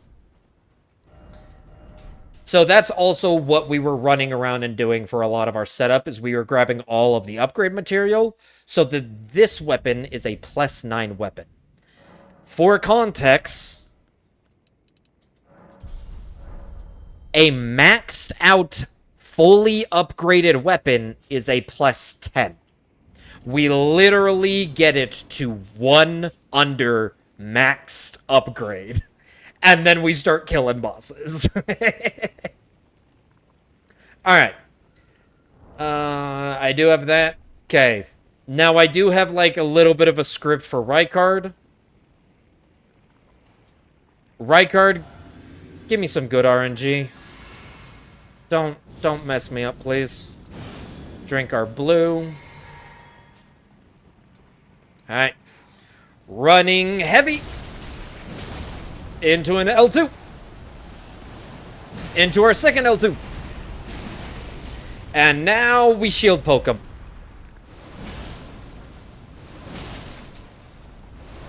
Wait for his attack.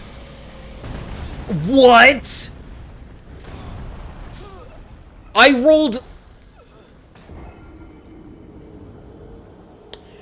You know, the vibes on this run have been great, but this is the shittiest I have played in 3 weeks.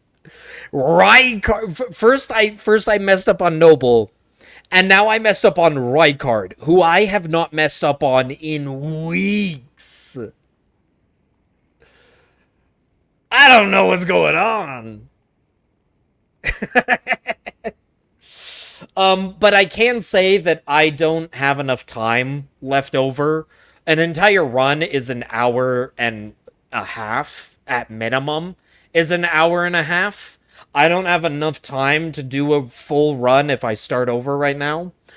So I'm just gonna try and complete this run, because it'll be good practice, and on Wednesday we'll pick it up again. Today wasn't the day. Wednesday will be the day. But it's good to get practice. I have enough time to finish this run. I don't have enough time to do another one. So we're just gonna... This run is just a big practice run now. It is what it is. Okay, this is how the fight's supposed to go. Lead with a charged R2. L2. Into an L2. Poke. Poke. Poke. Actually roll that attack. Poke. Poke. Reset our buff. Re-drink a blue. And get ready for second phase. I can't believe I missed that roll.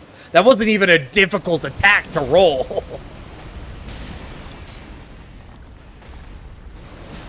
It's this second phase that is much more of a pain in the ass.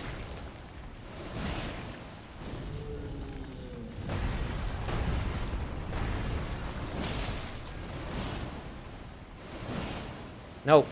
Hit him! There we go. Jeez. Watch the lava. There's the stagger. We get 3 pokes while he's down. Then immediate L2. Into a second L2. And a jumping R1 to finish it off. Yeah, that's how the fight's supposed to go. Dude, I don't even know how I missed that roll. It's like a super telegraphed attack. I have dodged. I have both seen and dodged that attack 100 times. That is... That's just disappointing. Alright. And pop his remembrance. And look at that. 180,000 runes. Yeah, it's juicy. The one good thing about killing Rykard so early is he gives so much runes. Like, he gives, with the 180, when I, once I finally do use them to level up, I will literally be already in, like, late mid-game leveling.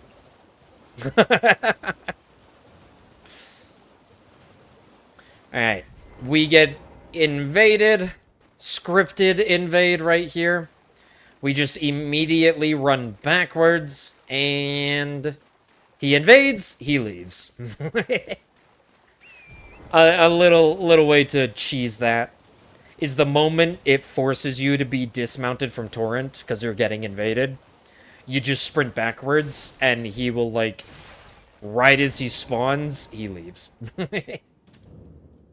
It's just kind of funny. Alright. We are coming into this cave because we need... We need that. Boom. Patches bell bearing.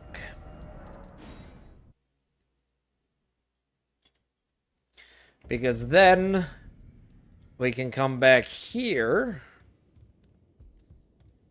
give the bell bearing to the Twin Maidens, and from it we can purchase Margit's Shackle. Now we're ready to level up and go fight Margit.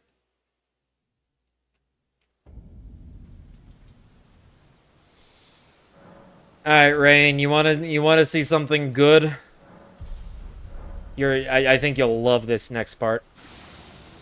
Because this is what the game kind of turns into after we kill Rykard. Let's equip Margit Shackle, and let's swap out our talisman to our charged attack talisman. So, I don't know how far you got when you first played Elden Ring. I know you said you didn't get very far. But we are about to go fight one of the beginning bosses. A boss that a lot of people quit on because of his difficulty.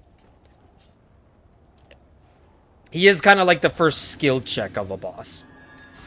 But watch what we're about to do to him. With Margit Shackle, we tell him to get on the floor. And then, boom. Boom. GG. We literally hit him twice and he dies. He doesn't even finish getting up from his shackle. And we kill him.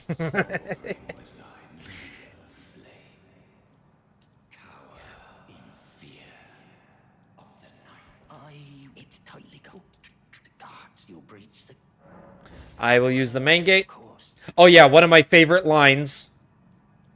Here, I'll pause the music for it. So you can hear it. The gay.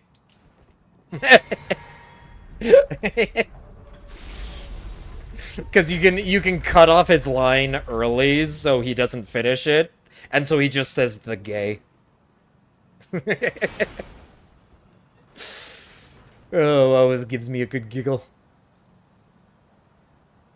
LMAO, me. The gay. He's announcing the presence. He's just like, the gay man is coming. Open the gate.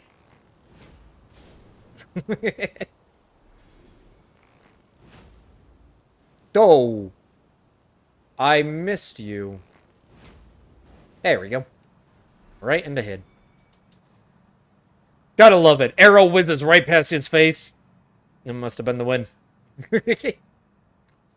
We come here and kill this ballista guy. Alright. Now? No, not that! God damn it. This one. There we go. Reset my invisibility. Come over here so the ballista misses. And then we run under it. Hi, guys! I'm just gonna quickly run past you, don't mind me. I am here, yes. Bring out mimosas. The gay has arrived. Imagine if you were like, well, never mind. I was gonna say, imagine if you were like the only gay in the world. And so, like, you could just announce yourself as like, I am the gay. I have arrived.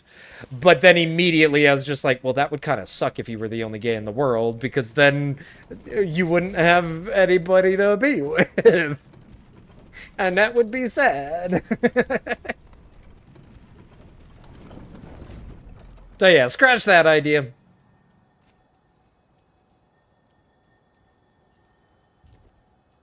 Alright. Grab a little bit more kukri. Oh yeah, make sure we equipped Radagon's Sourceal. Rest here. Yeah, I kinda not. Exactly. Grab our one level that Margit gave us. And watch this. Godric. I'm gonna pound your face in. Give me the tornado move, man. Okay. Give me a tornado.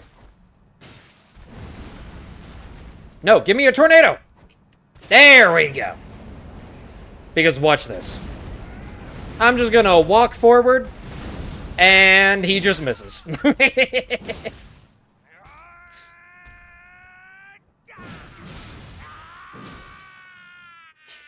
Yep, that's right. He just misses. And during his second phase, we literally just get right here in his crotch. And bam. Easy peasy. And one day, we'll return together to our home, bathed in rays of gold. Stop talking and let me teleport.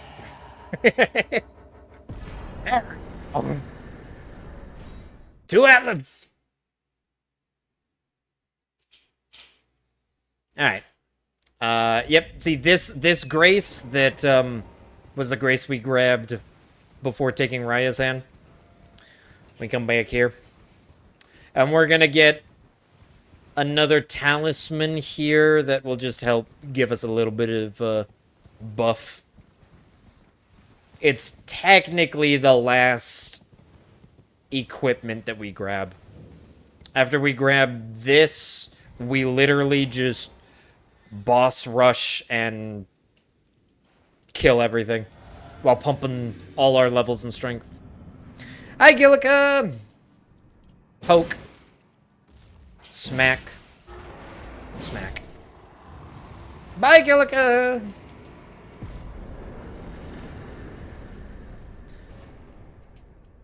And then... Ritual Sword Talisman.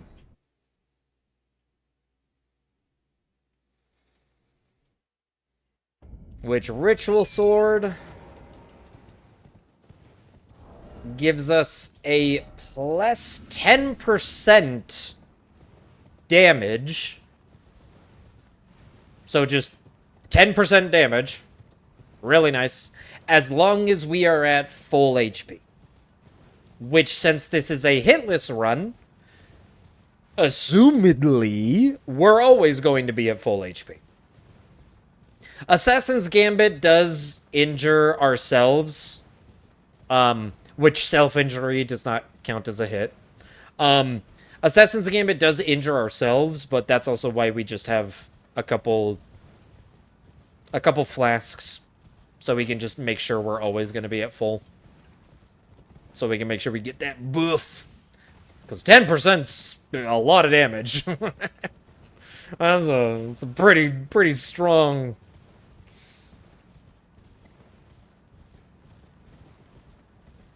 Neither does the lava bat, so that makes sense. Yeah, environment, self-harm and environmental aspects don't count as hits.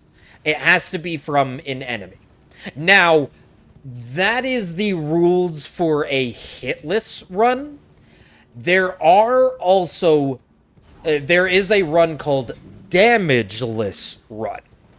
And in damageless runs, it is literally you can never go below maximum HP. So in damageless runs, the self-harm abilities and the lava or like random lightning or whatever, if you get hit by those, that does end the run. But I'm doing a hitless, not a damageless. So I can slice my hand to make myself invisible and we're fine. I can use the blood magics.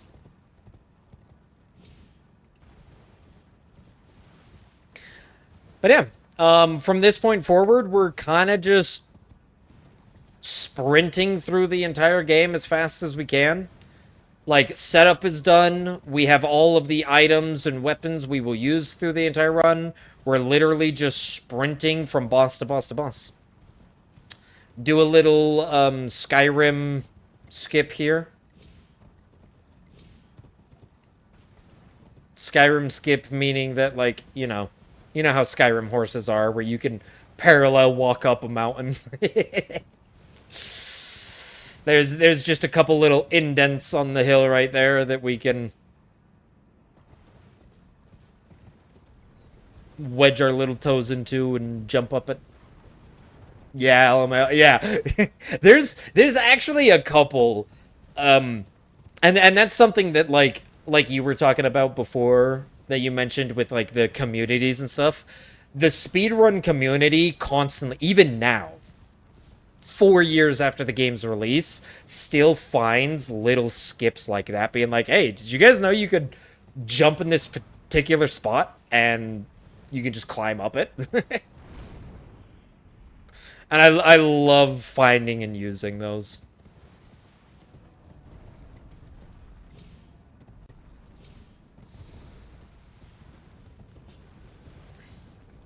Alright, DTS. Draconic Tree Sentinel.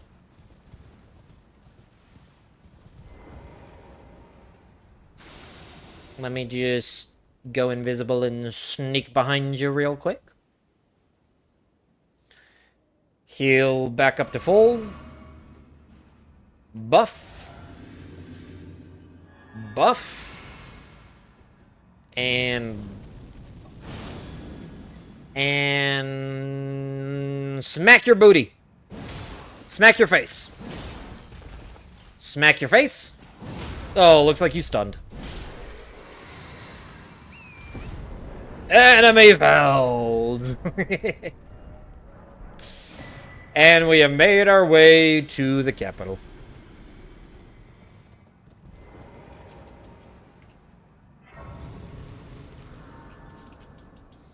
Alright. Oh, little bit of leveling. Again, just everything in strength. No need to level anything else. This weapon scales entirely. Well, it technically scales a teeny tiny bit with dex. If we look at the scaling. A in strength, E in dex. But that E in dex is literally like, for every 3 levels we put into dex, we get a single extra point of damage. While meanwhile, for every 1 level in strength, we get like 5 points of damage. So it's like, it is not worth ever upping dex. We don't get to a high enough level to where it's worth upping dex.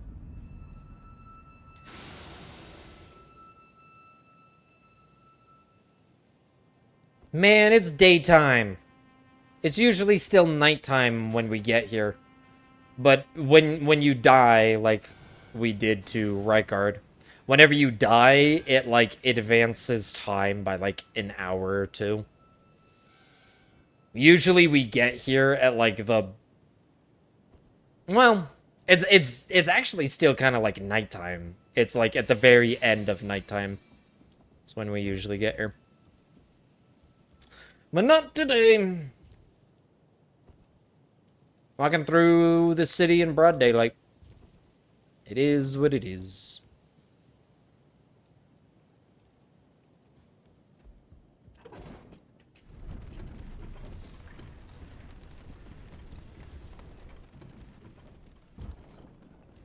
We gotta climb the dragon. Gotta climb that dead dragon. Do a little rooftop hopping. Little skirt around the edges.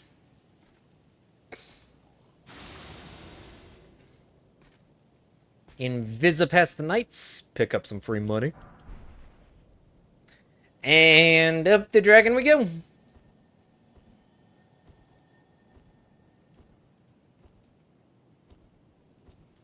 Petrified remains of a dragon when they attacked the capital ages ago. Its body has turned to stone and has now just become part of the architecture.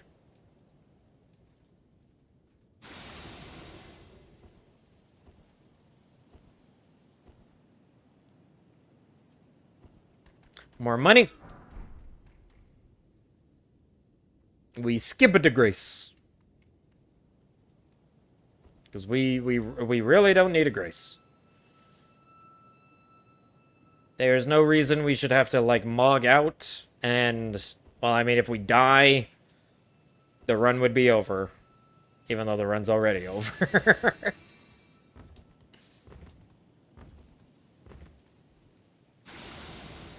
At this point, it's practice, and I get to show you the rest of the run, because you kind of came in at the tail end of one of them, of one of the runs, and then you've only been seeing the beginning of the runs.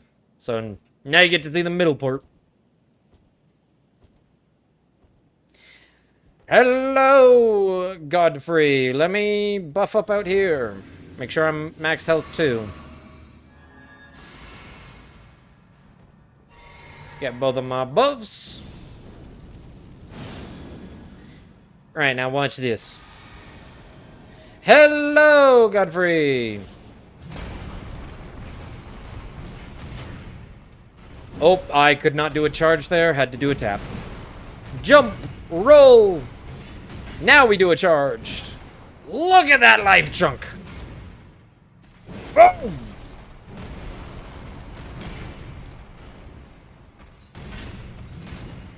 Boom! GG.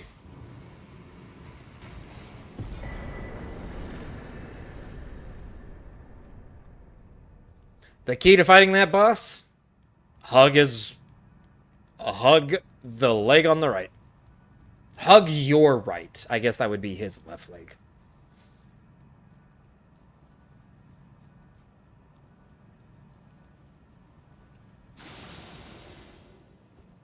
Alright, watch this.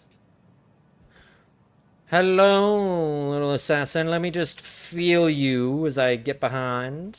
Oh, what was that? It was nobody? How sneaking around the assassin that way works, I have no idea. But it's hilarious. To just be like, I'm brushing up against your arm, and you just don't realize.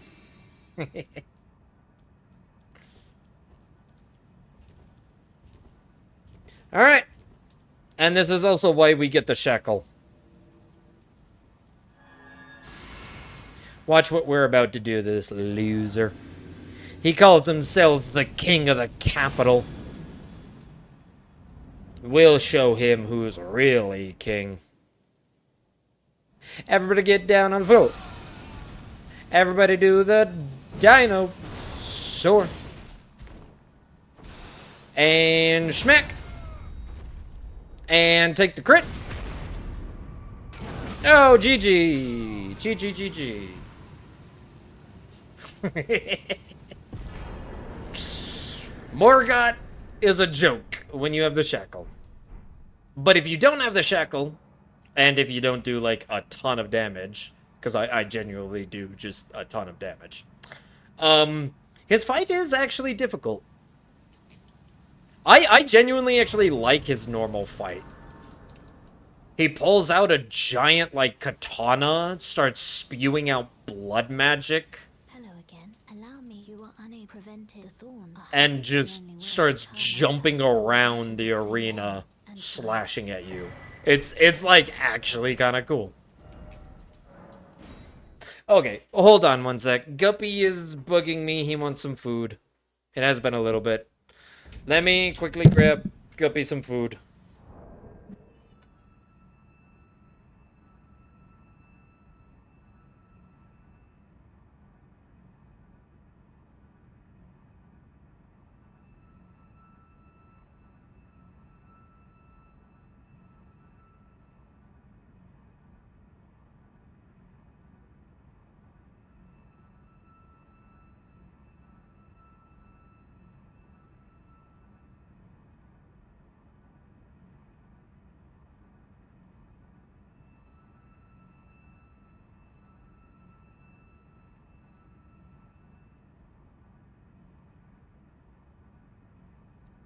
Alright, there we go. Guppy got some food.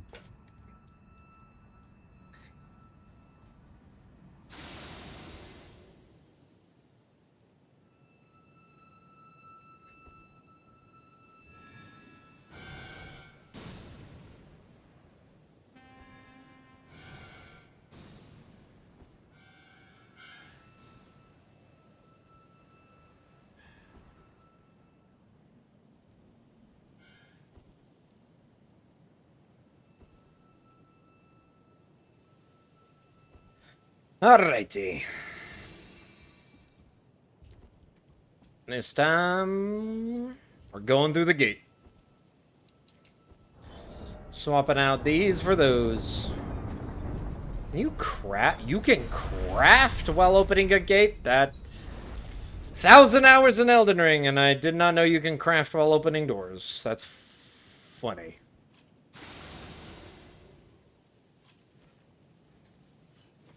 Still learning new stuff even now.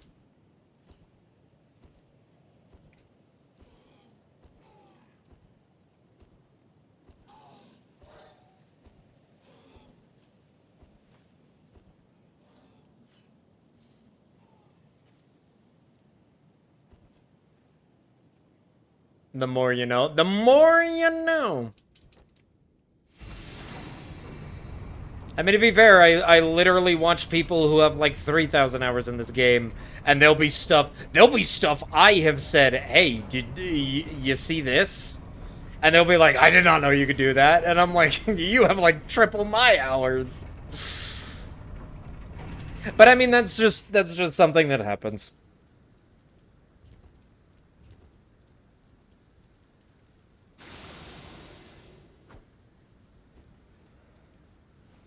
Yeah, go look at whatever that noise was.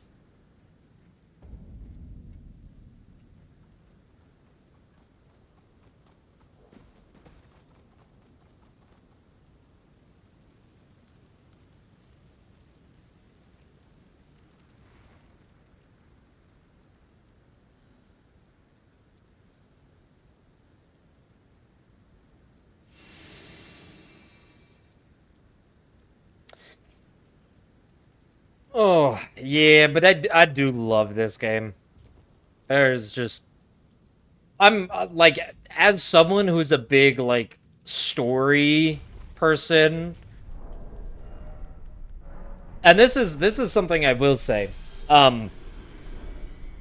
Because not many people really care enough or get into the story of Elden Ring. But... oh my gosh, is the story and the world so good.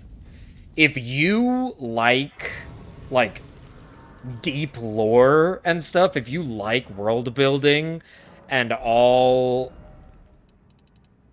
of that good stuff, it takes effort, because Elden Ring doesn't tell you the story by throwing cutscenes and forced dialogue.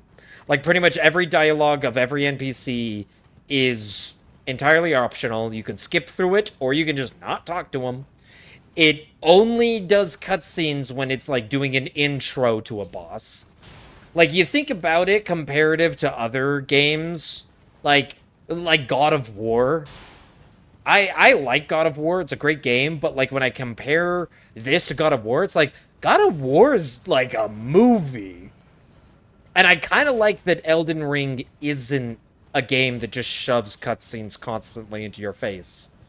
You kind of have to, like, you have to step forward and make yourself involved to learn the story. I'm also a story guy. Storyable a thing that helps me put up with a lot. Fair enough. Fair enough. Like, okay. I am a giant lore nerd. Okay, I gotta make sure he doesn't scream at me. He has a projectile scream that can hit you from far away. Okay, we're good. So, I am a giant lore nerd. And when I say giant lore nerd, like, about Elden Ring, I mean, like, I'm the type of guy who looks at the architecture in the game to see these symbols carved into it to match what society built it during the, like, I'm that kind of guy. Like, I'm I'm all over everything. So, like, I don't know how much you know about the lore or even what the basic story is. I mean, most of the time people just say, oh, you're something called the Tarnished, and you're killing a bunch of people to rule the land. And I'm like, yeah. That's like the bare bone skeleton. And for some people, that's enough. I mean, if there are people out there who aren't interested in the story, that's fine. Like, I don't think you have to be. I think the game is great enough that if you just like the combat and mechanics of it, that's fine. But oh my gosh, do I love the story. So, I'm curious, how much do you know of the story? And is there anything that you want to know or that you're, like, confused about? I imagine you watched the opening cutscene, but that was probably about it. It's fun that you have to kind of look for it. I heard a lot about it. Kind of falls off of my head because I'm not fully experienced in it, but it always makes me happy seeing others happy. Yeah. I mean, that's also why, dude, I love... That's why I love gushing about the lore, is because when people actually start to understand what's going on, and it doesn't... It helps a lot to have someone who knows about it kind of drop little things and clarify things that might be a little confusing. But I have watched people who didn't know anything about the lore who then actually started to learn about the lore and was just like, dude, Dad, like, this is crazy. Like, when you think of Elden Ring, what's the genre? You think, like, medieval fantasy, maybe, like, dark fantasy, because, you know, like, it's a post-war continent that you're on, where there were a bunch of demigods with superpowers fighting against each other. So it is kind of dark fantasy. But the genre that people don't fully realize is Elden Ring's actually a bit of an eldritch horror on top of it. Like, the whole ordeal of everything that's going on is because there are these outer gods who are fighting and manipulating everybody here as their pawns, granting them power to kill each other. it's kind of an eldritch horror, and I love that, like, the more you get into the lore, the even further and deeper it gets. Think dark fantasy, cosmic horror. Okay, so yeah, cosmic horror is one of those. I love it. I love it, because most people just think basic dark fantasy or, like, medieval fantasy. And it's just like, yeah, no, cosmic horror is a part of it. It's literally about gods twisting and manipulating people, and these are gods beyond comprehension. That's why I kind of say eldritch horrors, because the gods are a little bit beyond comprehension. So glad you picked up on that. Yeah, I'm glad you picked up on that. Most people don't. Most people don't think of this game realizing that it has cosmic horror elements to it. But yeah, is there like any... How... Do you know the basic story? Because, I mean, I could keep going down the rabbit hole. But I can also give kind of like a spoiler-free... Here's the basic story, and then you can learn more as, like, you go through the game. My degree is in literature? Nice! I dropped out of college before getting my degree, but... And to be fair, my degree would have been in, cinematography if I had kept going through college. Instead, I dropped out to focus on work, and now I work as, like, the head of design of an entire company, so... I think I'm still doing pretty well for myself.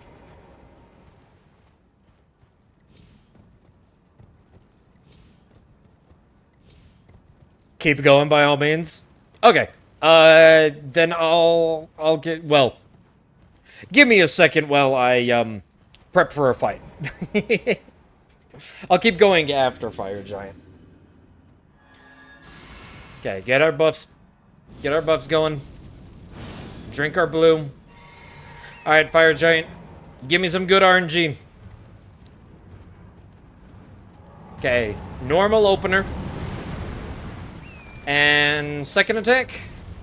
Ooh, the jump. I love the jump. Crack the ankle. Smack him twice.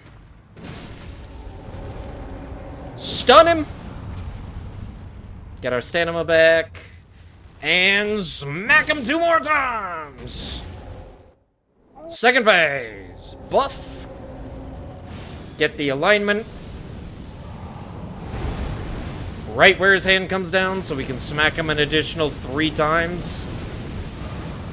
And then he goes into Meteor. Perfect. That is perfect RNG. Get knocked down again. And smack his weakest point. The eye in his chest. And he's...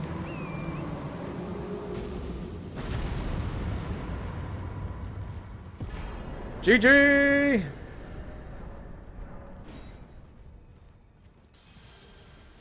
GG! Yeah, I think the biggest problem with that one is his little, like, avalanche opener he always does. That's normal. But the second attack he does can sometimes put him in a weird position. That makes it more difficult. And then it's... In the second phase, I smack his hand 3 times. Sometimes he doesn't go straight into the, like, meteor shower where he starts spitting out little rocks. Sometimes he'll do different moves, and it's when he does those different moves is when the things can slowly start to fall apart.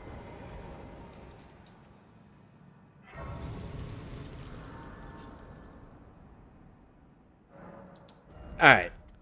All in strength. We're already up to 70. And we talk to Melina for the 4th and final time. Ice world and death. Are you to commit? Let my hand.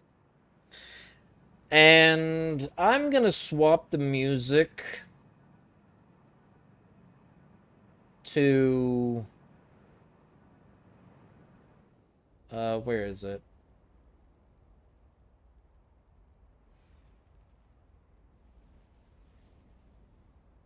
There it is. I'm gonna swap the music over to just some video game music. What do I think of Death Punk? I like it. It's a weird mix. Honestly, I do think it is a little bit more like death metal than it is funk. I think it does lean a bit more onto the death metal side. But I mean like I like death metal, so but no, it's good. I like it. I think at that point we had gone through the entire album. I'm not even sure if we were still listening to Death Funk particularly. All right, and yeah, this is, I believe, roughly where we were when you originally caught up with us. So I think you've seen at least pretty much all of the actual run.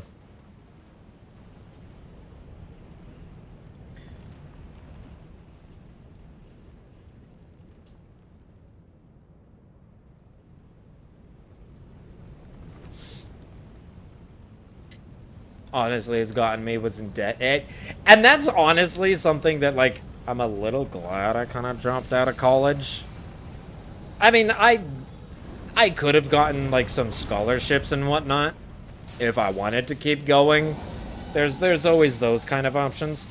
But, like, I'm glad I didn't go into debt a bunch to just, you know, not really care about using it.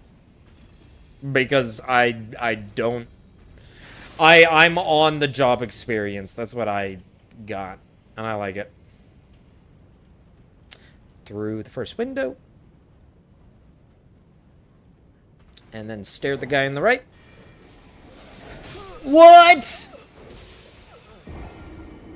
What? So the reason why you stare on the guy, you stare at him on the right, is because he has, like, a attack. That attack, what he just did there,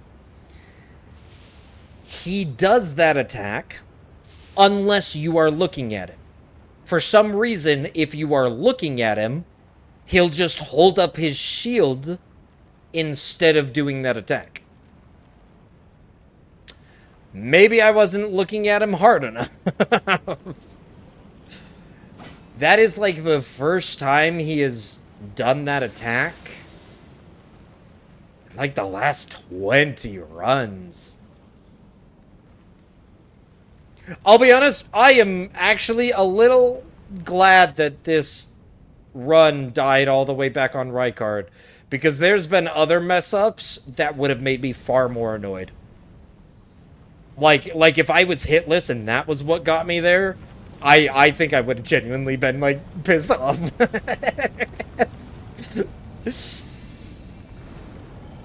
It's one thing to die to Rykard or to Malekith or to Godfrey. They are bosses that you have to fight normally.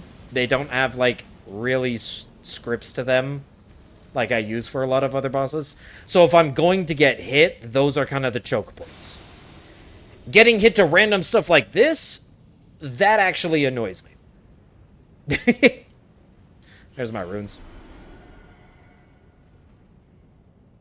Okay, let's stare at him this time.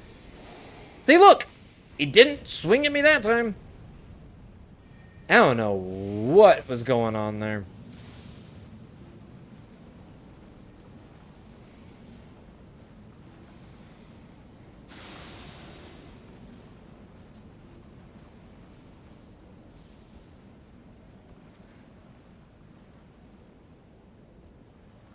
Oh, hey, this is a practice run. I can try something that I've been wary of trying, because I didn't know how well it would work out.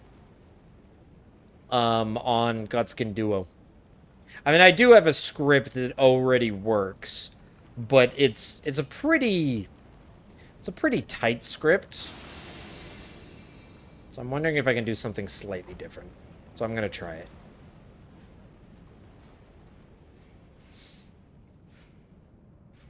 Okay, relatively normal start, though. Reset invisibility. reset Golden Vow. Spawn. Throw. Throw.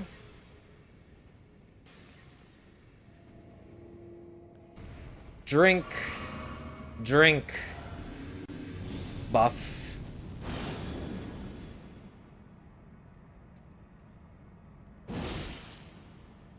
2 charges. Jumping our 1. Crit him. Immediately 2 more charges. Because he still has a lingering hitbox. Then I'm going to try immediately doing a charged. And then that second one... Yeah, it does work! He has such a tinier HP bar. Okay. He has a tinier HP bar, and I still have to do the final R2 after the crit. So... It's kind of risking it for pretty much 0 change. Alright. Now I know. Because usually I wait to do... I wait till Golden Vow is completely gone, and then I do the 2 charged attacks. But I was wondering if I wait a perfect amount of time, I get Golden Vow for the first charge attack, and then it fades and the second charge attack is without it. So it's less damage. And it works. I mean, he still died. But it's not like it reduces a hit. So pretty much the same.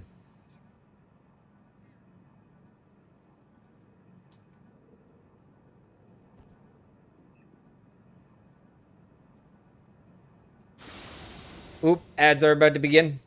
I was about to start going off being like, oh yeah, the Elden Ring lore, tangent.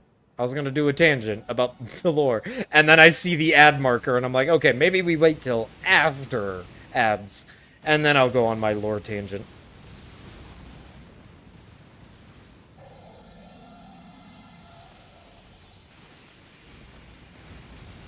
Alright. Boat. Boop. That didn't do damage. There we go, that did damage. All we gotta do is just do at least 1 point of damage. And he leaves. Kaboomy.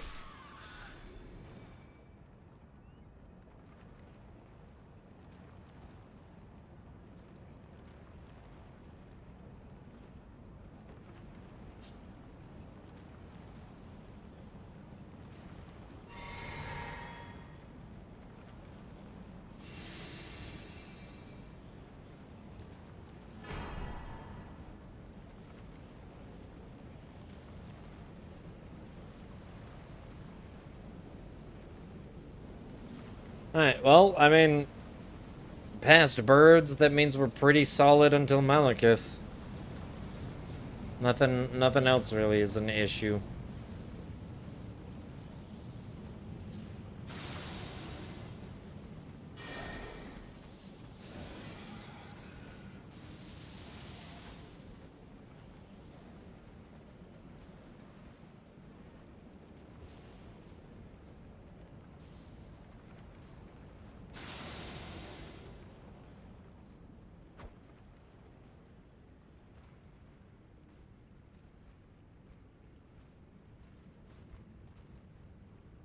Easy peasy. Bada bing, bada bam, bada boom. We're already back to Malekith. See, this is also why the run is taking so long. Is because, like, an entire stream, and I've literally been able to do, like, 2 solid runs. I've gotten here to Malekith twice. The very first run and this one. That's kind of why it's taken me forever. Because unlike doing like 5 runs a stream and streaming every single day, it's like 2, maybe 3 actual runs. It's like 2, maybe 3 actual runs, and then I only stream 3 times a week. So still, that's pretty good. Yeah, I'm happy about it. Anyway, ads should be over. So here, I'll rant about the lore for a little bit. The unspoiler, just like opener. So you probably know that you play as a character called the Tarnished. But you probably are wondering, well, what even is a Tarnished? And this is kind of like a simplification of like the opening cutscene. Long ago, the Tarnished were a group of people who lived here in the Lands Between until they were banished by Marika, the god of the Lands Between. Oh, gotta make sure. And they were pretty much banished. They all went on a giant raid from continent to continent, conquering... Nope, I missed. Pretty much conquering and raging war everywhere. Until they were pretty much all dead.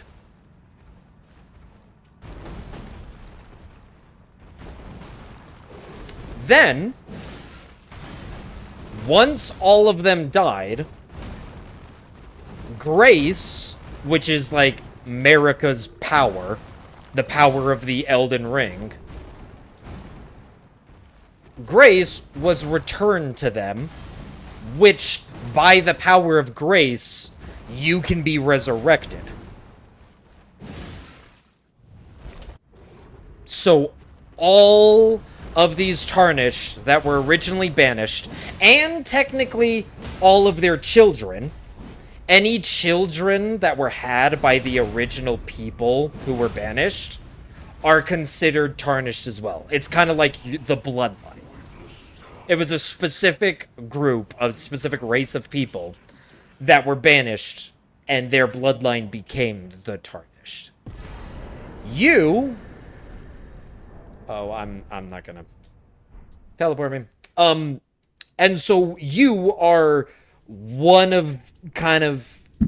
It's heavily implied that you are probably not one of the original people.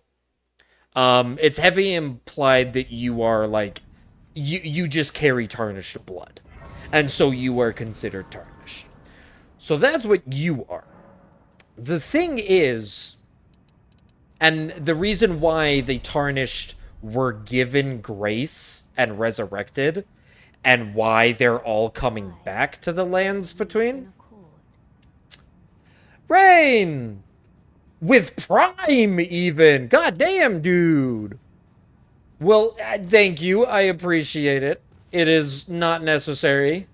I'm honestly surprised that you had Prime available. But thank you so much. I appreciate it. So yeah, the reason why you were given grace back is because the Elden Ring, which was the power that Marika wielded, the Elden Ring got shattered. And the Shard Bearers, all the demigods, the people we are running around and killing, they all picked up pieces of the Elden Ring. And they started a war to try and become the next Elden Lord, and they all failed. Nobody could beat each other. Morgaunt held the capital. No one, he defended it from every demigod who tried to come and take it. Pretty much the entire land, which is why the land is a war-torn land, is because we are coming in post-war. The war known as the Shattering, which was the shattering of the Elden Ring, demigods picked up shards of the Elden Ring, got corrupted by their power, and just warred with each other, pretty much destroying the entire continent. Turning the entire continent into what it is that we currently see. But because nobody claimed the throne of Elden Lord, and an Elden Lord had to be chosen, we Tarnished were given back grace when we were originally stripped of it and banished. We were given back, resurrected, and now we're all flooding back to the lands between with the ultimate goal of becoming Elden Lord. Because we're essentially the only, and this is why it specifically has to be a Tarnished, is because Tarnished were originally from the lands between. They have a bloodline tied back to original ancestors that lived here. That is why after the demigods, we're kind of considered the only other people with a worthy bloodline of coming back and obtaining the title of Elden Lord. That's why it's like, that's why when everybody you meet NPCs and stuff, they say, "Oh, you're Tarnished. That must mean you're going for the Elden Throne." Is because that's pretty much what we're all back here doing. Found out when someone hacked my Amazon account, they yoinked my Twitch login too, apparently. Ew, that's bad. I hope you reset your password and whatnot. Ugh. That makes so much sense. Yeah. And so that's kind of what the opening cutscene when you first start a new profile, that's what it's talking about. Is it's mentioning, like, all of the demigod, the Elden Ring was shattered. Nobody knows how. Nobody knows what happened. But all of the demigods picked up shards and waged war against each other. Then, when no one won the war, the entire continent was decimated, and the lands between was just left in ruin, the Erd Tree sent its final call to the only people left, giving them grace, which they originally had, but then was stripped from them, gave them back grace. They all resurrected and came back to claim the title of Elden Lord. That is the very beginning of the story. There is so much more to even that, but a lot of it I wouldn't want to get too deep into, because then it could be spoilers for the actual game. Because in the game, you discover how the Elden Ring got shattered, what made all the demigods, like, fail against winning against each other. And then you also learn that a bunch of the Tarnished that came here, none of them have claimed Elden Lord, and a bunch of them have even defected. Like, they were given grace, brought back to life, came back here, and then they found other gods that they decided to follow instead. And some, like Volcano Manor, they are following Rykard, who is one of the demigods. Rykard fed himself to a god-devouring serpent, which is considered the ultimate blasphemy, because the serpents are like ancient creatures that defy the gods. And he fed himself to one to merge with it. Now, Volcano Manor, and this is what, like, follows a bunch of the Volcano things where I talk about how, like, they invade other Tarnished, is the point of Volcano Manor is to go around killing all the Tarnished who still seek the throne. That, like, that's the path. Volcano Manor says, yeah, doesn't, like every single person kind of says, doesn't everything seem a little bit weird? Like, why, like, a lot of the Tarnished don't seek the Elden Throne anymore, and they find other gods to follow, because you start to kind of clue in of, like, well, we're here for a purpose, but you have to remember, we were given grace again, but we were stripped of it in the first place. And a lot of Tarnished were like, there's a lot of sussy things going behind the scenes. Like, why were we stripped of grace, and then as a last-ditch resort, given it back? because there was no other option. That kind of seems like, you know, you're really attracted to that one person. You have a giant crush, but they go through like 10 different partners, and then when they've had their heart broken, they finally look at you and say, fine, I guess. It's just like, yeah, I can see why a lot of Tarnished leave and start going elsewhere, because they're kind of treated like shit. So that's why, so suddenly you have Tarnished who join different factions, all fighting for different things, and they're all fighting against you, who is seeking the Elden Lord. That's also why there are multiple endings, is because you yourself can choose to join a different faction. Rather than claim Elden Lord, you can say, nah, fuck the Erd Tree, fuck the Greater Will, who is the outer god that created the Elden Ring. You can pretty much just say, fuck you to that outer god, I'm doing something else. And so, and there's so much more story, so much more in-depth and stuff. It's crazy the amount of stuff. And when the DLC came out, dude, the DLC answered so many questions that people were theorizing about. Oh, it was crazy. I loved it.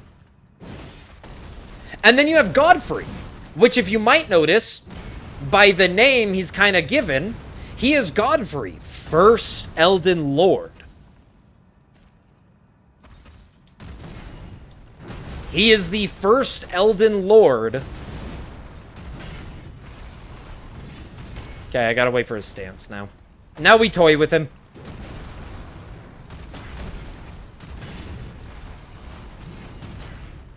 Come on, come on. Okay, we toyed with him enough. His stance should be recovered. 2. So yeah, this guy was the first Elden Lord. But he was part of the group that was banished. He and his kin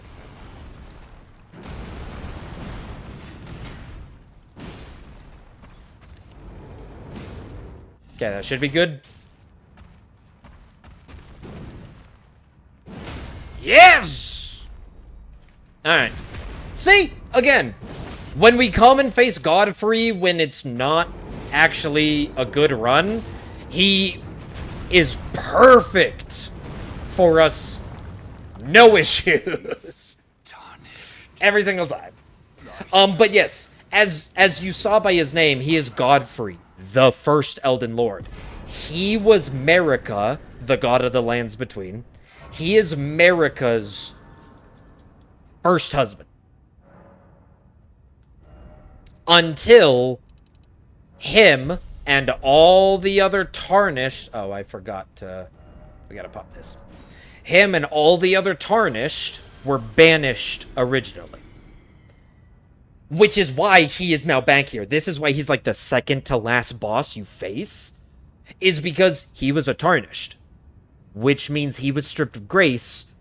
He waged war on the other continents. And he died. But then grace was given back. He was resurrected.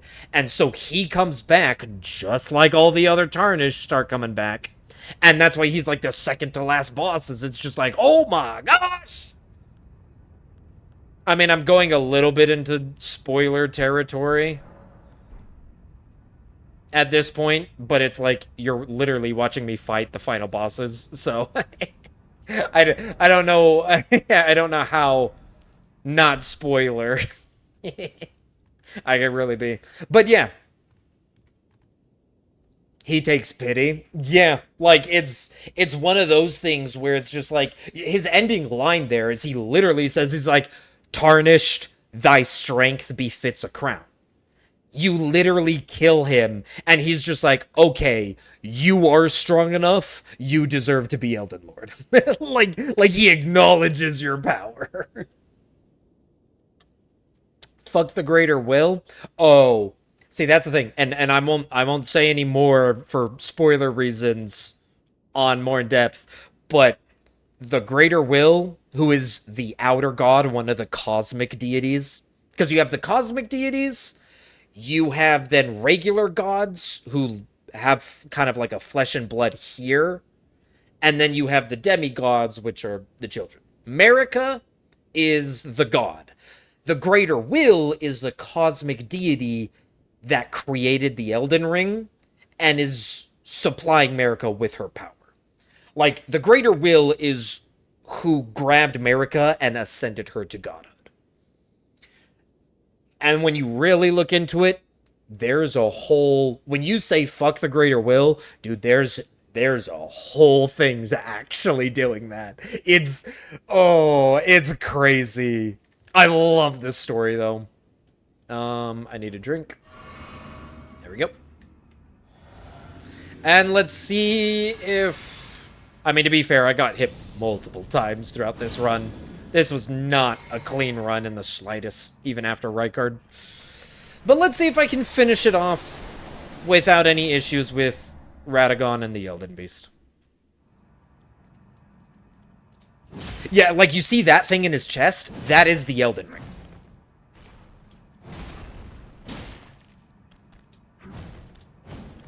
Man, can't even give me the good RNG.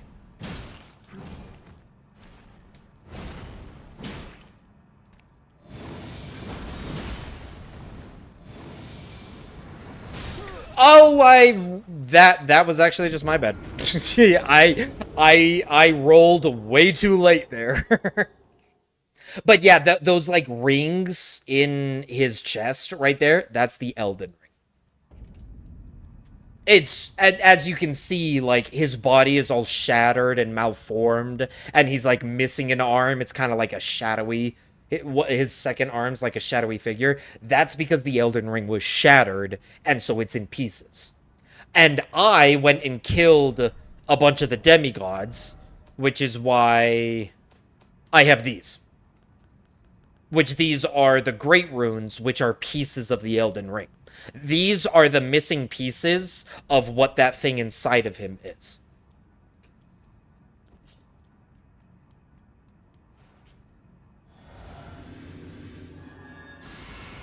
Okay, yeah, that was just my bad. I just didn't even roll there. Or, like, I rolled way too late. I should have rolled much earlier. Let's try that one more time.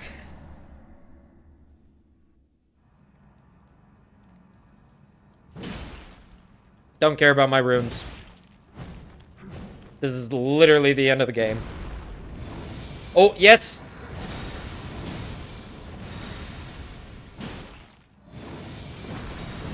I'm okay with that move. Okay, let's roll this one, actually.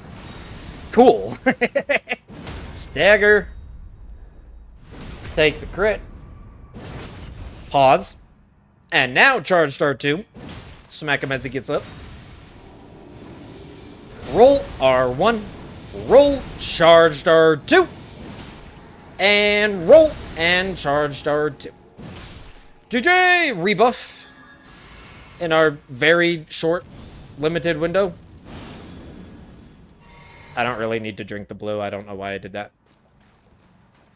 Sprint to the leg. Smack and smack. And then smack and smack.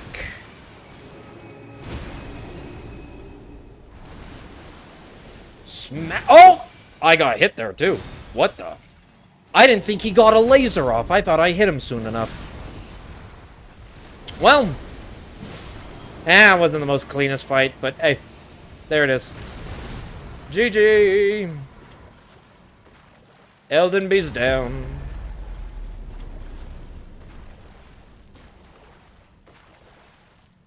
It matches your glasses? Yeah, it kind of does.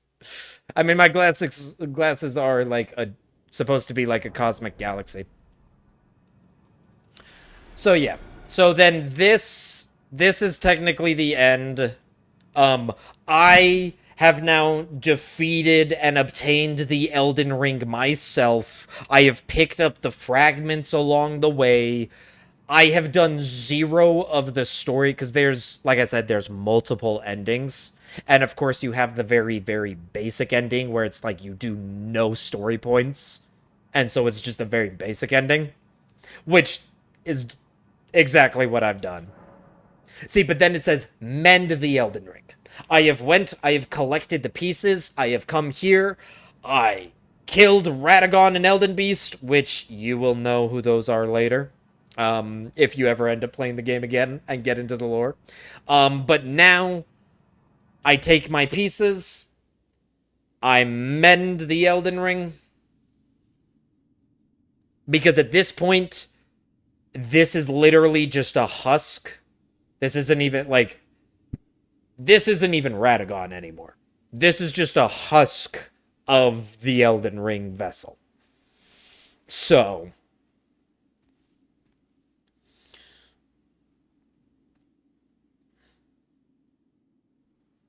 I am the first Tarnished, the first person to ever get here after the Elden Ring was shattered.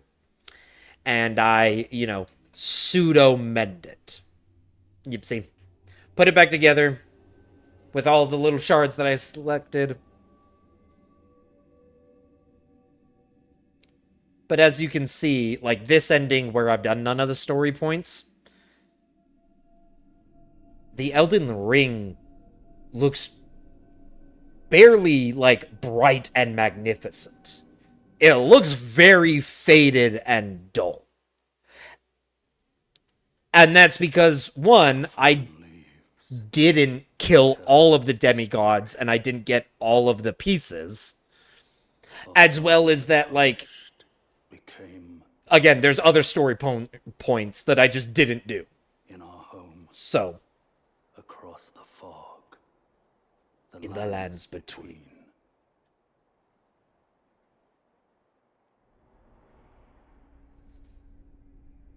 our seed will look back upon us. And look! Call Look who is upon the Elden Throne! age of fracture. See, and it's called an Age of Fracture. Age of Fracture is the basic ending, where it's like, you did none of the stories, so it's still like a fractured age. But I become the ruler of the Age of Fracture. And that's the end of the game.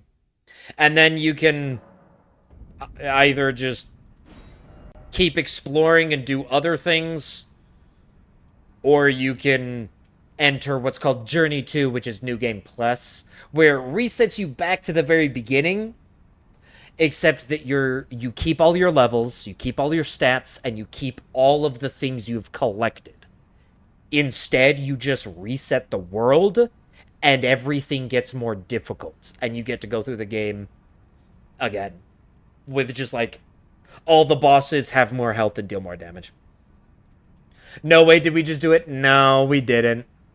This, I'll be fair, Beep. The reason why it might have looked like I just did it is because I got hit back at Rykard. This run has been dead since Rykard.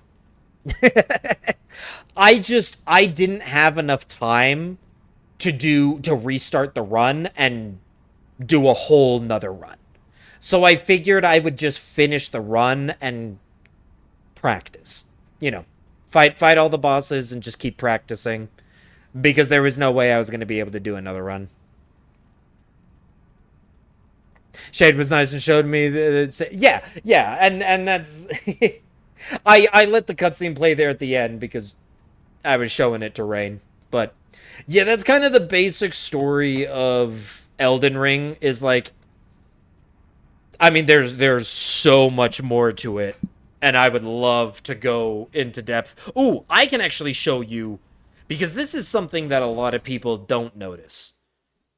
Even the people who get into, like, the lore of Elden Ring, kind of like what I was talking about with, like, oh yeah, you're tarnished, I'm gonna kill the demigods, I'm gonna restore the Elden Ring, and they hit all the actual story points and they're paying attention.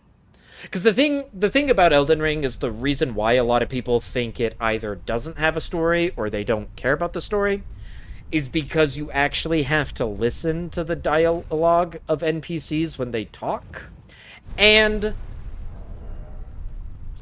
item descriptions, which a lot of people don't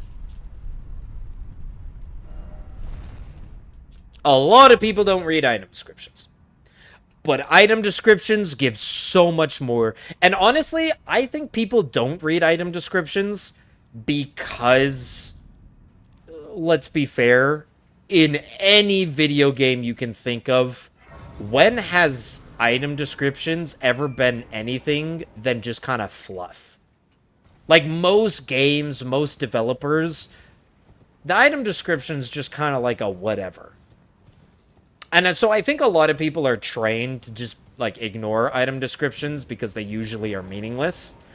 Elden Ring kind of turns that on its head. It takes item descriptions and says, oh yeah, the only reason you know these two demigods were actually warring at this specific time is because of that one item that talks about it. And it's just like, there are crucial, like, in-depth lore things. But here's what I wanted to show you. So, when you first start the game, and you come out of the graveyard, you get over here, you talk to your very first merchant, who literally sells, like, the crafting kit for the beginning of the game. He sells, like, a bunch of the beginner items. And there's also, like, a smithing stone that you can use to upgrade your stuff. Like, this is kind of like the intro of the game. The very beginning of the game, if you walk down this path, this is the kind of storytelling that is all over Elden Ring that everybody misses. You come down this path and you see it's a soldier of Godric.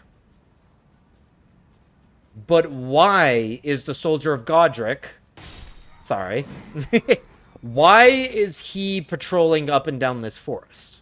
And then you look deeper into the forest and you say, there's another soldier patrolling over there. There's a soldier over there looking at some corpses and a broken down wagon. There's a soldier here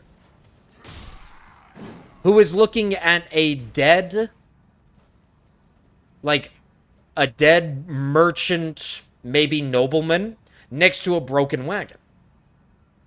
And see, you, like, there's another soldier. You can see that they're investigating the forest because of the broken down wagon. And you think, why would they care about a broken down wagon? And then you realize, you look at the path that they're on. There's a merchant back there with supplies. There's also technically a merchant further, like, even further down. And if you follow this path,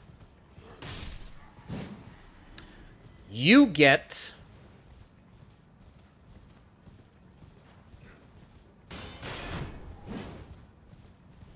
Let me kill him. You get here.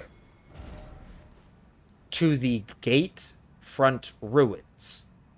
Which is, as you can see, a giant camp filled to the brim with Godric soldiers. And this encampment... Gotta love Torrent. This encampment guards the gate, which has an even stronger guard in front of it. You can see, like, with the giant, and they've set up, like, barricades. They're all protecting Stormvale, because these are all Godric's soldiers. And everybody in the Lands Between knows the Tarnished are returning, and the Tarnished are going around hunting down the Shard Bearers. Godric is a Shard Bearer. He knows the Tarnished are coming to kill him. So, of course, he has a bunch of defenses set up. But what I find interesting with the storytelling is this is an encampment that obviously is controlled by Godric and wears soldiers. And everything back here, this was a supply run that was supposed to go to the encampment. So when the encampment didn't get their supplies, they said, oh, we're going to send out a group of soldiers to go investigate. And the group of soldiers finds the broken down with a dead person and says, okay, something attacked the wagon. And so that's why they're patrolling all through this forest to find out what took the wagon. And if you follow them, because then you see, like, there's more rubble over here. If you follow the direction that they were heading, you see that there's a cave. And when you go in to the roadside cave,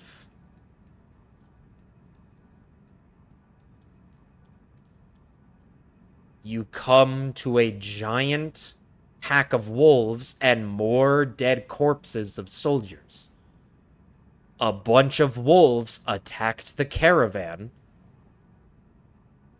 dragged off supplies. Like, you see barrels and stuff in here. There's wood and barrels and other things. And dead soldiers.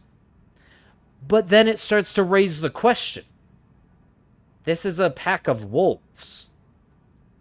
Even with, you can kind of see, if you catch the light right, this giant wolf in the center, which is white furred comparison to, and a lot larger. You think, okay, there's the alpha of the pack, and then there's a bunch of wolves.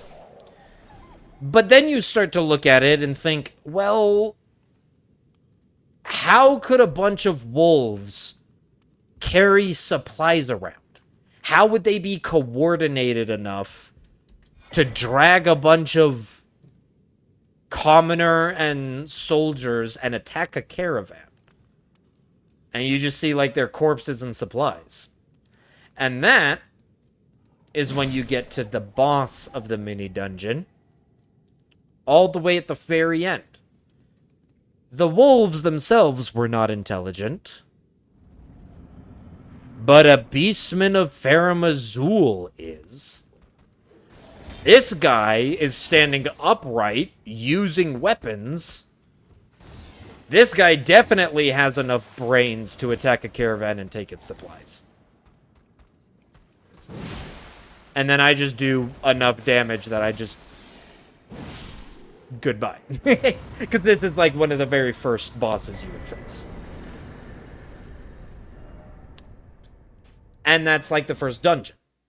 So this is the subtle storytelling that you find all over Elden Ring.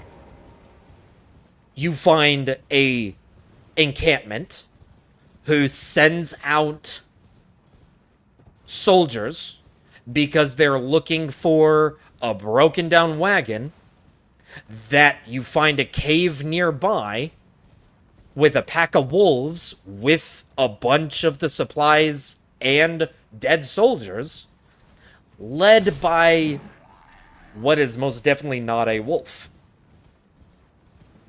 Now, you might recognize the name Beastman of Farum Azul, and that's because one of the very end game areas you go to, very end game areas, is called the Crumbling Farum Azula. The one that was filled with beastmen, but when you look at it, it's got a giant tornado. Like, it's falling to pieces. There's dragons flying around. It's a beastman from here. Which then brings to the question, how is a beastman from here all the way over in Limgrave? How did a beastman get from this area all the way to here to Limgrave to even befriend a pack of wolves and get them to attack a caravan for food and supplies? It's this subtle storytelling, and this stuff is all over the place.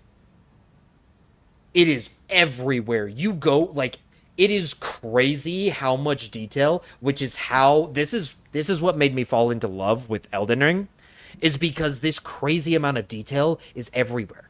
There's always a small story. There's something going on. There's a reason for these things being here. Everywhere is telling a story.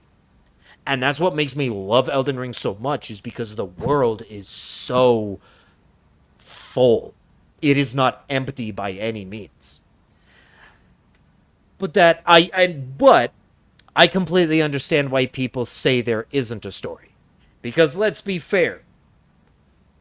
Who's running through that forest? They're playing Elden Ring for the first time. They're excited. They want to go kill bosses because, you know, it's a Souls game. The combat's supposed to be difficult. That's what people are focusing on. What new player is running through that forest and is bothering to actually notice that it's a patrol investigating a wagon? They just see enemies, they kill them, they find a cave that has a bunch more enemies and a boss at the end, and it's like, yeah, that stuff is cool. The average person doesn't see that stuff. I've 1000% died in those woods. Yeah. but it's also like, did you end up noticing any of that stuff? And don't feel bad if you didn't. I would dare say that like 95% of players never noticed that. 95% of players didn't even realize that there was a encampment caravan attack. Like, if this was a D&D campaign, I would have had the group get up to this encampment, and then, like, the captain of this encampment says, yeah, we had a storage supply run. Do you want to go investigate? Like, it could be an entire quest line that leads to them killing this mysterious creature that no one knows where it came from or what it necessarily is. Like, that is like a first quest out of the tavern type of D&D setting. And it's here in Elden Ring, and it's like one of the first things you can come across. But I do not blame 95% of the people for completely missing it. Like, you have to be really looking at all of the environmental details, because there's no cutscene. There's no cutscene that pans you over the patrolling and then zooms in on the guy looking at the wagon. And there's no cutscene when you get here where you get a walk up to the captain and he's just like, yeah, I have a mission for you. Like, it's not that kind of RPG, but that level of detail is still present. It just doesn't force you into cutscenes and dialogue. And that's why a lot of people, because they aren't directly pushed that kind of content, they don't notice it. And it's completely understandable. But I will always argue, because I hear people say there is no story in Elden Ring. And I will always argue, I'm like, if you don't care for the story, that's fine. I don't argue that you have to care about the story, but I will argue to my deathbed that there is a story. There is so much story. I noticed the carriage, but I didn't have a lot of those pieces put together. It's all environmental storytelling, which is neat. Exactly. Elden Ring tells its story through the environment, through the item descriptions, and through NPC dialogue. But guess what AAA games have kind of taught gamers to do? Ignore the environment, because it's just assets that are copy and pasted everywhere. So who cares? Ignore the environment. It's just whatever. Item descriptions, they're a bunch of fluff pieces. No dev writes good stuff in them, so just ignore them. Who cares? And the third one, NPC dialogue, depending on what RPG you're playing, sometimes the NPC dialogue is great, but let's be fair. You've played MMOs. We've played Final Fantasy XIV. We both know. Have you seen some of those side quests, dude? The amount of just fluff and nothing burgers the stories of some of those side quests are that just mean absolutely nothing. Like, I get it. We have been trained to ignore these and instead watch for the cutscenes and the dialogue options when it forces you into a dialogue. When you talk to someone in Elden Ring, every single NPC, you can literally, in the middle of them talking, you can turn around and walk away and it just cuts off the dialogue. It never forces you to be like, have a conversation, here's the options you can choose from. It's always optional. And that is something that I actually think Elden Ring is great for, is that it gives you the option to engage in the story or to not. The fact that you don't have to deal with that stuff, I think is great. BS, there is a story. Exactly. You don't need to enjoy the game necessarily, but that doesn't mean it's not exactly. I'm a big lore nerd, so like on my first playthroughs, I was looking at all of that shit. I was like seeing all of the environment. I was putting pieces together. I was listening to dialogues. I literally, and that's the other thing, there's no quest book. There's no quest book that keeps quests aligned. I literally had a little notepad and a pencil. And as I talked to dialogue on my first playthrough, I literally wrote down, okay, this NPC's name is this, and they said that they needed to find this thing. So now on my travels, I'm going to be on a look. Like, I literally did the quest book myself. Because Elden Ring doesn't do it. That is something I think Elden Ring could add. It would be nice to have a quest book that maybe just says the most recent dialogue of the NPCs you've interacted with. Like, it doesn't have to be intrusive, putting markers all over the map. But I think it could be a little bit better. But yeah, that's why I love Elden Ring. That's why I'm huge into the story. There's story all over the place, and when you really get into it, it is an amazing thing. But that's also where I'm gonna be ending stream today. Oh, it was. We'll pick it up on Wednesday and hopefully have more. Oh, ads are about to play, and I don't have snoozes. So I'll try and wrap this up quickly so I can just cut it off in the ads and you guys won't miss anything. Yeah, I'll be back Wednesday. I'll be doing more of this. Hopefully we'll get it then. Until then, hope you guys have a wonderful time. See, you say this, but that bitch whose burger side quest reads those item descriptions and yeah, I get it. But yeah, thanks for the raid again, Rain. I will catch you guys later. I don't really have anybody to raid out because it's so late. So, hopefully I can raid you at some point, Rain. I just need to finish stream before you do. Until then, I'll catch you guys next time. Peace.